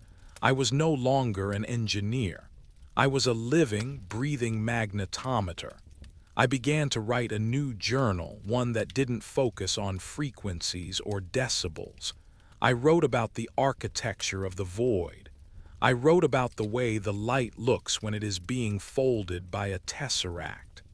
I realized that the triangle is not a localized phenomenon.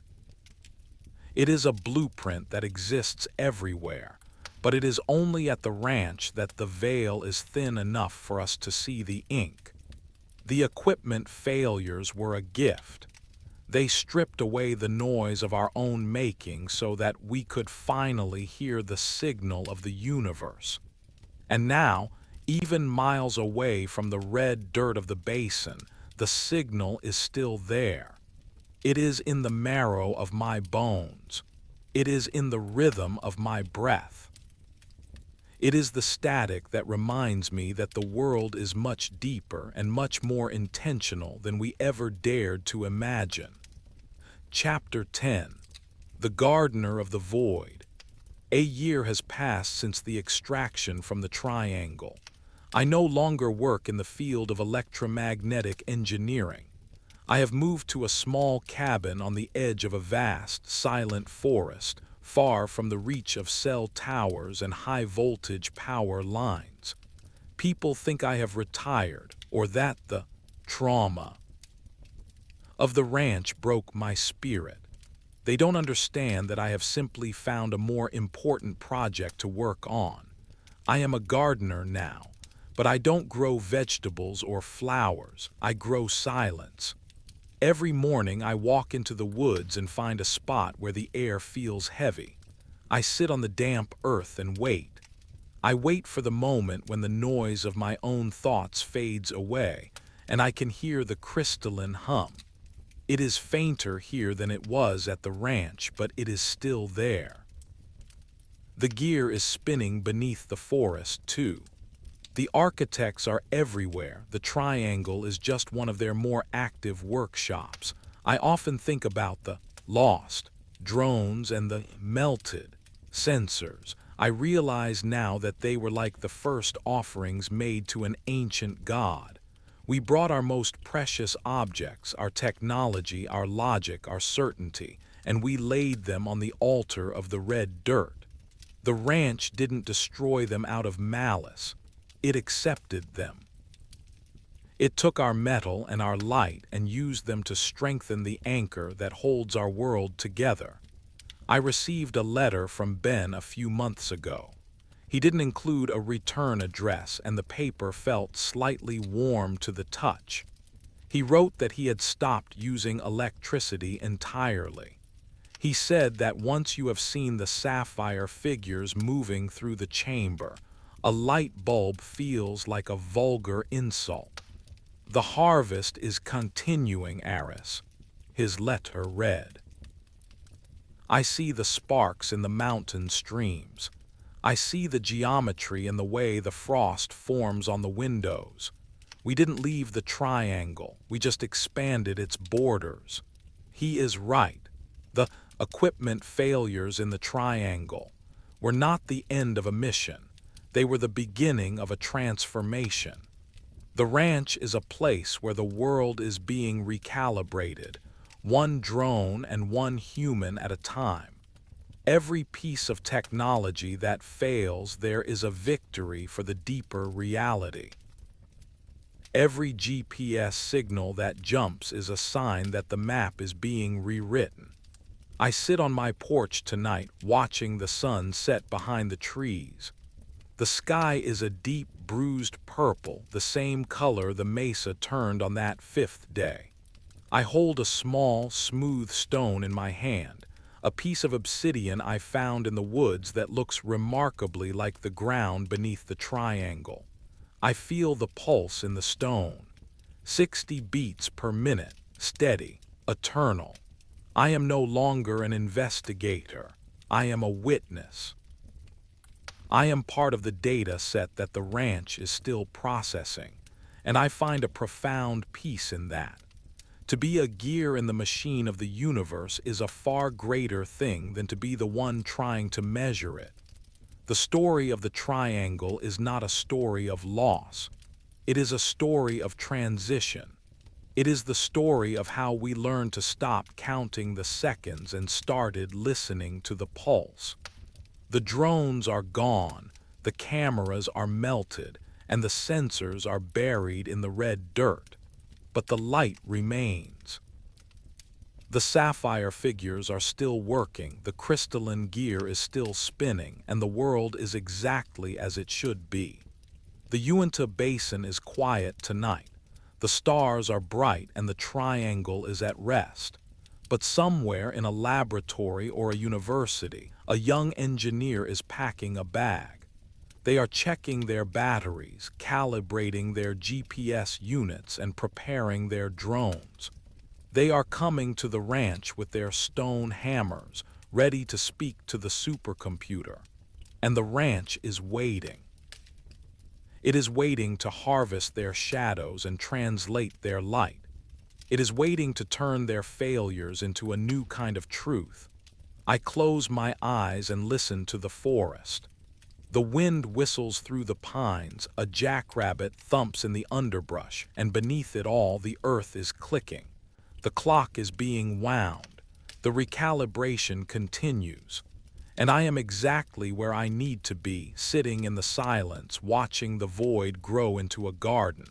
Sleep well, listener.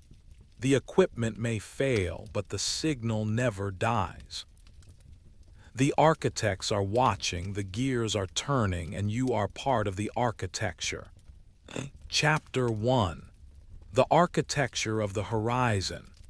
The desert does not merely hold secrets, it breathes them.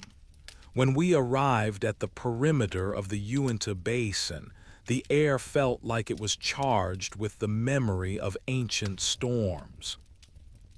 My name is Dr. Julian Vane, and I have spent most of my professional life chasing the behavior of photons. Those tiny, massless particles of light that should, by all laws of physics, travel in a straight line forever unless they meet a physical barrier. But on Skinwalker Ranch, the laws of physics are more like suggestions, and the light has a mind of its own. We were part of the Advanced Aerospace Weapons System Applications Program, a mouthful of a title that essentially meant we were the government's eyes on the impossible. Our mission was simple in theory. We were to fire high-powered, stabilized laser beams at the face of the northern mesa. We wanted to measure the reflectivity of the rock, the atmospheric interference, and the exact distance with millimetric precision. We brought with us 3 massive, trailer-mounted laser arrays, each one a pinnacle of modern engineering, capable of cutting through the thickest fog or the darkest night. As we set up our equipment on the flat expanse of the triangle, the sun began its slow, golden descent toward the western ridges. The light in the basin at this hour is honey-thick and heavy, casting shadows that seem to stretch and yawn across the red dirt. I watched my team, a group of 4 seasoned physicists and 2 military observers, move with the practiced, quiet efficiency of people who knew they were being watched. You see, you never feel alone on the ranch. Even when the nearest neighbor is miles away, the silence feels crowded. Dr. Vane called out Sarah, my lead optics technician. The atmospheric sensors are showing a strange ionization. It is not a storm and it is not a localized charge. It is structured. I walked over to the monitor.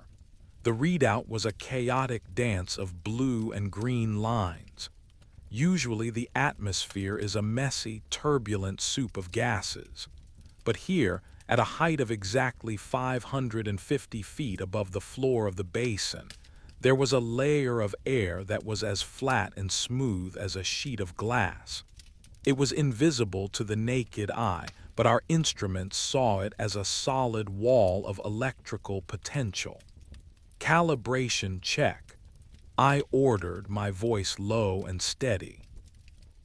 I avoided using the radio unless necessary. The ranch has a way of twisting electronic voices into something unrecognizable. Target the mesa, base of the cliff, 50 feet above the scree slope. Let us start with a low-power green laser. The hum of the generator was a comforting, rhythmic throb in the stillness. It was a 60 beat per minute pulse that seemed to sync up with my own heartbeat. We activated the first beam. A brilliant, emerald green line of light sliced through the twilight, as straight and true as a needle. It hit the red sandstone of the mesa, creating a tiny, vibrant dot that danced on the ancient rock.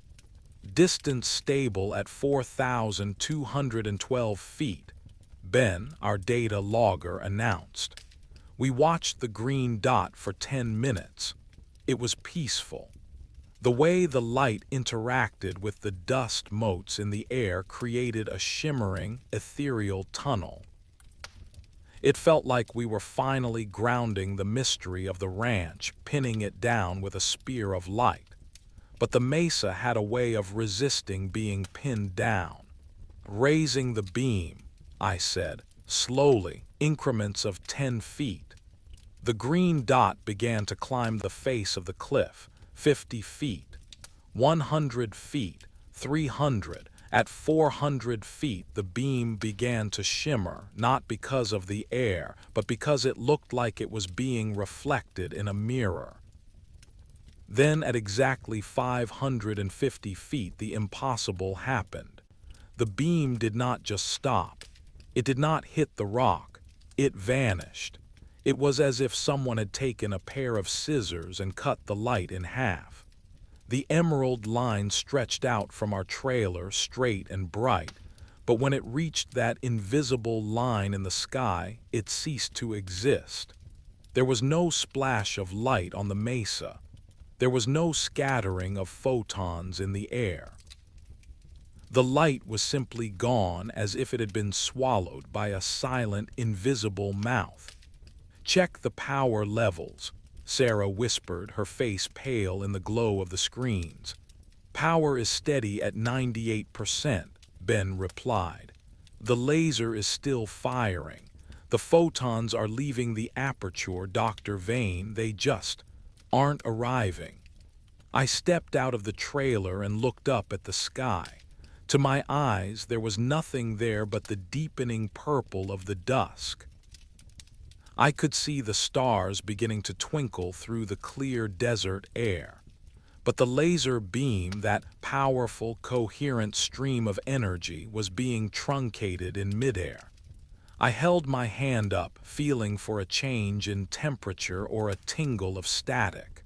The air was cool and still. I looked back at the laser. The beam was still there, a solid bar of green light that ended abruptly in the empty air. It looked like a broken glass rod. I walked toward the point of extinction, my boots crunching on the brittle sagebrush. The closer I got, the more the air seemed to vibrate. It wasn't a sound, but a feeling in my teeth, a resonance that suggested a massive amount of energy was being held in place just above my head. "Dr. Vane, look at the deflection," Ben called out through the open door of the trailer. I looked up. For a split second, the green light didn't just vanish, it bent.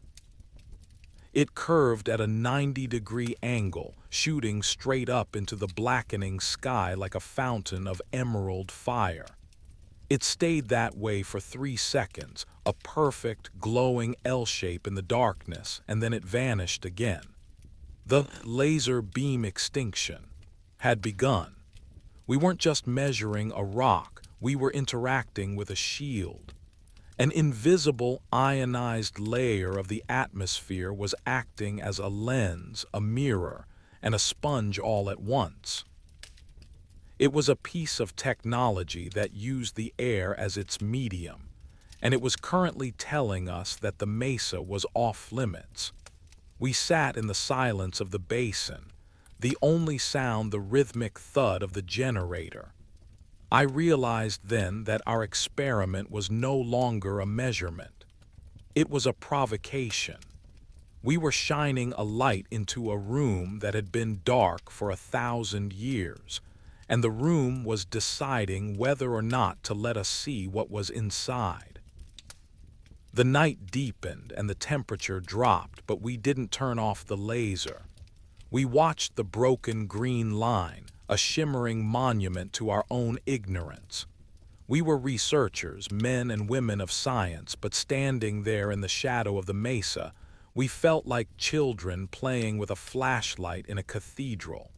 The extinction of the beam was the first word of a long, terrifying sentence, and we were only just beginning to learn how to read. Chapter 2: The Refractive Silence. The second night brought a change in the atmosphere. The desert air, usually as dry as bone, carried a strange, heavy humidity that tasted of salt and copper. We had spent the daylight hours recalibrating our sensors, thinking perhaps that a different wavelength of light would penetrate the invisible barrier. We switched from the green laser to a high-intensity ultraviolet beam. invisible to the human eye, but capable of being tracked by our specialized cameras. We sat in the trailer, the blue light of the monitors casting long, distorted shadows against the metal walls. Sarah was focused on the spectrometer, her fingers moving across the keyboard with a frantic, rhythmic tapping. Ben sat in the corner, his eyes fixed on the infrared feed of the mesa. The rock face looked like a glowing ember in the thermal spectrum, a silent witness to our intrusion. "Ready for second phase," I said. My voice felt heavy, as if the air itself were resisting the sound. "Initiating ultraviolet sweep. Start at sea level and climb." The monitors hummed to life. On the ultraviolet camera, the beam appeared as a brilliant, violet-white spear of energy. It looked more substantial than the green light, more aggressive. It hit the base of the mesa with a splash of light that looked like a blooming flower. "Climbing," Sarah announced. 100 feet, 200, 300. We all held our breath as the beam approached the 550-foot mark. This was the altitude where the green light had vanished. This was the ceiling of the invisible room. As the UV beam hit the mark, it didn't vanish. Instead, it began to ripple. It looked like a stone being dropped into a still pond. The light scattered in a perfect circular pattern, creating a glowing ring in the sky that was nearly 50 feet in diameter. It was beautiful, a halo of violet energy that hung suspended in the darkness. "It is not blocking the light this time," Ben whispered. "It is diffusing it. It is acting like a prism." Suddenly, the data on the monitors began to scramble.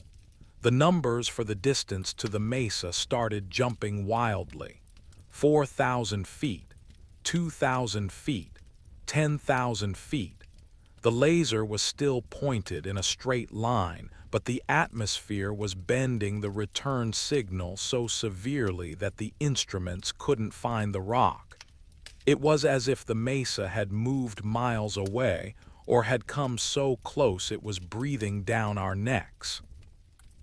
"Dr. Vane, look at the ion count," Sarah said, her voice trembling. The sensor on the roof of the trailer was recording a level of ionization that should have been impossible. The air was becoming a plasma. If the count continued to rise, the very atmosphere around us would begin to glow. I stepped outside, my skin tingling with a static charge. My hair stood on end, and every time I moved my hand, tiny blue sparks jumped between my fingertips. I looked up at the violet ring in the sky. It was no longer just a reflection, it was a portal. The light of the laser was being channeled through the invisible layer, and I could see faint, rhythmic pulses of energy moving through the halo. It looked like a heartbeat. The atmosphere was breathing. I walked toward the center of the triangle, toward the point directly beneath the violet ring. The air was warm here, smelling of burnt ozone and ancient, wet stone. I looked up, and for a split second the ring cleared. It wasn't just air up there. For a fleeting moment I saw a structure.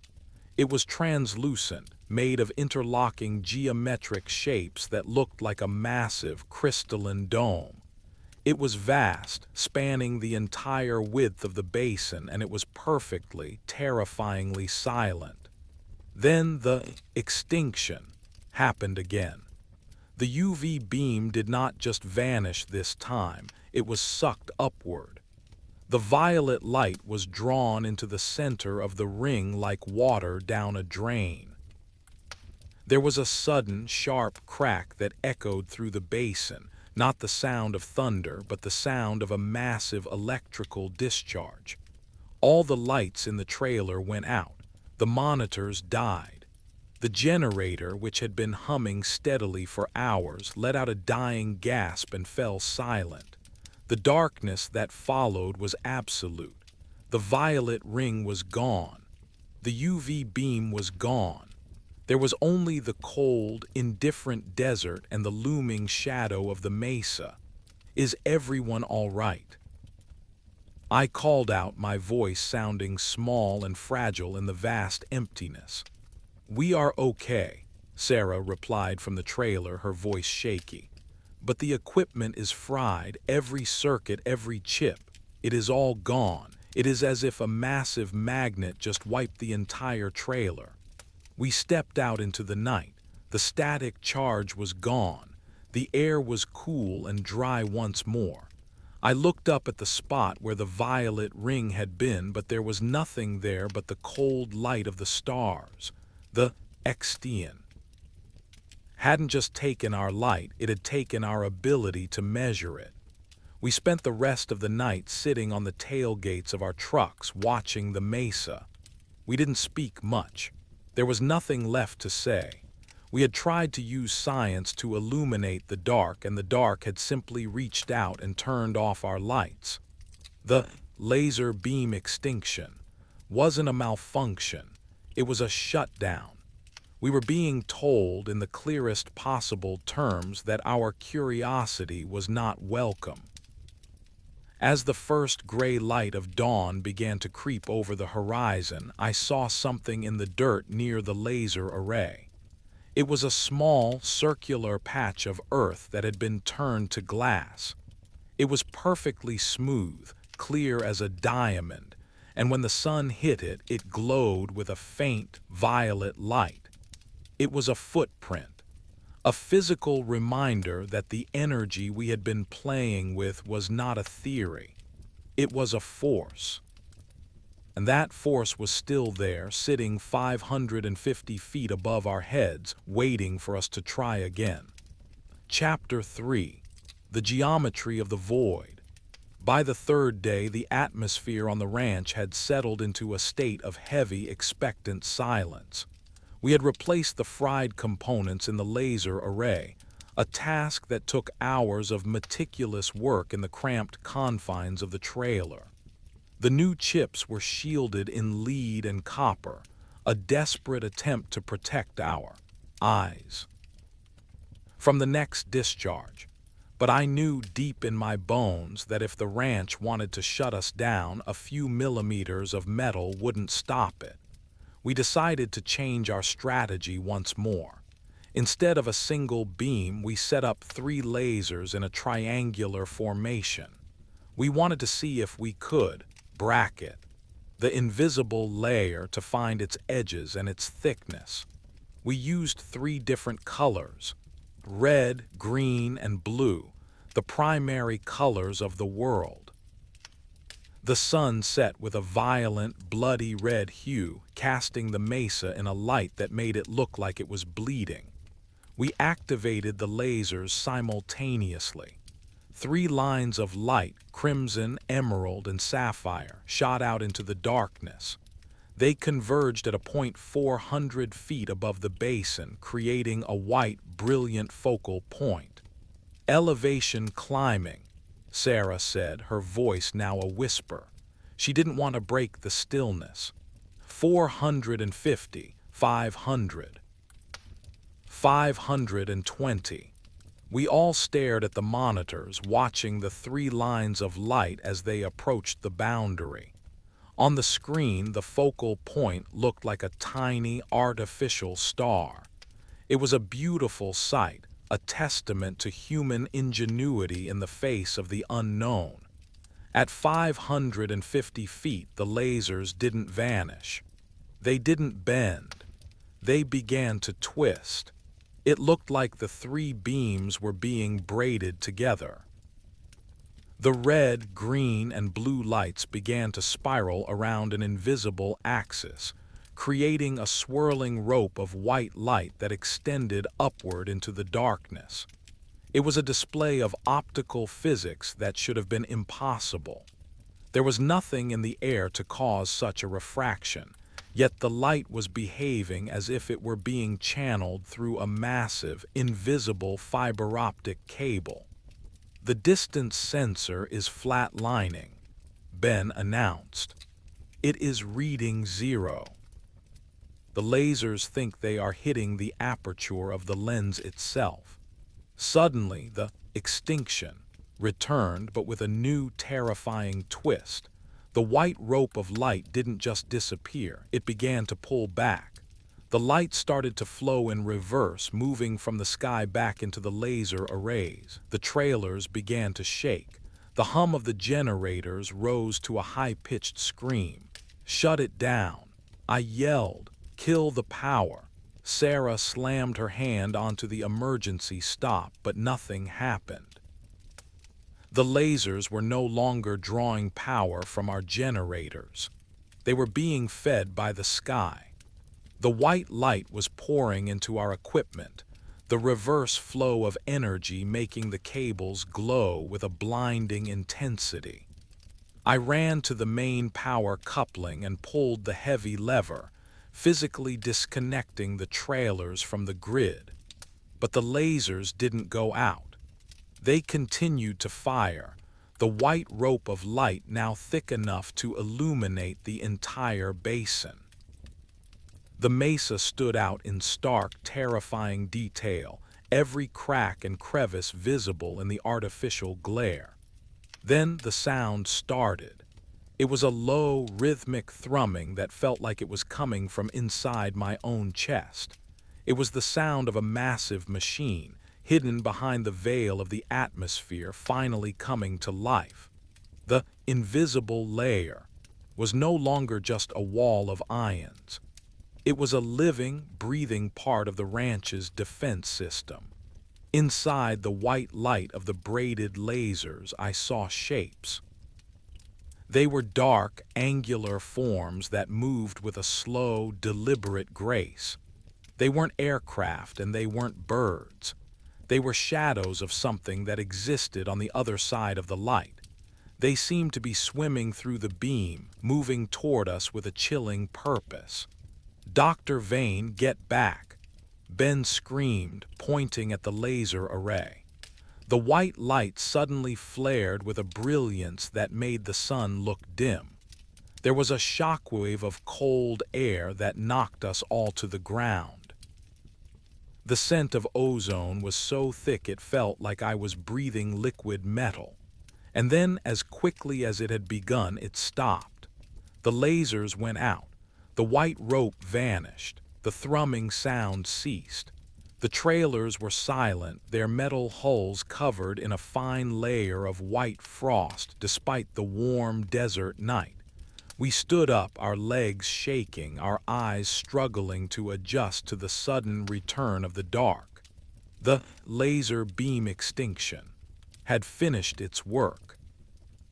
Our equipment was intact this time, but it was dead.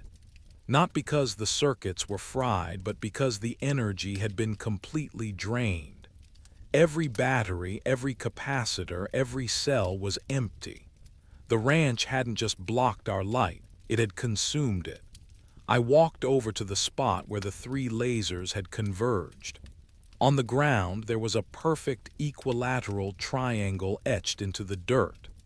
The soil inside the triangle was white, turned to a fine, powdery ash that felt cold to the touch. It was a signature, a geometric acknowledgement of our attempt. We sat in the dark for hours watching the stars. I realized that the invisible layer wasn't a barrier to keep us out. It was a digestive system. It was a way for the ranch to harvest the energy we brought to it. Our lasers were like food, and the extinction was the act of consumption. As the sun began to rise, I looked at the mesa. It looked older than it had the day before, more indifferent. I realized that we were no longer researchers, we were providers, and the ranch was beginning to develop a taste for what we were offering. The laser beam extinction wasn't a mystery to be solved.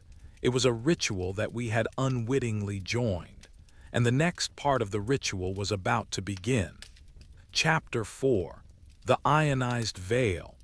The fourth morning brought a stillness so absolute that the sound of a single raven's wing beat echoed against the mesa walls like the crack of a whip.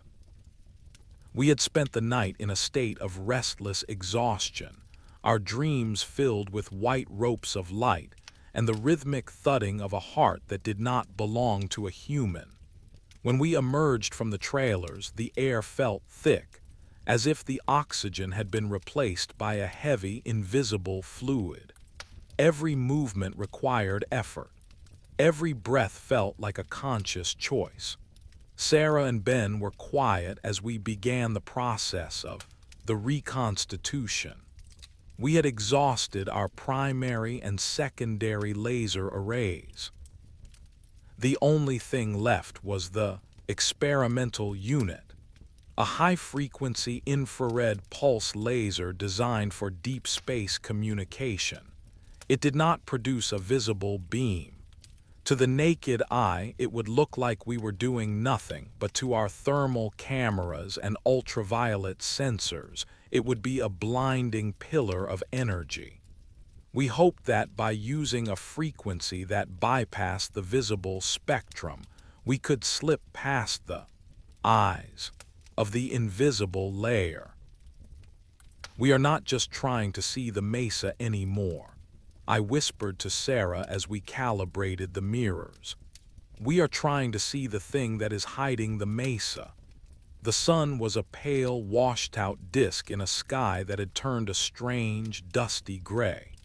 There were no clouds, but the light was being diffused by a layer of particulate matter that had settled over the basin during the night. It felt like we were living inside a giant, frosted glass bowl. I checked the handheld ion counter. The numbers were climbing steadily. 1,000, 2,000, 5,000 ions per cubic centimeter. The air was becoming a conductor. Initiating infrared pulse, I said, my voice sounding hollow in the heavy air. Start at 500 feet. We will approach the extinction zone from below 1 inch at a time. The pulse laser began its work. There was no hum this time, only a soft, rhythmic clicking sound like a clock being wound in the distance. On the thermal monitor, a brilliant, white-hot pillar of light erupted from the trailer. It was a perfect vertical line cutting through the gray atmosphere with clinical precision. 510 feet, Sarah announced. Her eyes were fixed on the screen. 520, 530. We all leaned in, watching the point where the light met the air. At exactly 550 feet, the beam did not vanish. It did not bend. It began to pool. It was as if the infrared light were hitting a solid ceiling and spreading out horizontally. On the thermal camera, it looked like a glowing puddle of fire was forming in midair. The puddle grew larger and larger, stretching out toward the mesa and back toward the southern ridge. It was a liquid ceiling of energy, a glowing ocean of heat that sat perfectly flat against the invisible ionization layer. It is a surface, Ben whispered. We aren't looking at an atmospheric phenomenon. We are looking at a physical boundary that only interacts with high-energy photons. Suddenly, the clicking sound of the laser changed. It became faster, more urgent. The glowing ocean above us began to ripple. Waves of heat, visible only on our specialized monitors, started to roll across the sky. Then the first, phantom, appeared. It started as a cold spot in the center of the glowing heat pool. A black geometric shape manifested in the infrared spectrum, perfectly rectangular and nearly 20 feet long. It moved with a slow, mechanical grace, swimming through the pool of our laser energy. It wasn't a craft in the traditional sense. It had no engines, no exhaust, no heat signature of its own. It was a void, a hole in the energy we were providing. It is feeding. I realized the laser beam extinction was not a defense mechanism, it was a feeding response. The invisible layer was a biological or technological entity that sat in the sky, waiting for high-energy events. When we fired our lasers, we were effectively ringing a dinner bell. The entity would manifest, absorb the photons, and use the energy to maintain its cloaking field. The black rectangle moved directly above our trailer. I felt a sudden, sharp drop in temperature. My breath misted in the air, and a fine layer of frost began to form on the surface of the monitors. The clicking of the laser slowed down, the sound becoming heavy and wet. "Shut it down, Sarah," I said, my voice steady despite the cold. "I can't," she replied. "The trigger is locked. It's like something is pulling the energy out of the system faster than we can generate it." The infrared pillar flared with a violent, violet light that shouldn't have been there. The black rectangle above us began to descend. It didn't fall, it lowered itself, the air beneath it shimmering with a rhythmic, pulsing distortion. I looked up through the skylight of the trailer. I couldn't see the rectangle with my eyes, but I could see the stars behind it being bent and stretched, as if I were looking through a massive, rectangular lens. The distortion stopped just 20 feet above the roof of the trailer. The silence was absolute.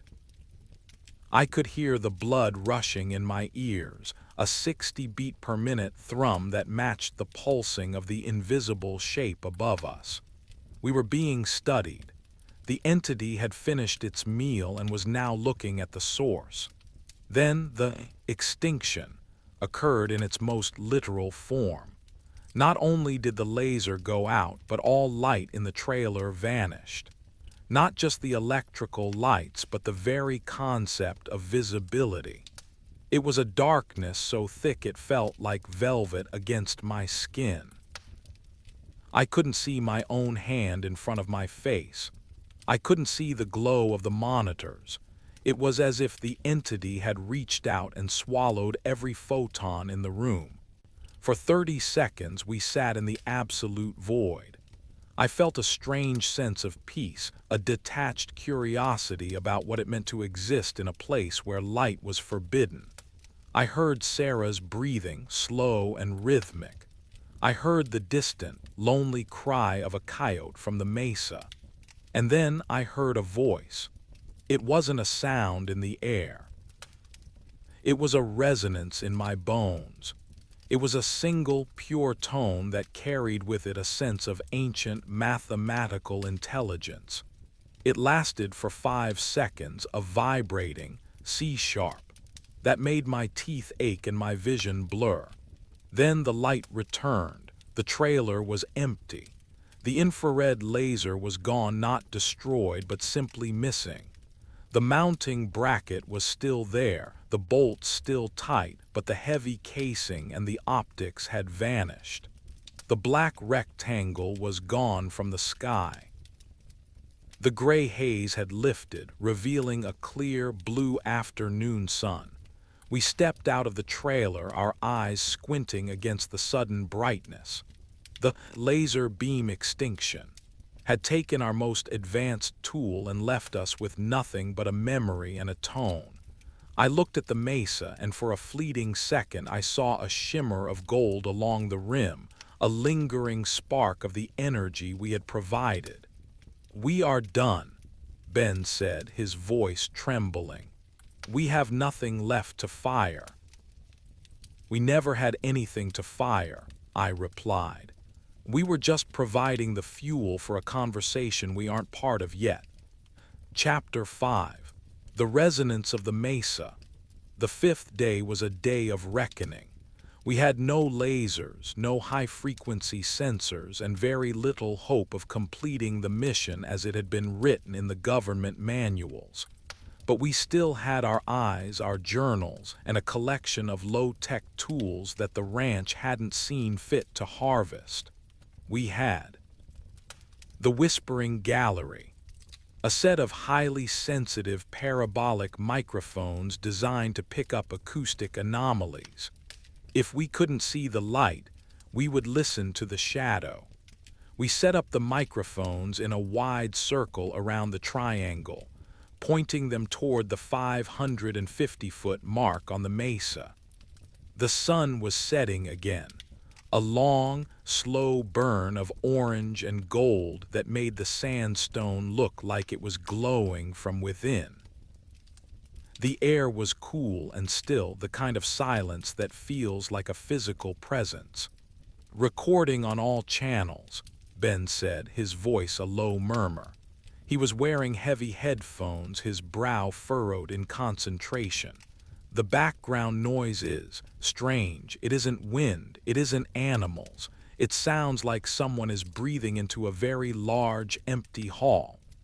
I took a seat on the folding chair outside the trailer, my notebook open in my lap. I wrote about the way the light seemed to bend around the edges of the mesa, even without our lasers. I wrote about the feeling of being in a room where the door has been locked from the outside. The extinction of the beams was a closing of the curtains. I wrote, "The ranch is not interested in our measurements. It is interested in our attention." The light was the lure, and now that the light is gone, we are left with the resonance. As the last sliver of the sun disappeared, the microphones began to pick up something new.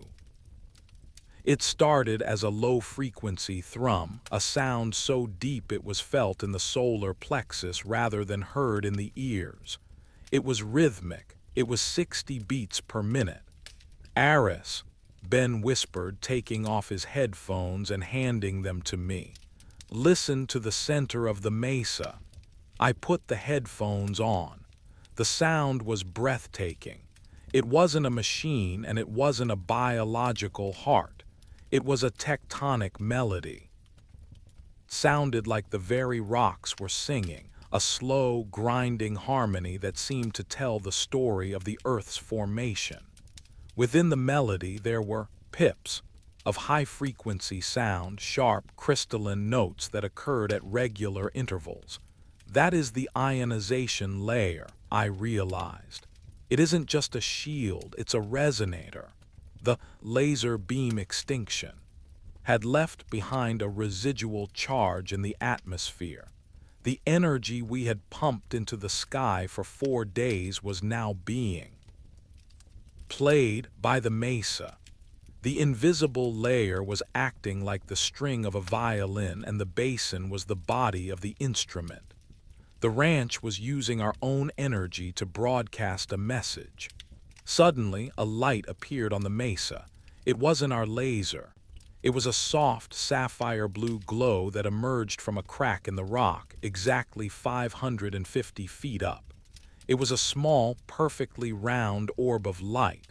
It didn't move. It simply sat there, pulsing in time with the thrumming sound. "The orb," Sarah whispered, stepping out of the trailer. "It's back." We watched the sapphire light for nearly an hour. It was peaceful, a quiet, glowing sentinel in the darkness. It didn't feel like the aggressive, devouring entity that had taken our infrared laser. It felt like a byproduct, a lingering ember of the meal the ranch had consumed. Then the orb began to move. It didn't fly, it slid along the face of the mesa, following the invisible line of the ionization layer. It moved with a smooth, effortless grace, leaving a faint, glowing trail behind it. It looked like a needle stitching a seam in the sky. "It is repairing the shield," I said. The sapphire orb reached the southern end of the mesa and then vanished. The thrumming sound stopped instantly. The sapphire trail in the sky faded into the blackness of the night. The silence that followed was absolute. I looked at my watch. It was midnight. The 5th day was over. We had come to the ranch to use light to measure the world, but the ranch had used our light to measure us. We were no longer investigators. We were the witnesses to a process that had been going on long before we arrived and would continue long after we left. The laser beam extinction was not a failure of our technology. It was a success of the ranch's reality. It had taken our photons and turned them into a song. It had taken our curiosity and turned it into a ritual. And as I sat in the darkness, listening to the quiet breathing of the desert, I realized that I didn't want the lasers back. I didn't want the measurements. I just wanted to listen to the song. Chapter 6. The Echo of the Lost Spectrum. The 6th morning on the ranch arrived with a peculiar quality of light that felt almost liquid. The sun did not so much rise as it did dissolve into the gray-gold haze that had settled over the Uinta Basin. After the events of the previous evening, the sapphire orb and the tectonic melody, the team moved with a heavy, meditative slowness. We were no longer frantic scientists checking dials and recalibrating circuits. We were something closer to observers of an ancient, slow-moving ritual. My name is Dr. Julian Vane, and I found myself sitting on a crate of empty specimen tubes, watching the way the dust motes danced in a shaft of light that seemed to bend slightly to the left as it passed the invisible boundary of the triangle. We were now operating with what I called the ghost array. Since the high-powered lasers had been harvested by the atmospheric layer, we had resorted to using low-wattage, battery-powered signal lights and a collection of vintage surveyor's equipment that lacked any digital components. We hoped that by reducing the energy profile of our experiments, we might be allowed to see the structure of the mesa without triggering a feeding response. "Dr. Vane," Ben said, approaching me with a small, handheld spectrometer. He looked tired. The rhythmic thrumming of the mesa had kept him awake most of the night. "I have been analyzing the residual light from the sapphire trail. It is not just photons. There is a secondary emission, a signature that matches nothing in the known periodic table. It is as if the light itself has been rewritten into a new language." I took the device and looked at the readout. The spectral lines were not sharp and distinct. They were curved, forming a series of interlocking loops that looked like the rings of a tree. "It is a recording," I whispered. "The light the ranch consumed wasn't just eaten, it was processed. This signature is the memory of our laser beams stored in the atmospheric ionized layer. We decided to conduct a passive light experiment. We set up a series of high-reflectivity mirrors on the floor of the basin, angled to catch the setting sun and bounce it toward the 550-foot mark on the mesa face. No electricity, no lasers, just the natural, ancient light of our own star. As the sun began its descent, the mirrors caught the first golden rays. A brilliant, natural beam of sunlight shot across the dirt, hitting the red sandstone cliff. It was a beautiful, raw sight. The light did not vanish. It did not bend. It sat on the rock, illuminating the ancient fissures and the weathered cracks of the mesa. "No extinction," Sarah noted, her voice hushed. "The natural spectrum is being ignored. It is only our coherent artificial light that triggers the reaction." But as the sun sank lower and the light shifted into the deep orange and red of the golden hour. The invisible layer began to manifest in a different way. The beam of sunlight, as it passed through the 550-foot mark, began to slow down. I know how that sounds. Light travels at a constant speed of 186,000 miles per second. But on the monitors of our high-speed cameras, we watched the photons drag. The beam became stretched, the light turning from orange to a deep, bruised purple as the frequency shifted under the weight of the atmosphere. "It is an optical density anomaly," I said, walking toward the mirrors. "The air at that height is not just ionized. It is heavy. It is behaving like a thick, transparent syrup." I reached into my pocket and pulled out a small glass prism. I held it up to the beam of sunlight. Usually a prism creates a predictable rainbow, but here in the shadow of the mesa, the rainbow was inverted. The red was in the center and the violet was on the outside. And in between the colors there were black lines, gaps in the spectrum where the light had simply been removed. The extinction is still happening, I realized. It is just more selective with natural light. It is harvesting specific frequencies, the ones that correspond to the resonant frequency of the rock itself. Suddenly, the air around us began to hum. It was a soft, vibrating sound like the wings of a million bees. The mirrors began to rattle in their frames. I looked up at the mesa and I saw that the stretched beam of sunlight was now glowing with an internal sapphire light. The natural sunlight was being converted.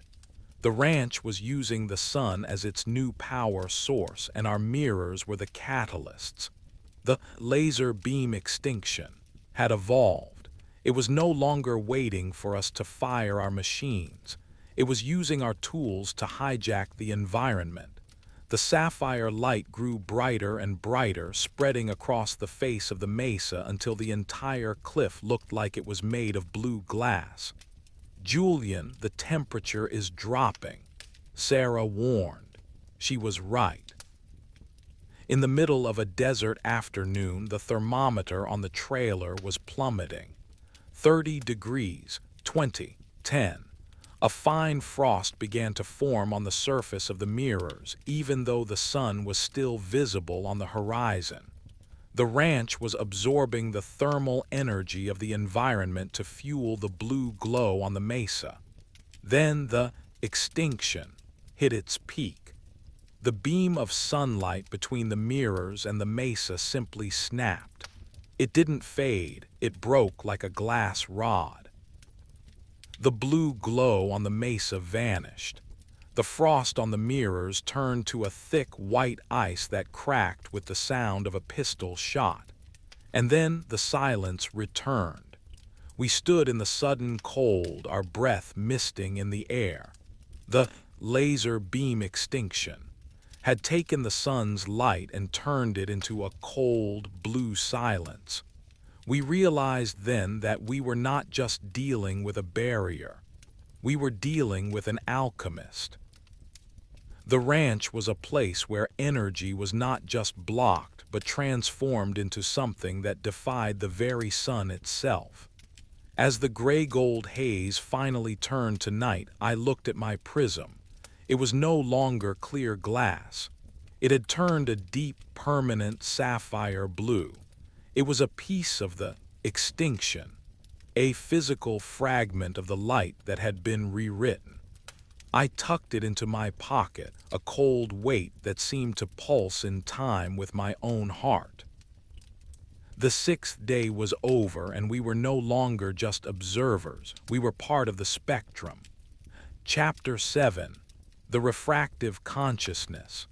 The 7th day arrived with a stillness that felt almost geological. The air was so clear that the northern mesa seemed to have moved miles closer to our camp, its rugged face looming over us like a silent, judging colossus.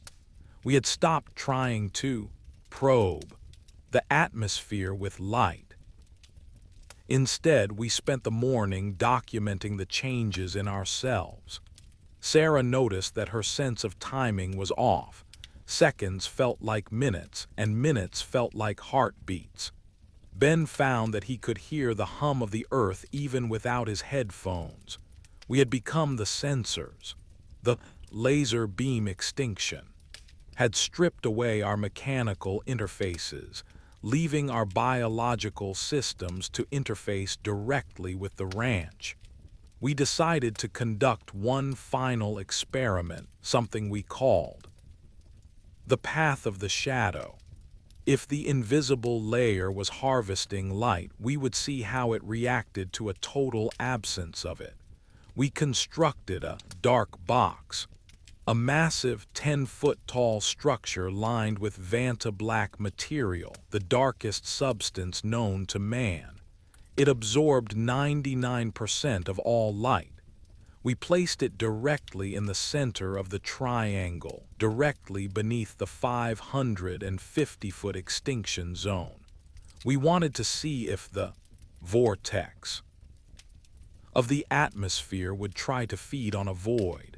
If the layer is a consumer of energy, I explained as we hauled the heavy panels into place, then a total absence of energy should cause a pressure differential. It should, in theory, pull the invisible layer down toward the box. The setup took most of the day. By the time we were finished, the dark box sat in the desert like a hole in reality. It was a terrifying object to look at. It had no depth, no texture. It was simply a black void sitting on the red dirt. As the sun began to set, we retreated to the edge of the triangle. We didn't use cameras this time. We sat in a circle, our eyes fixed on the black box. The air began to cool, but this time the cold didn't feel like a byproduct of energy absorption. It felt like a deliberate shadow. "Do you hear that?" Sarah whispered around 6 in the evening. It was a whistling sound, high-pitched and crystalline. It was coming from the sky directly above the box. I looked up and I saw the extinction manifesting in a new form. The stars above the triangle were being distorted. They weren't twinkling, they were smearing, their light being pulled into a long, vertical line that pointed straight down at the dark box. The invisible layer was reacting. It was reaching down. The ionization count on our last remaining handheld meter began to spin so fast the needle became a blur. The air around the dark box began to glow with a faint violet luminescence. It looked like the atmosphere was being squeezed. The black box, which should have been invisible in the deepening twilight, was now framed by a shimmering electric halo. "It is trying to fill the void," Ben said, his voice trembling. "The ranch hates a vacuum." Suddenly, a beam of light erupted. But it didn't come from our equipment. It came from the mesa. A brilliant sapphire blue laser shot out from the rock face at exactly 550 feet. It hit the top of the dark box with the sound of a thunderclap. The laser beam extinction had reversed its polarity. Instead of swallowing light, the mesa was now projecting it. The sapphire beam was thick and solid, a pillar of energy that seemed to be trying to overwrite the blackness of the box. I stood up, drawn toward the light. As I approached the edge of the triangle, I felt the static charge in my teeth and the smell of ozone so strong it made my eyes water. I looked into the sapphire beam and I saw the geometry. Inside the light there were interlocking triangles and hexagons, a complex shifting latticework of energy that looked like the blueprints of a city. "It's a projection." I yelled back to Sarah and Ben. "The extinction layer isn't a shield. It's a lens for a projector that is hidden inside the rock. The sapphire beam hit the dark box and the Vanta black material began to smoke. But it didn't burn. The blackness was being bleached away, replaced by the glowing blue light. The box was being transformed, its very molecular structure being rearranged by the light from the mesa. Then the extinction happened in a way we had never seen. The sapphire beam suddenly expanded, filling the entire triangle with a blinding blue radiance. For a few seconds, the world vanished. There was no ground, no sky, no mesa. There was only the blue light and the feeling of being disassembled. I felt my thoughts being pulled apart, my memories being scanned like pages in a book. The ranch was using the light to read us, just as we had tried to use the light to read it. When the light finally faded, the dark box was gone. In its place sat a pillar of solid sapphire glass, 10 feet tall and perfectly translucent. Inside the glass, I could see the reflection of the mesa, but it wasn't the mesa as it looked now. It was the mesa as it looked 1,000,000 years ago, covered in lush, green vegetation and surrounded by a vast, sparkling sea. The sapphire beam from the mesa vanished. The silence returned, deeper and more profound than before. We walked up to the pillar of glass and touched it. It was warm, vibrating with a rhythmic 60 beat per minute pulse. The light didn't go away, I whispered. It was just stored. The extinction is a way for the ranch to save the light for later. We realized then that the laser beam extinction was a form of cosmic photography. The ranch was capturing the light we provided, mixing it with the energy of the mesa and creating a permanent record of the moment. We weren't losing our beams. We were contributing to a gallery of time that was being built beneath the desert. As the seventh night deepened, we sat around the sapphire pillar, its soft glow illuminating our faces. We were no longer afraid of the extinction. We understood that every beam of light we had lost was still here, preserved in the glass and the stone. We were the light bringers, and the ranch was the keeper of the flame. The 7 days had changed us, turning our scientific curiosity into a kind of quiet, luminous awe. Chapter 8. The Chromatic Dissolve. The 8th day began with a sky that appeared to have been scrubbed clean of all color. It was a pale, translucent white, a vast dome of frosted glass that made the red sandstone of the mesa look like it was floating in a void. We had no more equipment to deploy, no more boxes to build, and no more theories to test. The sapphire pillar we had witnessed the night before, the one created by the reversed polarity of the extinction layer, had vanished with the first light of dawn.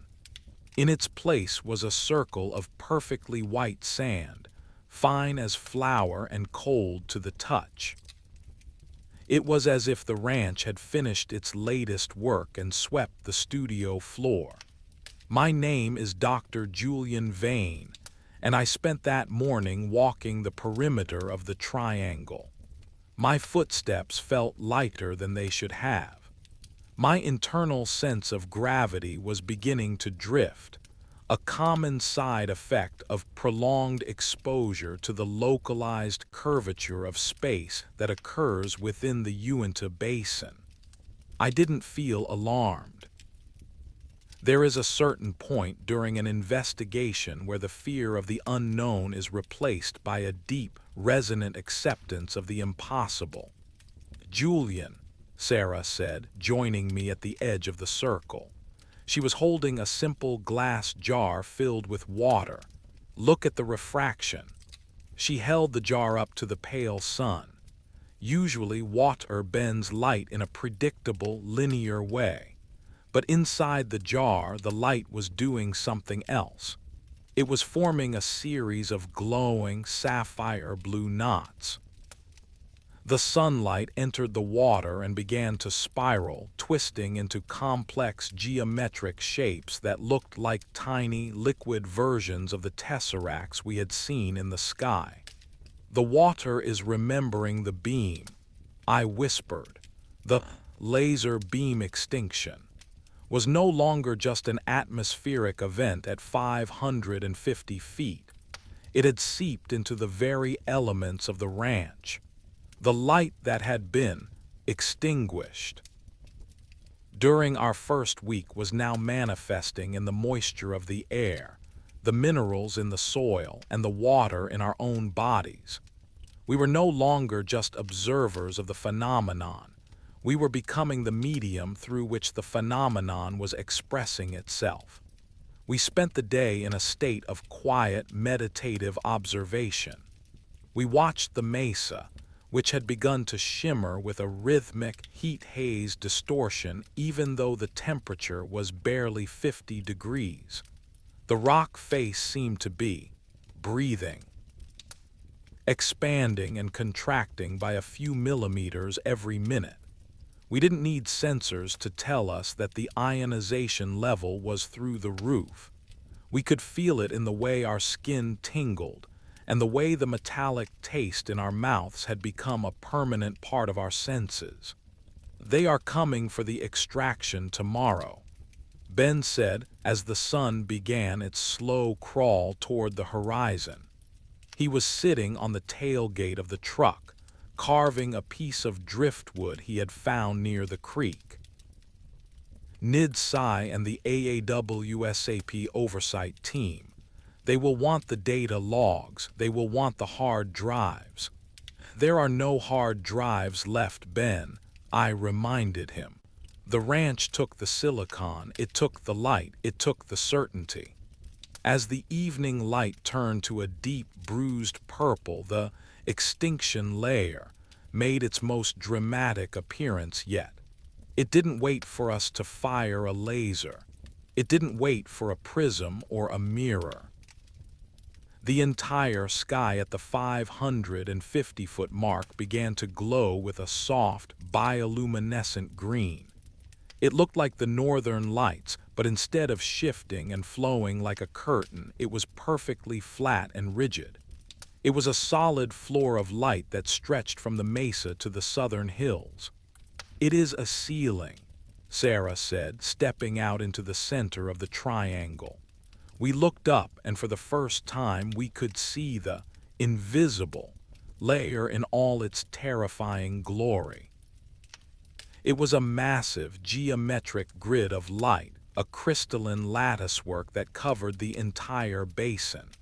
It looked like a giant glowing circuit board made of emerald fire.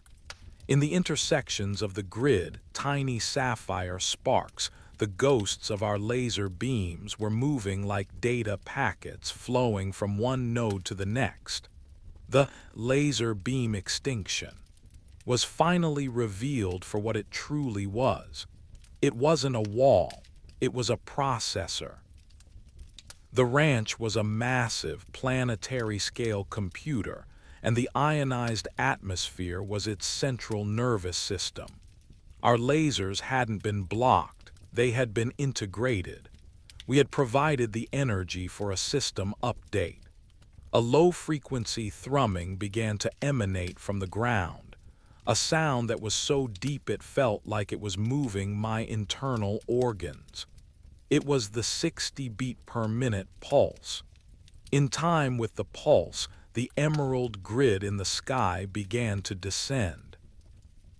It lowered itself slowly, with a mechanical precision that made the hair on my arms stand on end. "It is coming down to meet us," I said. The grid stopped just 10 feet above our heads. The air became so thick with static that our voices sounded like they were underwater. I reached up, my fingers just inches from the emerald light. I could see the tiny, vibrating lines of energy that made up the grid. They were moving in patterns that felt familiar, mathematical equations, musical scores, the double helix of a DNA strand. It was the information of the universe distilled into a glowing atmospheric soup. Then the grid began to dissolve. It didn't vanish, it rained down on us. Tiny glowing droplets of green and blue light fell from the sky, passing through our bodies as if we were made of smoke. It didn't hurt. It felt like a warm, electric bath. Every droplet carried with it a fragment of light, a memory of a laser beam, a photon from a distant star, a spark of human curiosity. By the time the sun had completely disappeared, the grid was gone. The emerald floor had vanished and the sky was dark and silent once more, but we were different. We were glowing. A faint sapphire blue light was emanating from our skin, a lingering residue of the extinction. That would never truly leave us. We sat in the dark, three glowing figures in the center of the Uinta Basin. We didn't need to speak. We knew that the mission was over. We had come to measure the light, but the light had chosen to inhabit us instead. The laser beam extinction was the process of our own integration into the ranch's reality. We were the data now. We were the record of the light. Chapter 9. The Extraction of Shadows. The 9th day was the day of the extraction. At 8 o'clock in the morning, a convoy of white SUVs appeared on the northern horizon, their headlights cutting through the gray-gold haze of the basin. They looked like an invading army of ants, small and insignificant against the backdrop of the mesa. They were coming to take us back to the world of reports, budgets, and scientific peer reviews. The lead investigator, a man named Dr. Aris Thorne, stepped out of the first vehicle with a look of intense clinical focus. He didn't look at the mesa. He didn't look at the sky. He looked at the empty trailers and the scorched circles in the dirt. "Dr. Vane," he said, shaking my hand with a grip that felt cold and mechanical. "We've seen the satellite telemetry, total equipment failure, zero data recovery. What happened out here? Where are the lasers?" I looked at him, and for a second I could see the sapphire sparks dancing in the reflection of his glasses. I could see the emerald grid reflected in the chrome of the SUV. He couldn't see them, of course. He was still calibrated to the outside world. "The light was extinguished," I said simply. "We know it was extinguished, Julian," he snapped, his patience clearly thin. "We saw the beams disappear on the thermal feeds. We want to know why. Was it a localized EMP? Was it a refractive index anomaly? We need a cause for the final report." I looked toward the mesa, where the 550-foot mark was already beginning to shimmer in the morning heat. I thought about the crystalline gear, the tectonic melody, and the sapphire pillar. I thought about the emerald rain that had passed through my soul. "It was a conversation, Aris," I said, my voice sounding distant even to my own ears. "We fired questions into the sky, and the ranch answered by taking our voices. The extinction wasn't a failure. It was the answer itself. The ranch doesn't want to be measured. It wants to be acknowledged." The extraction team spent the rest of the day in a frantic, meaningless hustle. They packed up the empty trailers. They took soil samples from the White Sand Circle. They measured the magnetic fields with devices that were far too primitive to detect the true resonance of the basin. They treated us like victims of a psychological breakdown, speaking to us in low, soothing tones while they searched our belongings for contaminated data. They didn't find anything. They couldn't. The only data that mattered was stored in our own nervous systems, written in the sapphire light that now flowed through our veins. As they loaded us into the SUVs, I looked back at the triangle one last time. The air at 550 feet was perfectly clear. There was no green grid. There was no blue orb. To the untrained eye, it was just a patch of desert. But I knew better. I could see the faint, shimmering line where the light ended and the void began. I could see the vanishing light, sitting there patient and eternal, waiting for the next group of humans to bring it more energy. We crossed the boundary of the ranch and I felt a sharp, agonizing pull in my chest. It was the feeling of a tether being stretched to its breaking point. As we drove further and further away from the mesa, the sapphire glow in my skin began to fade. The 60 beat per minute pulse in my ears became a dull, erratic hum. I was being untuned. I was being returned to the frequency of the ordinary world. But as I sat in the back of the SUV, I reached into my pocket and felt the sapphire prism. It was still cold. It was still pulsing. It was a piece of the extinction that they hadn't been able to take away. I held it tightly, feeling its resonance against my palm.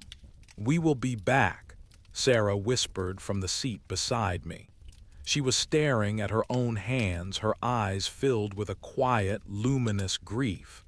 "No," I replied, looking out at the endless, dry scrub brush of the Utah desert. "We never really left. Once the light vanishes into you, you belong to the ranch forever." Chapter 10. The Memory of the Beam. It has been 2 years since I left Skinwalker Ranch. I live now in a small house on the coast of Maine where the air is thick with fog and the sound of the ocean is a constant, rhythmic presence. People think I have retired. They think the laser beam extinction incident was the end of my career, a spectacular failure that cost the government millions and left me with a fractured sense of reality. They are wrong. It wasn't the end. It was the beginning of my true research. I spend my nights sitting on the cliffs, watching the beams of the local lighthouses as they sweep across the dark Atlantic. To most people, a lighthouse is a symbol of safety, a way to guide ships through the dark. But to me, they are something else. I watch the way the light interacts with the fog, looking for the tiny, telltale shimmer of the sapphire blue. I look for the moment when the light doesn't just pass through the air but is consumed by it. I still have the prism. I keep it on my desk, a silent reminder of the 7 days in the Uinta Basin. Sometimes, when the moon is full and the air is still, the prism begins to glow. It casts a soft, emerald grid across the walls of my office, a tiny, domestic version of the sky above the triangle. In those moments, I can hear the tectonic melody. I can feel the 60-beat pulse of the mesa. Ben and Sarah have found their own ways of living with the light. Ben has become a clockmaker, specializing in high-precision mechanical timepieces that don't use a single scrap of silicon. He says it is the only way he can keep his own internal rhythm from drifting. Sarah has moved to the mountains, where she spends her time studying the way the sun reflects off the snow. She sent me a photo last month of a mountain peak in the Cascades. At exactly sunset, there was a faint sapphire blue line along the ridge. The ranch is spreading. The vanishing light is appearing in other places, in other hearts. I am writing this final report not for the AAWSAP directors or the NIDSci board. They wouldn't understand it anyway. I am writing it for the ones who come after us. The ones who will go to the ranch with their lasers and their drones, thinking they can master the unknown. I want to tell them, do not fear the extinction. Do not fear the moment when your lights go out and your equipment dies. That is not a failure. That is the moment of contact. That is the moment when the ranch stops being a place and starts being a process. The laser beam extinction is the highest honor the ranch can bestow upon you. It is the sign that your light was worthy of being kept. The world is not made of matter and energy alone. It is made of stories, and some stories are too bright to be told in the ordinary way. They have to be extinguished. They have to be folded into the silence and stored in the stone. As I finish this journal, the sun is setting over the Atlantic. The light is a deep, bloody red, casting long shadows across my floor. I look at the prism on my desk and I see a tiny sapphire spark dancing in its heart. The vanishing light is still there. It is still watching. It is still waiting. And somewhere in a dry basin in Utah, the emerald grid is appearing in the sky. The crystalline gear is spinning, the sapphire figures are working, and the mesa is singing its tectonic song. The light is being harvested, the shadows are being measured, and the world is being recalibrated, one photon at a time. Sleep well, listener. The dark is not an ending, it is a storage space. And when your own light eventually vanishes, know that it hasn't gone away. It has simply been invited to a much larger conversation. This 10-part series, titled The Geometric Residue, is crafted specifically for the Ambient Whisper channel.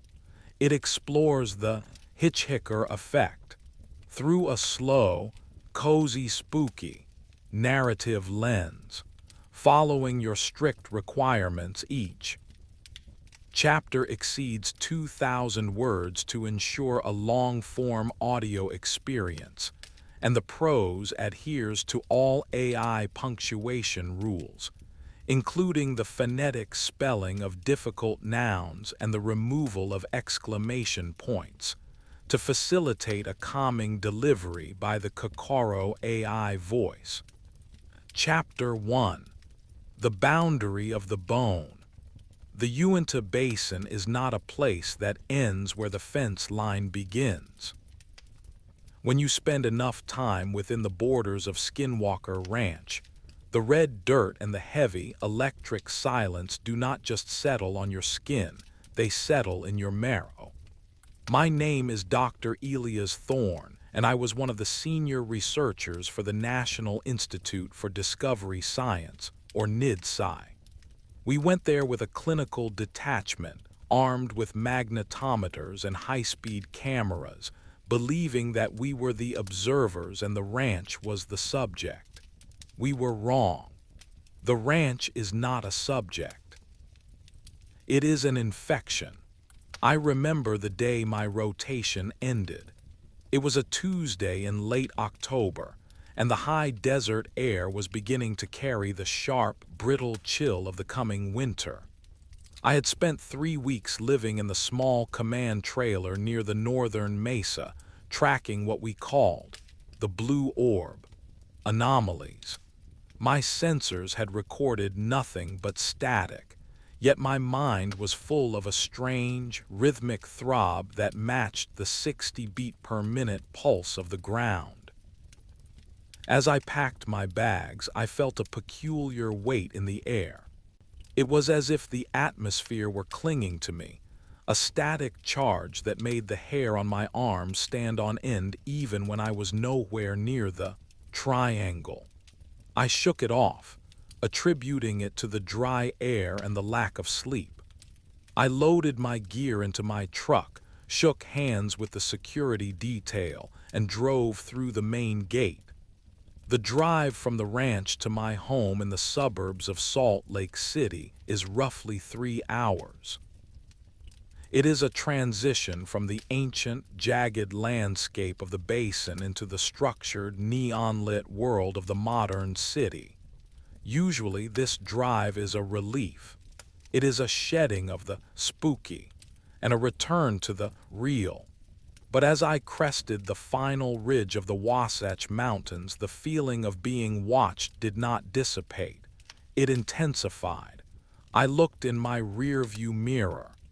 The highway behind me was empty, the asphalt shimmering under the pale moon. Yet in the periphery of my vision I saw a flicker. It was a distortion in the air, a ripple like heat rising from a summer road. It sat in the backseat of my truck, a localized pocket of shadow that seemed to swallow the light of the passing street lamps. I blinked and it was gone. Just fatigue, Elias, I whispered to myself. I kept my voice low, using the contractions and simple language that helped calm my nerves. Just a long week of looking at the dark. I arrived at my house around midnight. The street was quiet, the neighbors' houses dark and still. I stepped out of the truck and felt the concrete of the driveway beneath my boots. It felt wrong. It felt thin, as if the ground were a mere veneer over a vast, hollow space. I unlocked my front door and stepped into the familiar scent of old books and stale coffee. But as I closed the door, I heard it. It was a soft, rhythmic clicking coming from the hallway. It sounded like a clock being wound, or perhaps a large insect tapping its mandibles against the floorboards. I turned on the lights. The hallway was empty. My cat, a normally fearless tabby named Arthur, was standing at the far end of the hall, his back arched, his fur standing straight up. He wasn't looking at me. He was looking at a spot exactly 6 inches above my head. "Arthur, it is okay," I said, reaching out to him. He hissed, a sound he had never made in the 5 years I had owned him, and bolted into the kitchen. I stood alone in the hallway, and that was when the temperature dropped. It didn't just get cold, it became frozen. My breath misted in the air, illuminated by the overhead light. And there, on the white wallpaper of the hallway, I saw a handprint. It was not a human handprint. It was long and spindly, with 4 elongated fingers and a thumb that seemed to curve back on itself. It wasn't made of dirt or oil. It was made of a fine gray powder that looked exactly like the crushed film we had found in the triangle weeks ago. I reached out to touch it, but as my fingers neared the wall, the handprint vibrated. It let out a low-frequency hum that I felt in my teeth, and then it simply dissolved into the air. I realized then that the Hitchhiker Effect was not a psychological metaphor. It was a physical transfer. We had spent weeks trying to measure the ranch's energy, but we hadn't realized that the energy was sticky. It had attached itself to the iron in our blood and the electrical signals in our brains. I hadn't left the ranch. I had brought a piece of it home with me. I spent the rest of the night sitting in my living room with every light turned on. I didn't try to sleep. I knew that if I closed my eyes, the shadows would have a place to grow. I listened to the house. The walls didn't just settle, they groaned. The pipes didn't just rattle, they sang in that same high-pitched crystalline frequency that we had recorded near the mesa. Around 4 in the morning, I heard a thud from the upstairs bedroom. It was the sound of something heavy hitting the floor. I walked up the stairs, my heart thudding in a 60 beat per minute rhythm that felt entirely out of my control. I opened the bedroom door and found my nightstand overturned. My alarm clock sat in the center of the room, its digital display spinning through numbers at a blinding speed. Beside the clock was a small object that didn't belong in my house. It was a smooth, red stone, perfectly spherical and warm to the touch. It was the exact shade of the sandstone from the Skinwalker Ranch mesa. I picked it up, and for a fleeting second I didn't see my bedroom. I saw the triangle. I felt the dry wind and heard the rhythmic throb of the earth. I was no longer a researcher, I was a host. The ranch was using me as a beacon, a way to extend its geometry into a world that didn't believe in it. The hitchhiker wasn't a guest, it was an architect, and it had only just begun to move the furniture. I sat on the edge of the bed, holding the red stone in my palm. The suburban silence of Salt Lake City was gone, replaced by the heavy, expectant quiet of the basin. I looked into the shadows of the corner and saw the two yellow eyes, dim, unblinking, and patient. They weren't a threat. They were a reminder. "Welcome home," I whispered. Chapter 2: The Architecture of the Intrusion. The second day after my return from the ranch was characterized by a heavy, atmospheric pressure that seemed to flatten the world into two dimensions. I had hoped that the sunrise would act as a reset button, as it often does in the desert, where the light of the sun burns away the phantoms of the night. But in my suburban home, the light of the morning felt thin and artificial. It didn't illuminate the corners of my rooms.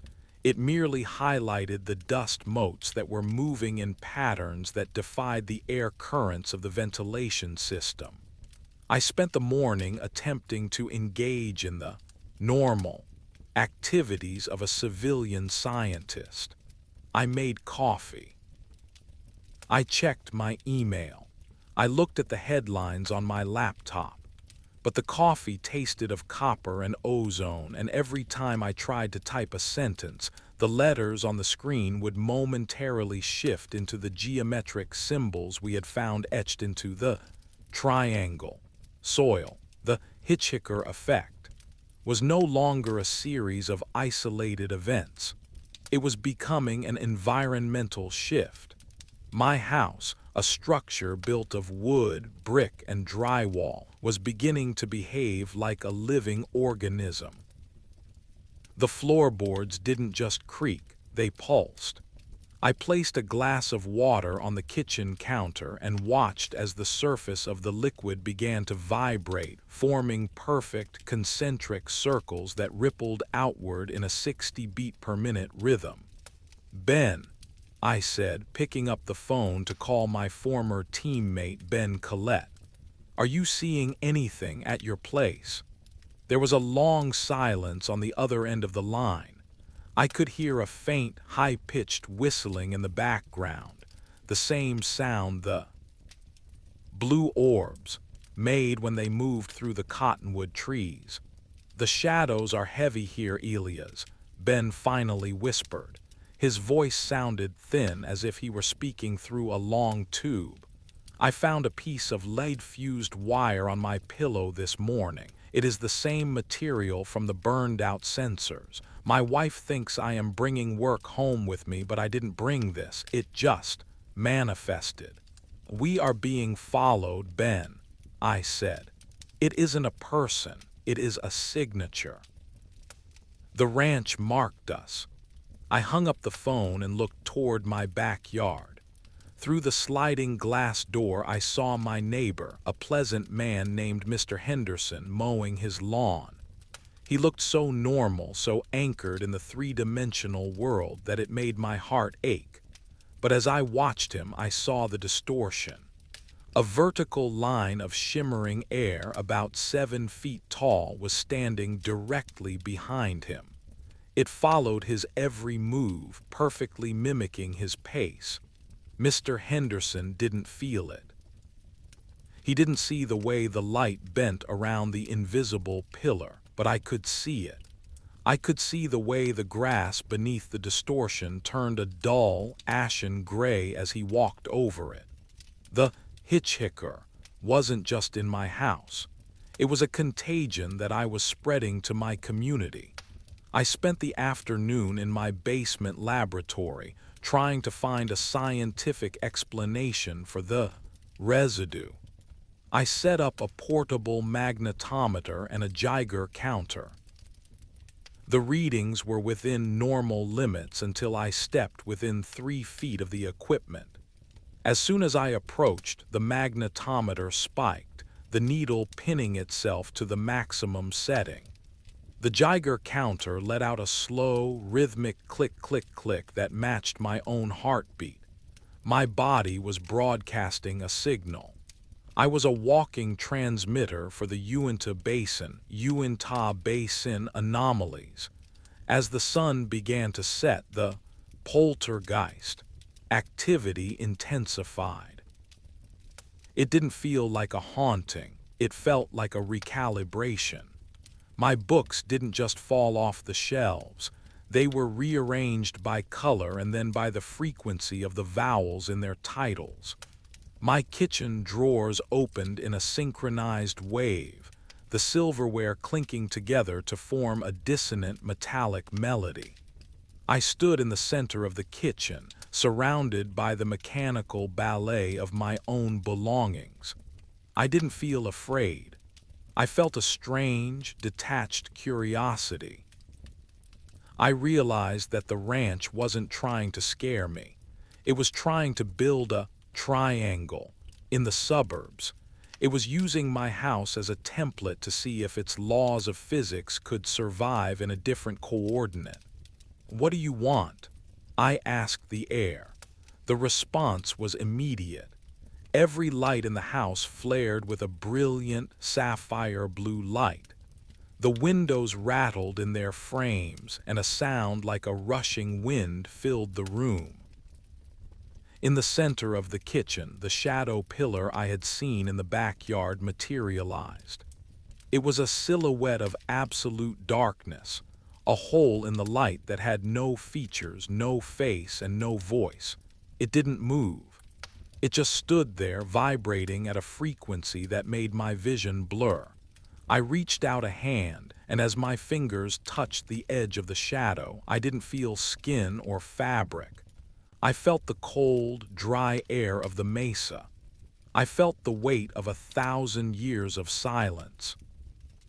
The shadow dissolved, leaving behind a fine gray powder on the floor. I knelt down and touched the dust. It was cold, so cold it burned my fingertips. I realized that the hitchhiker wasn't just following me. It was consuming my reality and replacing it with its own.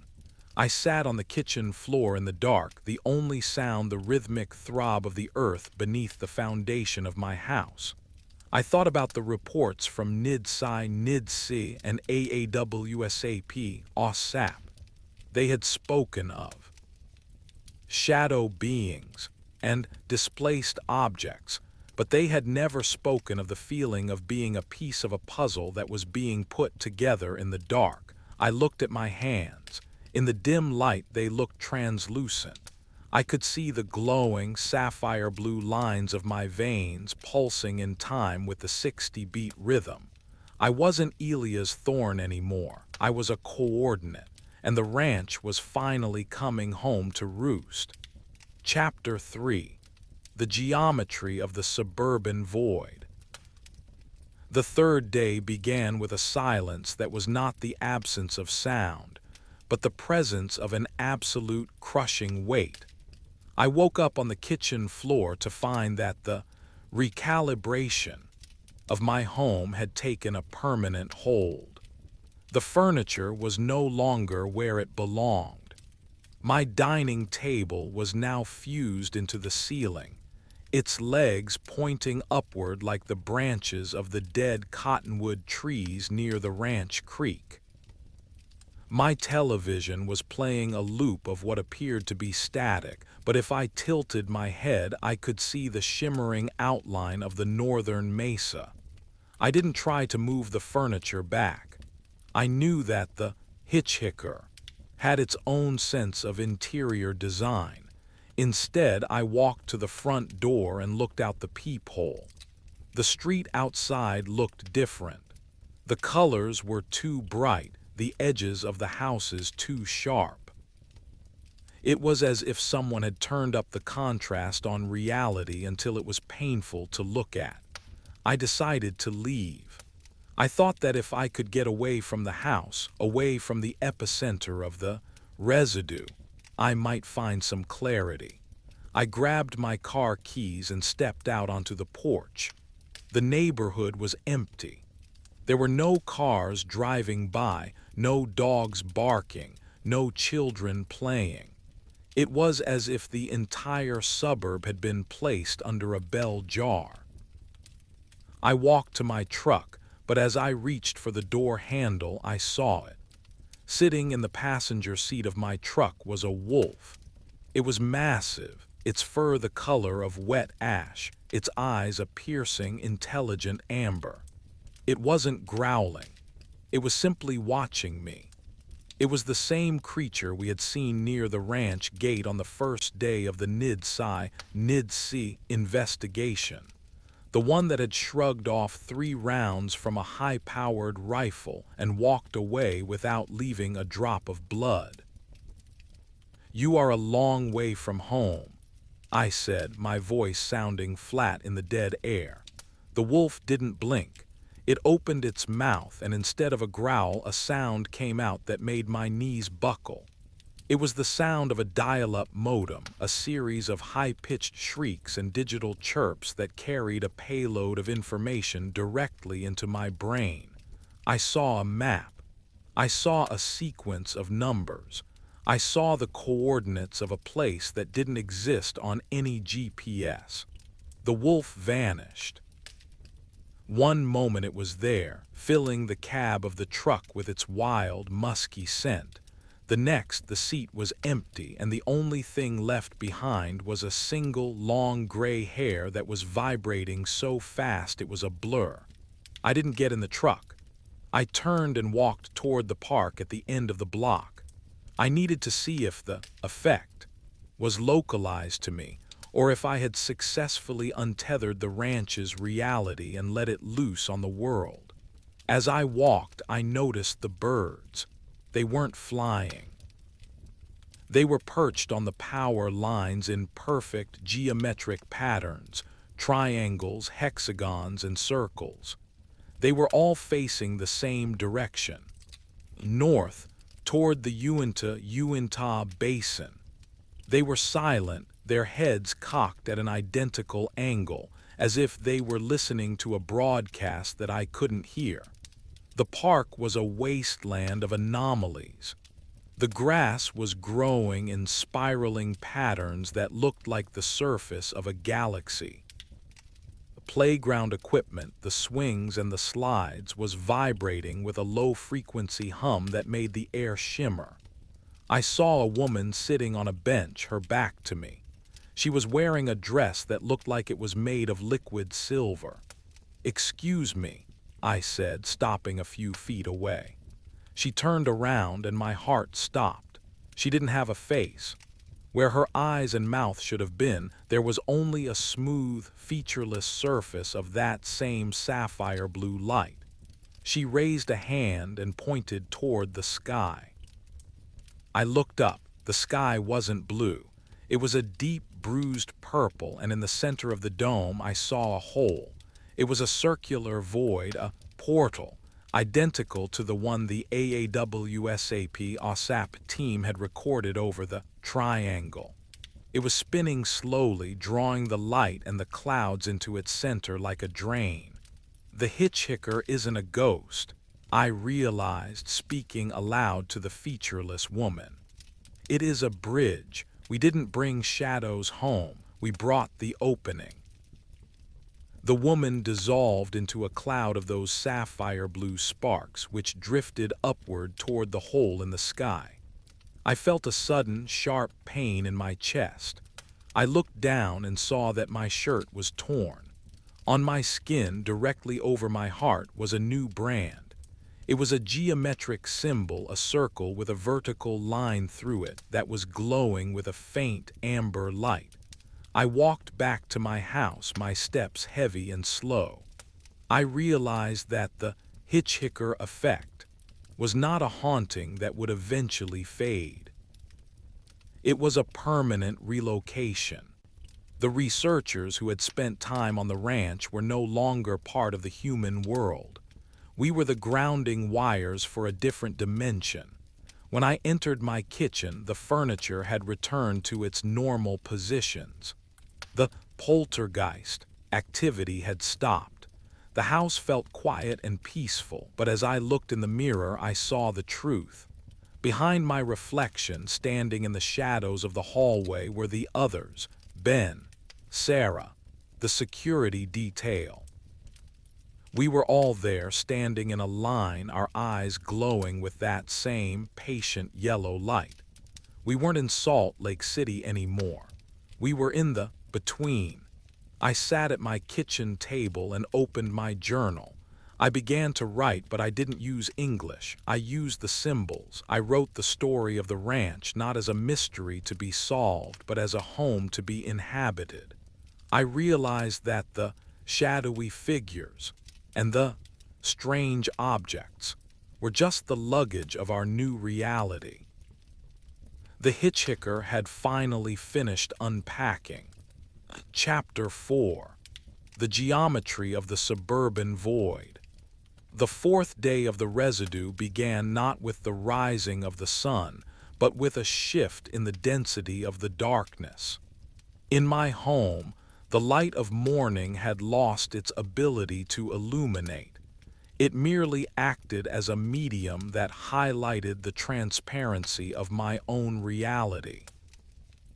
I woke up in my armchair, my body stiff and humming with a residual static that made my skin feel like it was being brushed by invisible feathers. My name is Dr. Elias Thorne, and I was beginning to realize that the person who lived in this house before my rotation at the ranch was a stranger. That man believed in the solidity of walls and the linear progression of time.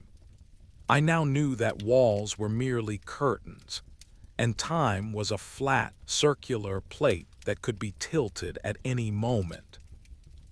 I spent the morning hours standing by the kitchen window, watching the neighborhood through a lens that was no longer purely human.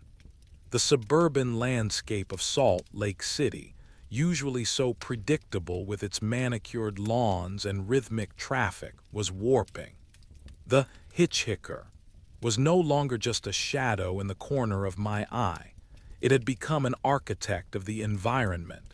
I watched as a stray dog walked across my driveway. As it reached the center of the concrete, its shadow did not follow it. The shadow remained stationary, a black canine silhouette pinned to the ground, while the dog continued to walk into the neighbor's yard, barkless and increasingly translucent. I looked at my hands as I gripped the edge of the sink. They were pale, almost gray, and the fine lines of my palms were glowing with a soft, sapphire blue light. I could see the pulse in my wrists, but it was no longer the erratic beat of a stressed man. It was a perfect, rhythmic throb, 60 beats per minute. I was in total synchronization with the heartbeat of the Uinta Basin. The extraction of the self, I whispered, the words sounding heavy in the pressurized air of the kitchen. I decided to venture into the basement. In the ambient whispers of the ranch's history, the basement was always the place where the resonance was loudest.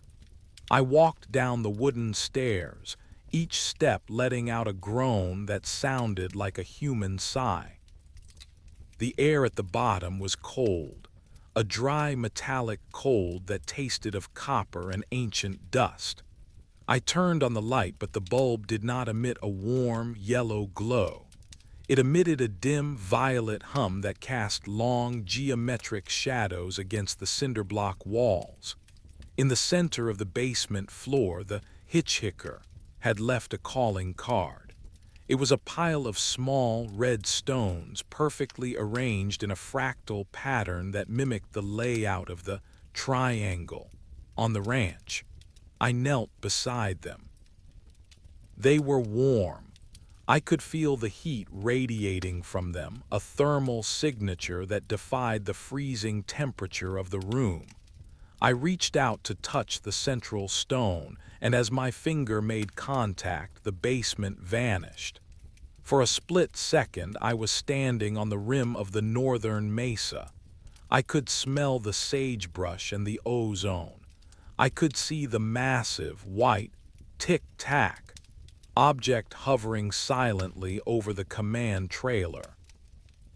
Then, as quickly as it had appeared, the vision collapsed and I was back in my basement. But I was not alone. In the far corner near the furnace stood a figure. It was tall, nearly 7 feet, and its limbs were impossibly thin, like the branches of a winter-starved willow tree. It had no face, only a smooth, matte black surface that seemed to absorb the violet light of the room. It wasn't a ghost. It wasn't a demon. It was a projection. It was a piece of the ranch's operating system that had followed me home to ensure the calibration was complete. "What are you recording?" I asked. The figure did not move, but a sound began to emanate from the furnace. It wasn't the clank of metal or the hiss of gas. It was the sound of my own voice, but from 3 weeks ago. It was a recording of me sitting in the command trailer, describing the flight path of a blue orb. The object is moving at an estimated 400 miles per hour. My recorded voice said, sounding tinny and distant. It is not displacing air, it is displacing the coordinate system. The shadow figure raised a long, spindly arm and pointed at the pile of red stones. As it did, the stones began to vibrate. They rose into the air, spinning in a silent, glowing orbit. They weren't just rocks, they were the physical manifestation of the data I had stolen from the ranch. The Hitchhiker Effect was the ranch's way of reclaiming its information. It didn't want the stones back. It wanted to use me as the hard drive to store them in a new location. I stood up, my legs trembling. The static charge in the room was so high that blue sparks were jumping from my fingertips to the metal rafters above. I felt a sense of profound, detached awe. This was the poltergeist activity reported by the AAWSAP OSAP teams. It wasn't about scaring people. It was about energy transfer. The ranch was a battery, and we were the wires.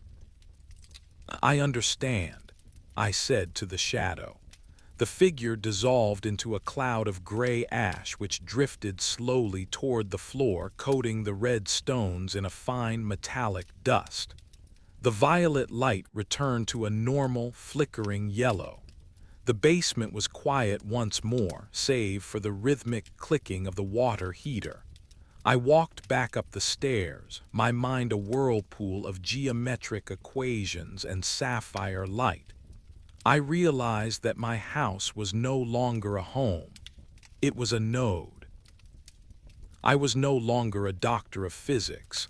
I was a gardener of anomalies. I sat at my dining room table and looked at the wall. The handprint I had seen on the first night was still there, but it had grown. It was now a complex web of lines that covered the entire wall, a map of the ranch, superimposed over the geography of my suburban life. I picked up a pen and began to add to the map. I didn't think about what I was drawing. My hand moved with a rhythmic, mechanical precision. I drew the mesa, I drew the triangle. I drew the coordinates of the neighbors' houses. I was helping the hitchhiker finish the blueprint. As the sun set on the 4th day, I realized that I didn't want the shadows to leave. The world outside, the world of malls and highways and normal people, felt thin and fragile. The shadows felt real. The sapphire light felt like the truth. I closed my eyes and listened to the house breathe, waiting for the next part of the instruction. Chapter 5. The Translucent Community. The fifth day brought a new development in the Hitchhiker Effect, the expansion of the residue into the social fabric of my life. Up until this point, the anomalies had felt personal, a private dialogue between myself and the shadow architects of the Uinta Basin. But as I stepped onto my front porch on Friday morning, I realized that the infection had jumped the fence. The neighborhood was draped in a fine, translucent mist that did not behave like weather. It didn't drift with the wind. It sat perfectly still, clinging to the contours of the houses and the cars like a layer of plastic wrap. Through the mist, the colors of the world were distorted. The green of the grass looked like oxidized copper. The red of the brick houses looked like dried blood. I saw my neighbor, Mrs. Gable, standing on her lawn. She was a woman in her 70s who usually spent her mornings pruning her roses with a fierce, grandmotherly intensity. Today, she was standing perfectly still, her shears held loosely at her side. She was staring at a point in the sky directly above my roof. "Mrs. Gable," I called out, my voice sounding muffled as if I were speaking through a layer of felt. She didn't turn, she didn't blink, she simply pointed toward the zenith. I looked up and saw the portal again. It was larger now, a shimmering circular distortion that looked like a hole cut into the fabric of the sky. Inside the hole I could see the stars, even though it was 10 o'clock in the morning. They weren't the stars of our galaxy. They were arranged in tight geometric clusters that pulsed with a rhythmic 60 beat per minute light. "It is beautiful, isn't it, Elias?" she said, her voice sounding like the chime of a crystal glass. I walked toward her, my boots making no sound on the pavement. As I got closer, I realized that Mrs. Gable was no longer entirely opaque. I could see the skeletal structure of the rose bushes through her torso. She was becoming part of the mist, her physical form being re-rendered by the atmospheric shift I had brought home from the ranch. "The hitchhiker is moving through the neighborhood, Mrs. Gable," I said, trying to maintain the calm, analytical tone of a researcher. "It is a localized reality collapse. You need to go inside." "Inside is where the light is, dear," she replied, a small, serene smile on her translucent face. "The shadows are so much warmer than the sun." I realized then that the effect was not just a haunting, it was a recruitment. The ranch was not content with following the researchers home. It was using us as seed crystals to grow its own reality in the fertile soil of human communities. The shadowy figures and the poltergeist noises were just the initial stages of a total environmental conversion. I returned to my house and found Ben Collette sitting on my front steps. He looked terrible. His eyes were bloodshot and his clothes were covered in the fine gray powder of the triangle. He was holding a small digital recorder in his hands, his fingers trembling as he pressed the play button. "Listen to this, Elias," he whispered. The recording was not of a voice. It was a recording of a house, but it wasn't the sound of a normal house. It was the sound of a structure being disassembled and rebuilt in the dark. I heard the scream of nails being pulled from wood, the groan of foundations shifting, and beneath it all that same high-pitched, crystalline whistling. "My house is gone, Elias," Ben said, looking up at me with a hollow expression. "I mean, the walls are still there. The roof is still there, but it's not my house. When I walk through the front door, I end up in the laundry room. When I try to go to the kitchen, I find myself standing in the middle of the ranch's pasture, 500 miles away. The coordinates are overlapping, I said, sitting down beside him. The hitchhiker didn't just follow us. It brought the ranch's spatial geometry with it. We are living in a folded dimension. We sat in silence for a long time, watching the translucent mist swallow the street. I realized that the Hitchhiker Effect was the answer to the greatest mystery of Skinwalker Ranch.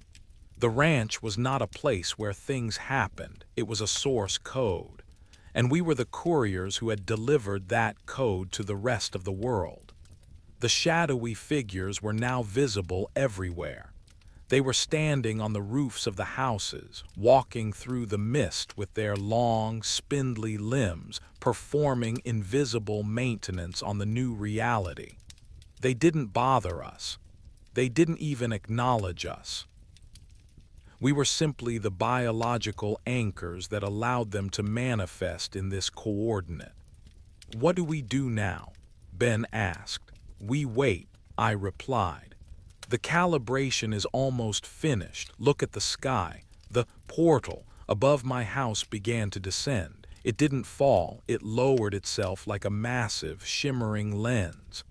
As it touched the top of the mist, the world flared with a brilliant, sapphire blue light.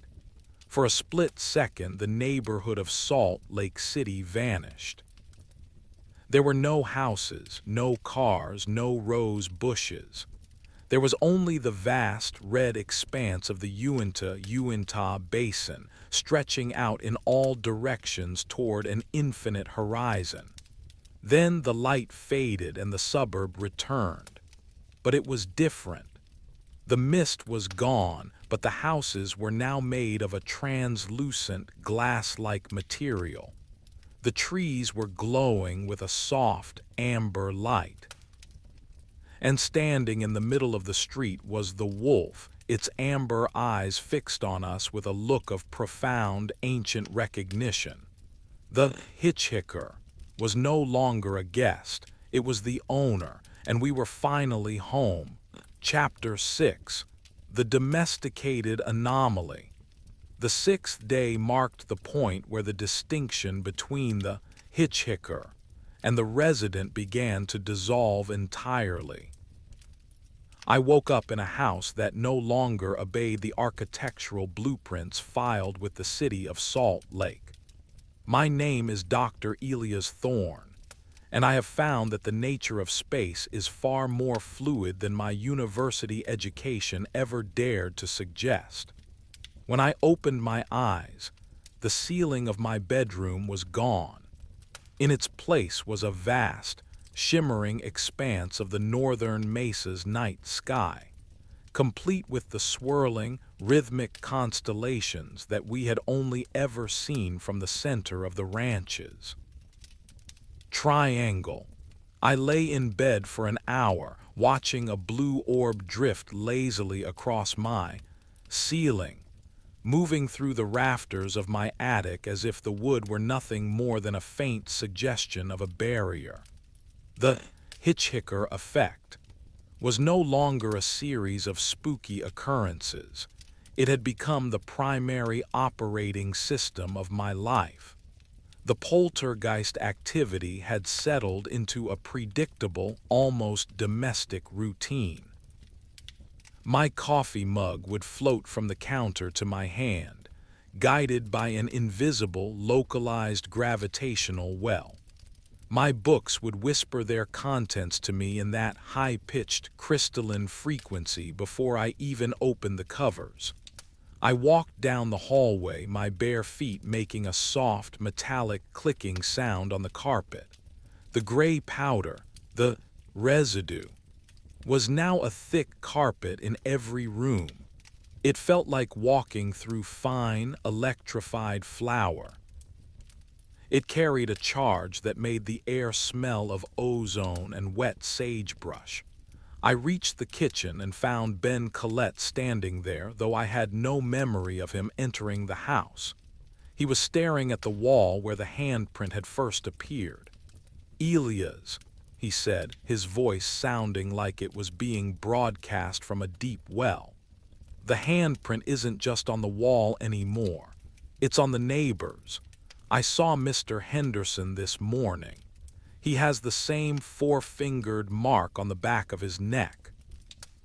He doesn't feel it, but he's walking with that same 60 beat per minute limp that the ranch's caretakers always had." "We are the Vectors, Ben," I replied, pouring 2 glasses of water that immediately began to vibrate into perfect hexagonal patterns. "The Hitchhiker used us as a bridge, and now the bridge is being crossed by the rest of the ranch's ecology. It's not just the shadows, it's the biology, it's the geometry."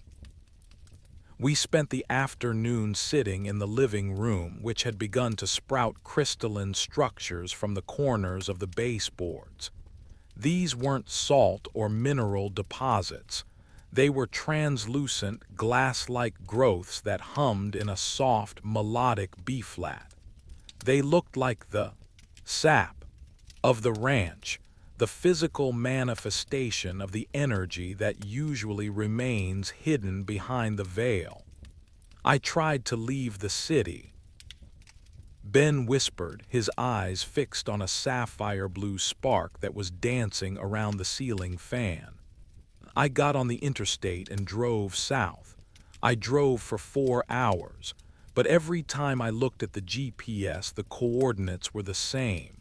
I was always exactly 412 feet from the ranch's command trailer. No matter how far I drive, the ranch is the only place that exists." This was the final stage of the effect, the total spatial lock. The Hitchhiker hadn't followed us home. It had moved our homes to the ranch. We were still seeing the suburbs of Salt Lake City, but we were seeing them as a skin over the bones of the Uinta Basin. The houses, the streets, the people, they were all being rendered on top of the ranch's primary coordinate. The shadowy figures were now visible in broad daylight. They were standing in the middle of the street, their long, spindly arms outstretched, catching the light of the sun and bending it into the triangle shapes we had seen in the soil. They were the gardeners of this new reality, and they were working with a terrifying, rhythmic efficiency. As the sun began to set, the house underwent a final transformation. The walls became transparent, allowing us to see the vast, red desert stretching out in all directions around my suburban plot. I could see the cattle grazing in the distance, their eyes glowing with that same amber light. I could see the Tic Tac object hovering silently over my neighbor's chimney. "We aren't home, Ben," I said, feeling a sense of profound, quiet peace. "We are in the stomach of the machine." We sat in the dark, watching the stars move in patterns that were older than the earth. The Hitchhiker was no longer a shadow in the corner. It was the air we breathed. It was the floor beneath our feet. It was the rhythm of our own hearts. We were no longer researchers for NIDSci, or AAWSAP, OSAP. We were the equipment. We were the sensors, and the ranch was finally receiving our signal. Chapter 7. The Resonance of the Suburbs.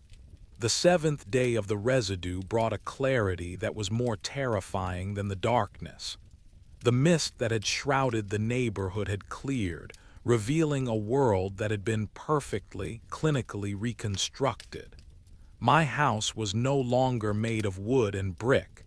It was made of a solid, matte black material that felt like the skin of a shark.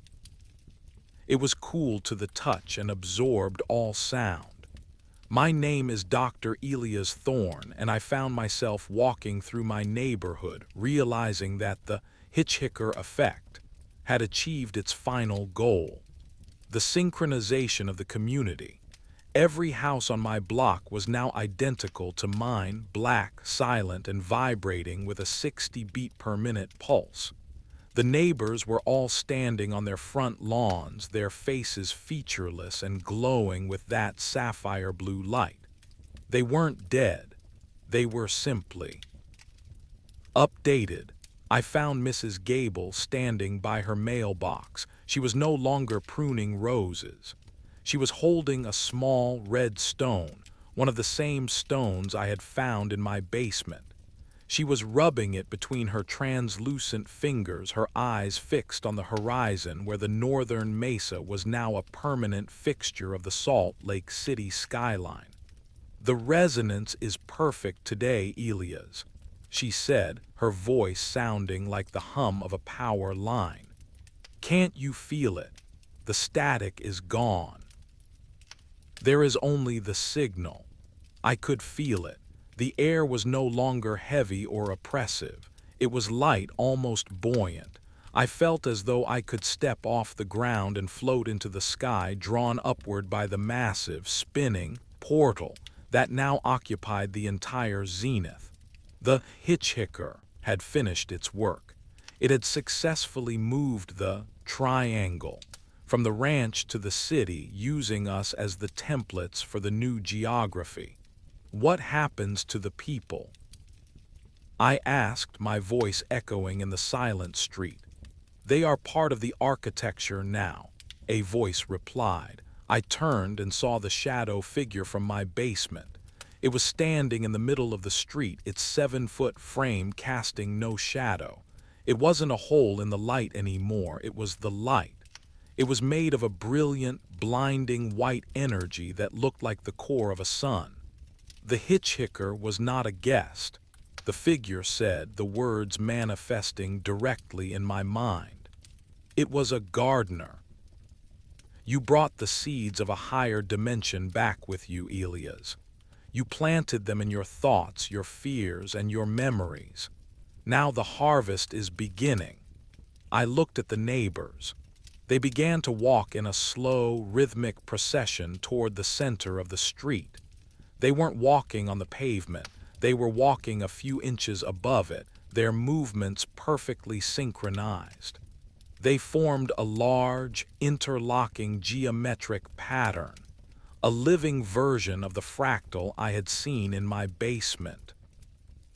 As the pattern was completed, the portal in the sky let out a high-pitched, crystalline shriek.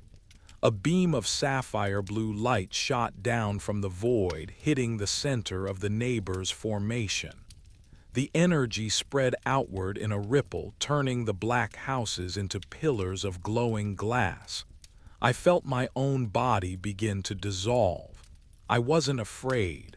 I felt a sense of immense, detached relief. The Elias Thorne, who had worried about data logs and government budgets, was gone, burned away by the brilliance of the resonance. I was becoming part of the pattern. I was a node in the grid. The Hitchhiker Effect was not a haunting. It was a relocation of the soul. The researchers who had reported shadowy figures and strange noises were simply the first ones to feel the draft from the open door. Now the door was wide open, and the entire world was being invited inside. I looked at Ben, who was standing a few feet away, his body now a pillar of amber light. He smiled at me, a look of profound recognition in his eyes. We were no longer hitchhikers. We were the drivers. As the seventh night fell over the new Uinta, the city of Salt Lake vanished, replaced by a vast, glowing city of geometry and light that stretched out toward the stars. The ranch was no longer a secret. It was the only thing that was real. And as I drifted into the sapphire blue void, I realized that I was finally, truly home. Chapter 8. The Dissolution of the Domestic. The 8th day did not begin with a sunrise, but with a rhythmic brightening of the very air inside my lungs. My name is Dr. Elias Thorne, and I have found that the concept of home is a fragile illusion, a temporary agreement between our senses and a world that is constantly shifting beneath us. When I opened my eyes, my bedroom was no longer a room. The walls had become translucent, shimmering like the surface of a soap bubble, and the furniture had transitioned into a state of semi-solid light. My bed was a raft floating on a sea of violet static, and the air carried the heavy, sweet scent of crushed sagebrush and ozone. I stood up, and my feet did not meet the carpet. Instead, they sank an inch into a floor that felt like cool, pressurized liquid. The Hitchhiker Effect had moved past the stage of haunting and had entered the stage of total molecular replacement. I walked toward what used to be my door, but the architecture of the house was now a non-Euclidean labyrinth. A step forward took me 3 steps back. A turn to the left placed me in the center of the kitchen, which was now located vertically above the garage. "Ben," I called out. My voice did not travel through the air. It vibrated through the floorboards, manifesting as a series of glowing, geometric ripples that moved across the translucent walls. I saw Ben Collette standing in the center of the kitchen, but he was no longer a man in a flannel shirt. He was a silhouette of sapphire light, his form flickering like a distant star. He was holding a glass of water, but the water was not staying in the glass. It was flowing upward in a spiral, forming a miniature vortex that reached toward the ceiling. "The coordinates have collapsed, Elias." Ben's voice resonated in my mind, a soft, crystalline echo. "The hitchhiker didn't just bring the ranch to us. It used us to erase the distance between here and there. Salt Lake City is no longer a map. It is a memory being overwritten by the Uinta Basin." We walked together through the shimmering remains of the neighborhood. Outside, the world was a masterpiece of cozy spooky transformation. The asphalt of the street had turned into a river of dark, flowing obsidian. The houses were no longer shelters. They were resonators, their windows glowing with a rhythmic 60-beat-per-minute pulse that illuminated the gray-gold haze of the atmosphere. I saw the shadow people, the hitchhikers who had started this journey. They were no longer hiding in the corners of our vision. They were standing in the middle of the street, tall and spindly, their long arms raised toward the sky as if they were conducting a silent orchestra. As they moved, the world around them shifted.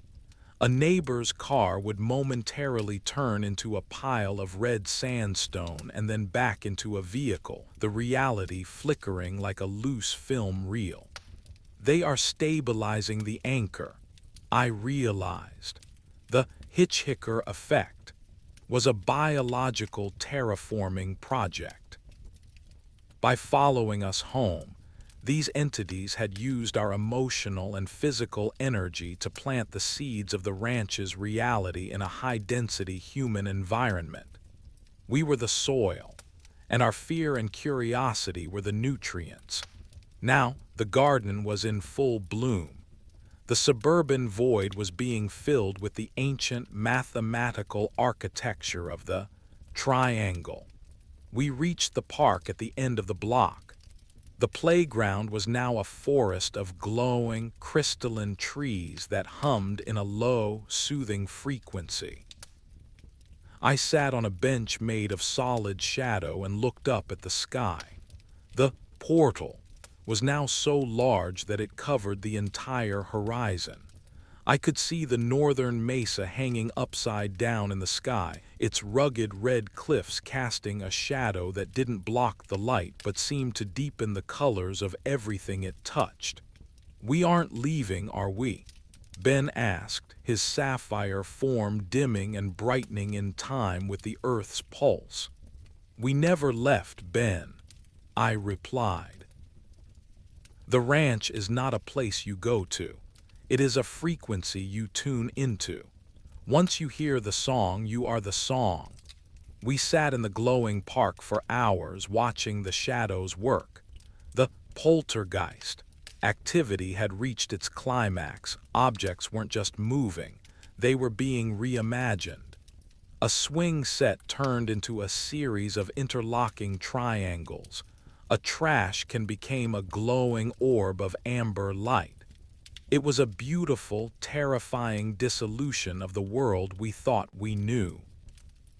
And as the eighth night fell, the sapphire light of the portal became the only sun we would ever need. Chapter 9. The Final Calibration. The ninth day was the day of the absolute silence. The rhythmic throb of the earth, which had been a constant companion for over a week, suddenly ceased.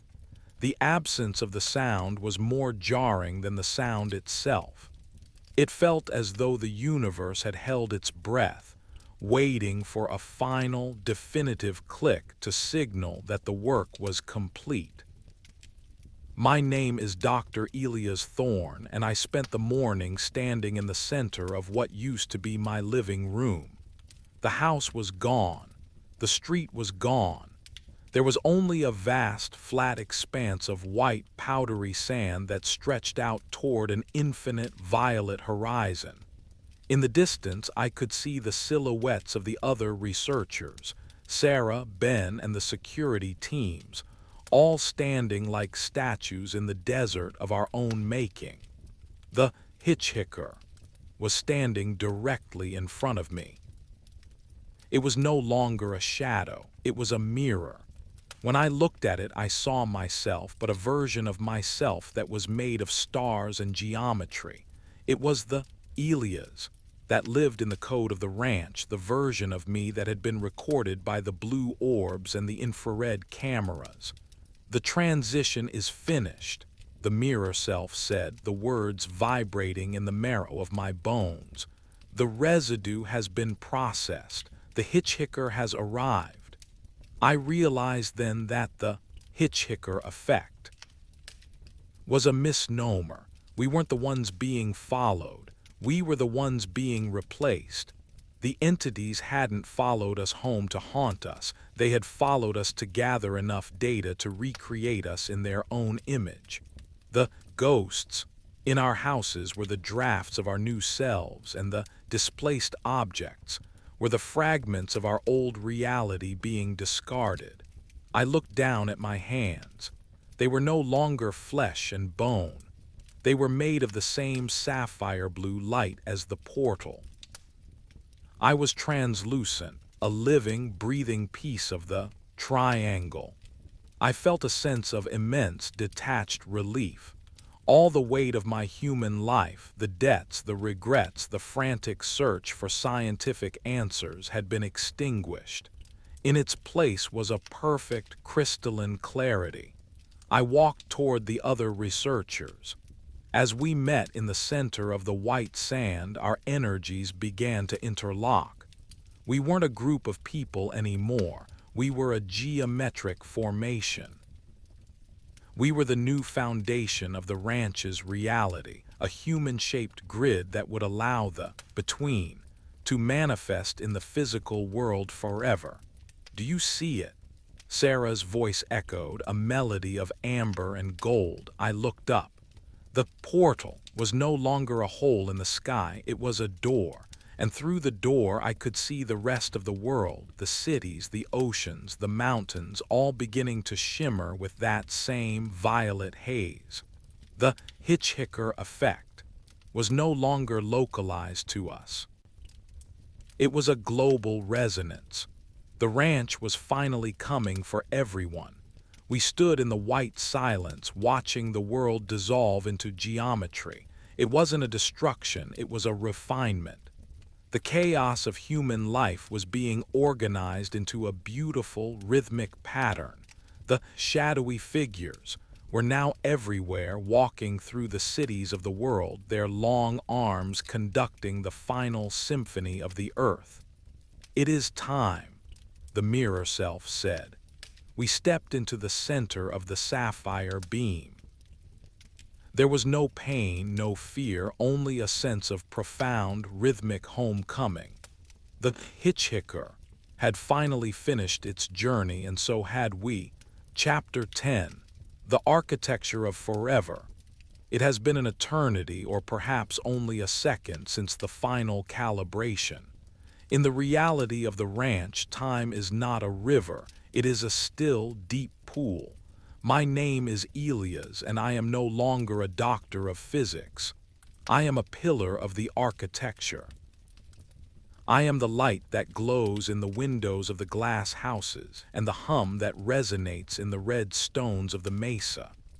The Hitchhiker Effect is now the fundamental law of the world. People no longer live in fear of the shadows in the corner because they are the shadows. The transition that began with a few researchers in the Uinta Basin has completed its cycle. The Earth is no longer a planet of mud and water. It is a planet of geometry and light, a vast, spinning triangle. In the darkness of space, I spend my days, if you can call the rhythmic shifts in color days, watching the new arrivals. Sometimes a fragment of the old world will flicker into existence, a memory of a car, a sound of a bird, a taste of coffee. We gather these fragments and store them in the sapphire pillars, preserving the history of the before. In the crystalline archives of the ranch, Ben is with me. Sarah is here too. We are the guardians of the resonance, the ones who ensure that the 60 beat per minute pulse never falters. We watch the portal, which is now the only sky we know, and we listen to the song of the mesa. It is a beautiful song, a slow, meandering melody that tells the story of how the light found its way home. The shadowy figures are our neighbors now. They are the ones who taught us how to breathe the ozone and how to walk through the walls of the void. They weren't monsters. They were just the advanced guard, the ones who had to do the hard work of preparing the soil for the harvest. If you are listening to this and you feel a slight chill in the air, or you see a flicker in the corner of your eye, do not be afraid. It is not a haunting, it is a greeting. It is the Hitchhiker reaching out to you, offering you a piece of the red stone, a spark of the sapphire light. Do not fight the resonance. Do not try to measure the shadow. Simply close your eyes and listen to the pulse. 60 beats per minute, steady, eternal. The ranch is not a place you have to find. It is a place that has already found you. The Hitchhiker Effect is the most beautiful thing that can happen to a human soul. It is the process of becoming part of something larger, something older, and something much more intentional than the world of flesh and bone. It is the journey from the noise into the music. The Uinta Basin is quiet tonight. The stars are in their proper geometric places, and the portal is at rest. The Hitchhiker has finished its work, and the house is finally clean. Sleep well, listener. The shadows are warm, the light is patient, and you are exactly where you are supposed to be. You are a coordinate in the new geography, a note in the eternal song. Good night.